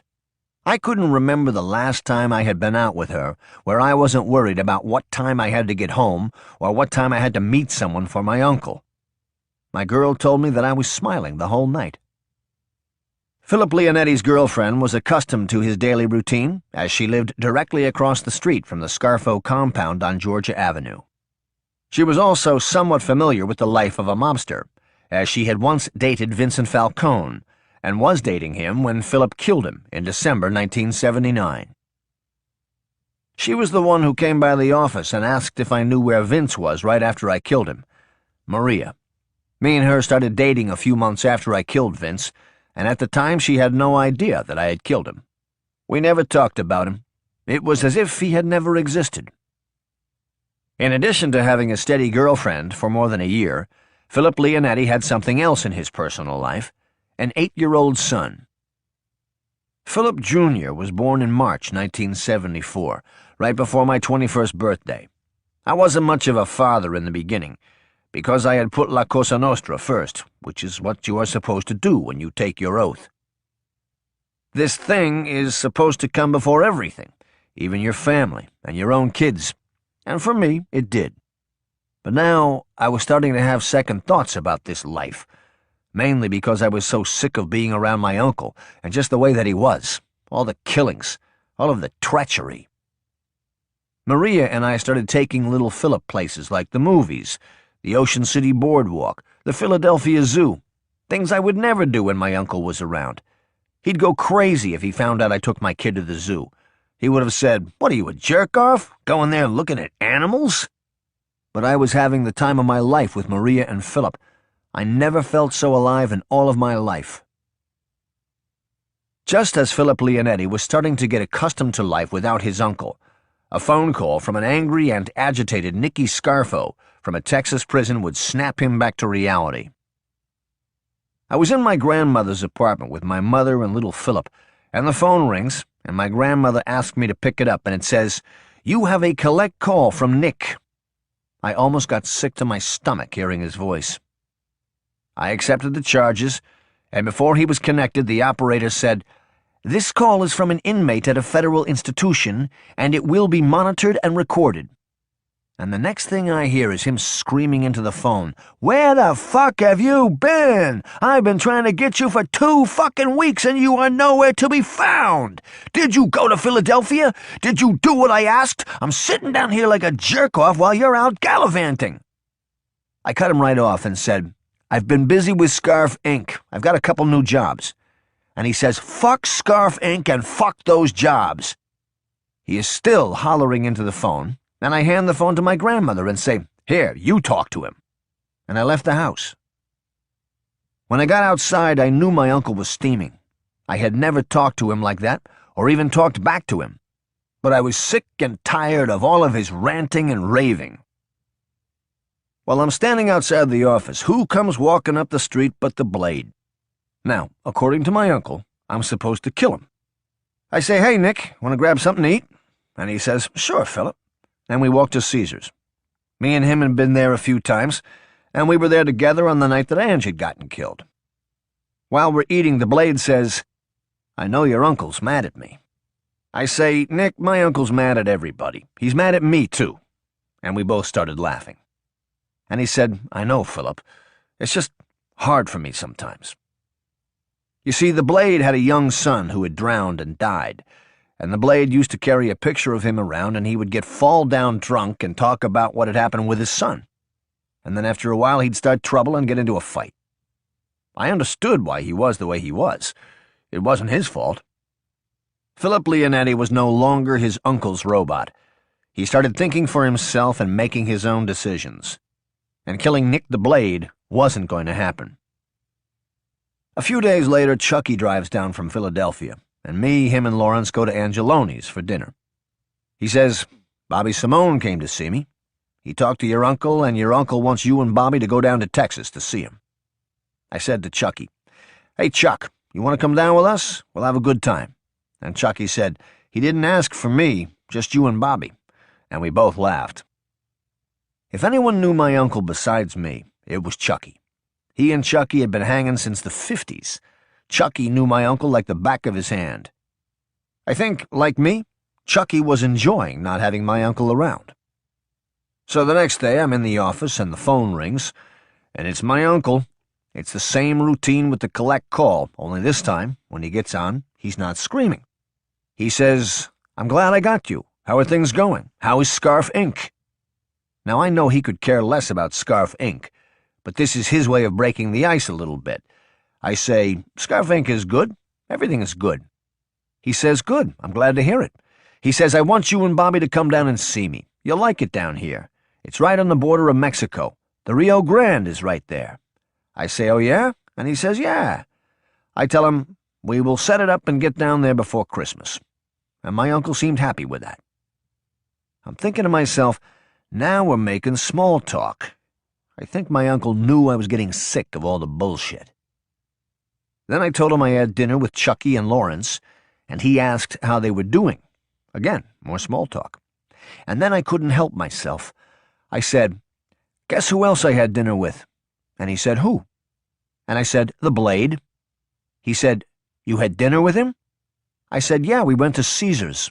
He apologized for all of that trouble, and he's trying to clean his act up." Now, by saying this, I am telling my uncle that I am not going to kill the Blade. Surprisingly, my uncle says, "Good, good. Tell him I said hello, and tell him I said to knock it off with the drinking and to start coming around more." While Nicky Scarfo seemed to be somewhat humbled by being away from his gang, Philip Leonetti knew that it, like his little break, wouldn't last long. I knew it was only a matter of time before he was screaming and yelling again. That's just how he was. In the meantime, it was back to work for me.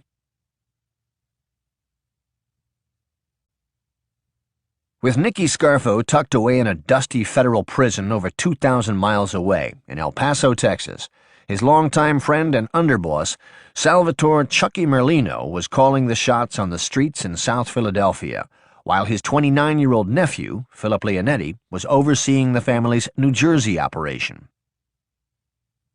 On most days I was in the office or I was taking meetings with guys in restaurants.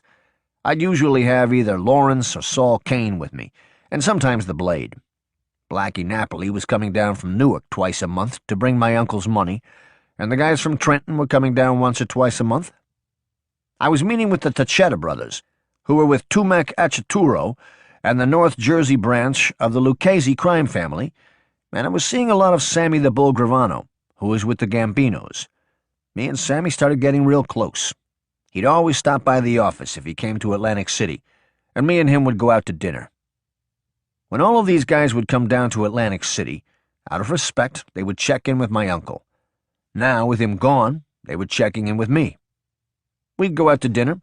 We'd talk about who was doing what, who was making moves. Most of the time, I'd get an envelope with cash, usually a few $1,000s, as tribute money for my uncle. Even with little Nicky behind bars, the Scarfo mob continued to earn, and earn big. Leonetti estimates that he collected almost $3 million in cash for his uncle during the 17 months that he was behind bars. The street tax money coming down every month from Philadelphia could range from $50,000 to $100,000. It depended on what was going on. Don't forget, we still had our bookmaking and loan sharking operations, and we were involved in a million other deals. Making money wasn't the problem for us. I'd always pick the money up directly from Chucky, and I'd bring it home, and I would count it out with Nicky Jr. Without fail, no matter what the amount was, it would always be light a few $100s. I knew Chucky wasn't skimming $300 or $400. He was making tens of thousands of dollars himself. I believed it was his son Joey who was robbing the money. Joey Merlino was always a no-good kid. He was a punk even as a teenager, 18 or 19 years old. He was constantly starting trouble in Atlantic City, and my uncle would always make me straighten it out. He would bet with bookmakers who were with us and not pay them when he lost. Then he would lie and say that it wasn't him. On top of that, I believe he was robbing the money that was coming down from Philadelphia to Atlantic City, from me and my uncle. Around that time, I wanted to kill him, but he was Chucky's son, and I know there was no way my uncle would sanction it. At that time, my uncle liked this kid very much because the two of them were very much alike, and Joey was always respectful around my uncle. Plus, Chucky was my uncle's best friend, and he was the underboss, and Joey and Nicky Jr. were also the best of friends. I thought he was no good, and if I could have, I would have killed him. While Philip Leonetti was busy in Atlantic City, Salvi Testa and his young executioner's crew were still on the front lines of the Scarfo mob's war with the Rico Bene faction. A couple times a week, my uncle would call and say things like, "Did Salvi clean that boat yet? Tell him to get the boat clean," which was his way of saying tell Salvi and his guys to get the Rico Benes. He would say, "Tell him the whole boat, top to bottom, clean the whole thing," which meant he wanted everyone dead, Harry and his whole crew. In December 1982, Harry the Hunchback Ricobene was jailed on a parole violation for possession of a handgun during a traffic stop. Already convicted on a slew of federal racketeering charges, the Hunchback was out on an appeal bond when he violated. Ricobene was immediately whisked away to jail, and like his arch-nemesis, Nicky Scarfo, the Hunchback was forced to command his assault effort from behind bars. Right before Christmas, me and Bobby Simone flew down to Texas to see my uncle, like I had promised him. He seemed to be in good spirits because he knew we were making a lot of money, but he was still hell-bent on killing all of Harry's guys, even with Harry in jail. When we got down to Texas and went to the jail, they would only let Bobby in, and told me I was prohibited from having any unsupervised contact with my uncle. I said no problem, and I told Bobby to meet me back at the hotel when he was done. Truth be told, I was okay not seeing him. I actually preferred it. I was enjoying my time away from him, especially my time with Maria and little Philip. I decided to drive around a little bit, and boy, was I out of place. It was all cowboys and Mexicans down there. I felt like I was on another planet. I knew my uncle couldn't have been happy in there, and now I knew what he meant when he said that the other prisoners in La Tuna were not our kind of people. My uncle had told me that the whole place was full of Mexican guys and black guys. He said, "There's not two white guys in this whole fucking place." The Mexican mafia was very big down there, and there were a lot of fights in that jail, a lot of stabbings. My uncle kept to himself while he was in there, but he had two Mexican guys who were with him the whole time he was there. He called them his pistoleros, and they served as his bodyguards. He'd have me send money to put on their books or do things for their families. These guys were dirt poor, but they were loyal, and like my uncle, they were stone killers. My uncle told me when he got out, he said, "I wish I had 10 more guys just like them." So I'm back at the hotel, and I'm in the lobby having a drink, and in comes Bobby back from the prison and seeing my uncle. I say, "Hey, Bob, how did it go?" And he says, "You know how he is." And we both smiled. He said, "Let me go upstairs and freshen up a bit, and I'll be right down." Bobby and I were staying in the best suite in the hotel, but remember, we were in El Paso, not Beverly Hills. 5 minutes later, Bobby pages me, and he's out of breath, and I can barely make out what he's saying. He tells me that when he put the key in the room, he sees 2 guys in the room dressed like maintenance workers, and that they seemed startled to see him and hurried out of the room once he arrived. Now, my mind is racing. I'm thinking, is this a hit? Was someone there to kill me? There was no reason to kill Bobby. He was our lawyer. No one wanted to kill him except maybe the prosecutors and judges he dealt with. But I was a captain in La Cosa Nostra, and my uncle was the boss, and here I am 2,000 miles away from Atlantic City. Like Harry Ricobeni in that phone booth, I realized I was essentially a sitting duck. 2 minutes later, Bobby's down in the lobby, and I tell him, "We're out of here. We need to pack our bags and go back home." And Bobby agrees. We were supposed to be there all weekend, and Bobby was supposed to go see my uncle the next morning. We went to the room and packed our stuff and drove right to the airport and got on the first plane back to Philadelphia.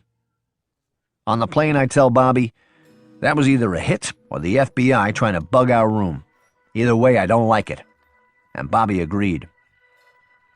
When he arrived in Philadelphia, Leonetti rounded up Chucky Merlino and Salvi Testa and told them what had happened in El Paso. We all agreed that we needed to be on guard and make sure everybody in the family was on point. The next day, my uncle called and wanted to know what happened with the second visit, and he was stunned when I told him what had happened in the room. I could hear it in his voice. He said, "Jesus Christ, did you get a look at them?" And I told him, "No, only Bobby saw them." He said, "You made the right move leaving. Make sure everyone back home tightens their belts. I don't like what I'm hearing here."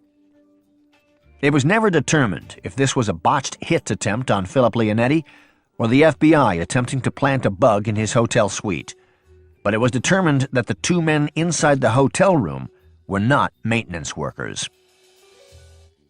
We checked it out at the hotel, and they told us there was no work being done in any of the rooms, and Bobby contacted a lawyer down there to look into it, and the lawyer told him the same thing. Life in the mob was certainly unpredictable. From behind bars, Nicky Scarfo was sending messages to his nephew Philip Leonetti and to his street boss, Salvi Testa, to clean the boat, and to make sure they cleaned the whole boat, top to bottom. Scarfo wasn't referring to the boat that Testa kept in a Ventnor marina, nor was he talking about the cabin cruiser he and Leonetti had docked out by Harrah's Casino in Atlantic City.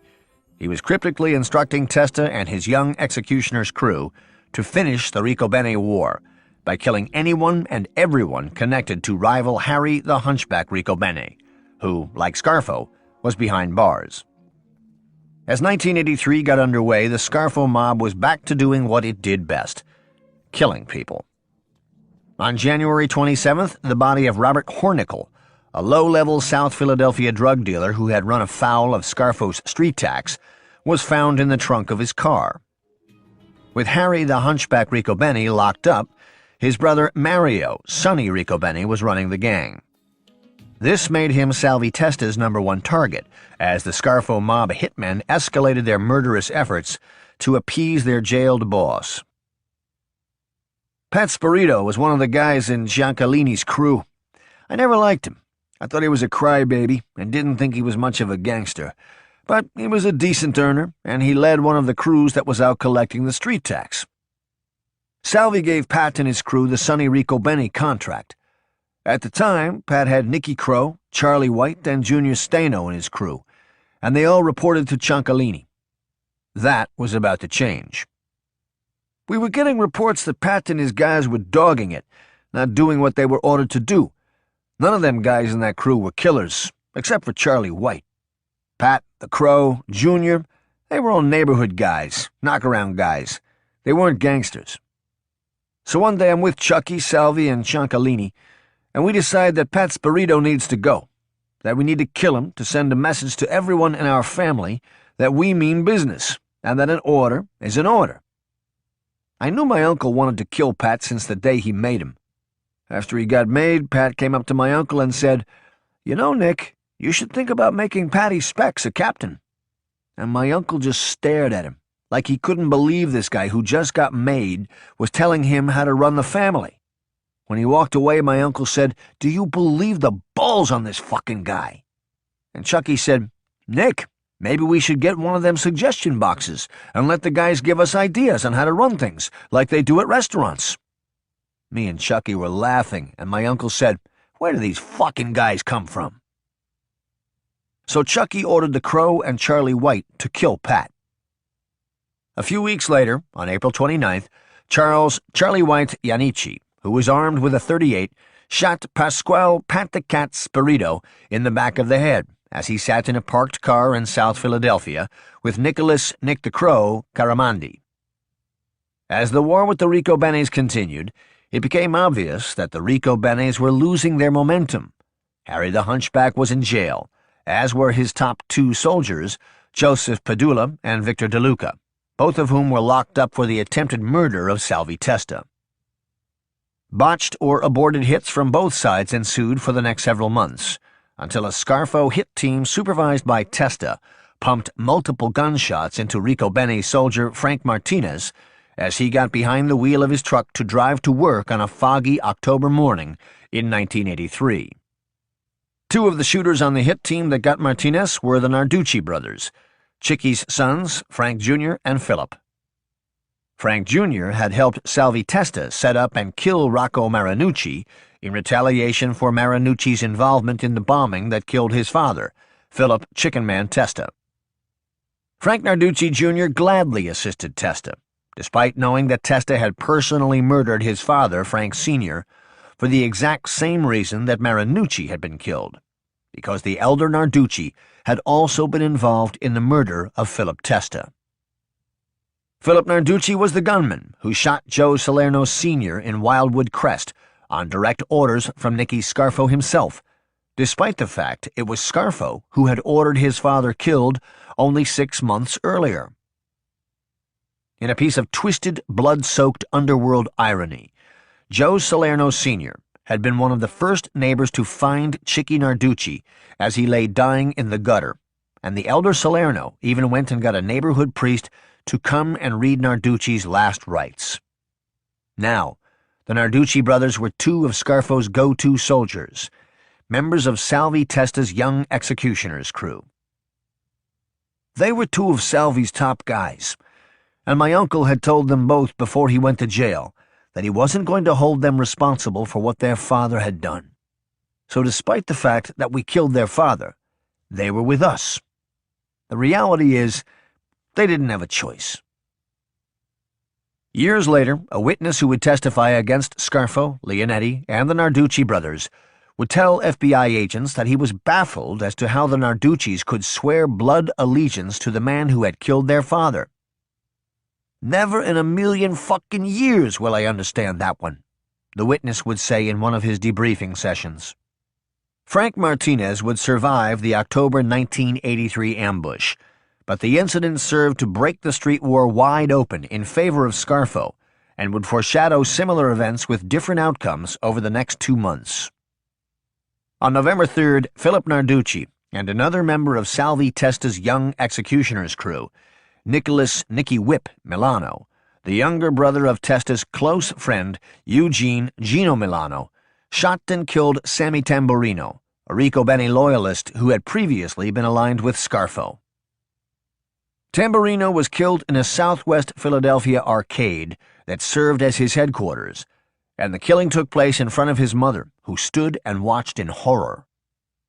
When Tamburino decided to shift his allegiance from Scarfo to Rico Bene, he did so in an effort to make more money, by filling the void that was left when the Hunchback, Joseph Padula, and Victor De Luca went to jail. Tamburino had become close with Sonny Rico Bene, and he and Frank Martinez stood to inherit what remained of the lucrative Rico Bene crew if Sonny Riccobenni were to join his brother Harry behind bars. Mario Sonny Riccobenni had been arrested and charged in a massive 1980 federal racketeering case. Riccobenni's co-defendants included Angelo Bruno, Philip Testa, Chicky Narducci, and Pat Spirito, all of whom were killed either before the trial or prior to sentencing. Sonny Riccobenni's brother, Harry the Hunchback, was also convicted. The bail he put up while his appeal was pending got revoked when Philadelphia police discovered a gun in his car during a routine traffic stop. Only Sonny Riccobenni and Scarfo capo Joseph Chicky Ciancalini remained free on bail pending appeal, but both knew their days as free men were numbered. A month later, Scarfo's men would finally hit the jackpot, finding and killing one of the Hunchback's own flesh and blood, his brother, Robert Bobby Riccobenni. After stalking him the entire day of December 6th, a Scarfo death squad, made up of Charles Charlie White Iannici, Joseph Joey Punge Pungitori, and Francis Faffy Iannarella, caught Bobby exiting his car in the presence of his elderly mother. Similar to the Tamburino hit, Little Nicky's men disregarded the callousness of rubbing out someone in front of his mother and attacked their prey on sight. Armed with a shotgun, Iannarella, a young, street-savvy, second-generation South Philadelphia gangster, approached Riccobenni and his mother. When Riccobenni spotted Iannarella, he took off, jumping a nearby fence in an attempt to escape the onslaught. His efforts would prove futile. Taking aim at his fleeing target, the former U.S. soldier, who had been decorated for his service in Vietnam before enlisting in Nicky Scarfo's La Cosa Nostra army, Faffy Iannarella blasted Riccobenni to oblivion with a shot to the back of the head, dropping Bobby Riccobenni as he was trying to climb the fence. Riccobenni's mother, who tried to wrestle the shotgun from him. The scene was eerily reminiscent of the time her son Harry had wrestled a handgun from his assailant in a phone booth following an attempt on his life. Iannarella would take the butt of his shotgun and strike Riccobenni's elderly mother in the face, sending the hysterically crying woman crashing to the ground. In a sick and perverted way, the murders of Bobby Riccobenni and Sammy Tamburino in front of their mothers, like the shooting of Joe Salerno Sr., highlighted what had become the Scarfo family's specialty: raw, vicious, visceral, in-your-face, wanton violence. Honor and respect seemed to be a thing of the past. I wasn't happy when I found out that these two guys had been killed in front of their mothers, and I didn't agree with the shooting of Joe Salerno's father. But you have to understand, the Riccobenni guys were trying to kill us. So, it was kill or be killed. This was a war in every sense of the word. Just like my uncle was ordering us to kill them from his jail cell, the Hunchback was doing the same from his. Everyone knew the stakes were life or death. Scarfo, on the other hand, was ecstatic following the two high-profile mob murders. He would get the Philadelphia Inquirer in the mail, but it was always a few days behind. We couldn't talk on the phone and say, "Hey, we killed Bobby Riccobenni today." So he'd make a comment and say, "How about the Eagles? They are playing terrific, aren't they?" That's what he would say if he was happy with what we were doing. If he wasn't happy, it would be, "How about these fucking Eagles? The whole team is lousy from top to bottom. They need to get rid of everybody and start over." That meant he was disgusted that we weren't doing our jobs. Following the shooting of Frank Martinez and the murders of Bobby Riccobenni and Sammy Tamburino, the Riccobenni faction seemed to be on its last leg. But a wounded animal is a dangerous animal, and Harry's gang wasn't done yet. A few days after Bobby Riccobenni's murder, Salvi Testa was driving through South Philadelphia with members of his young executioner's crew, Joseph Joey Punge Pungitori, and the Milano brothers, Gino and Nicky Whip. Their car became boxed in by another car that was loaded with 4 Riccobenni soldiers who jumped out of their car and opened fire in broad daylight. Luckily for Testa and his men, nobody was hit in the fusillade of bullets, and it proved to be one of the last assaults in the carnage-filled conflict that had rocked the underworld in South Philadelphia. There would be, however, one more casualty in the Ricobene War. A few days after Harry's guys tried to kill Salvi and Joe Punge, I drove up to Philly with Lawrence to go see a jeweler I did business with on Jewelers Row. It was a few weeks before Christmas, and I was going to pick up a watch for Maria. Me and Lawrence met Salvi at Virgilio's, and we went and saw the jeweler. I think we may have had Fathy with us.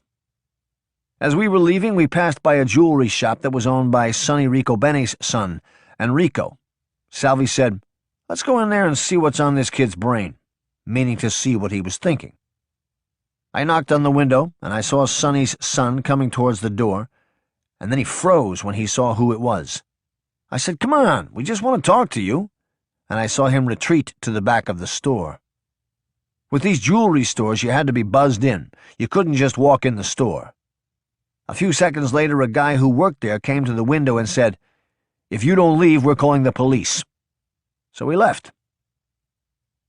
Moments later, Enrico Ricobene walked into his office at the rear of the store and put a pistol to the side of his head and pulled the trigger. He was so frightened by the sight of Philip Leonetti and Salvi Testa that he killed himself. He was 27 years old. Salvi Testa was now bragging. "We don't have to kill these guys anymore. They do it themselves."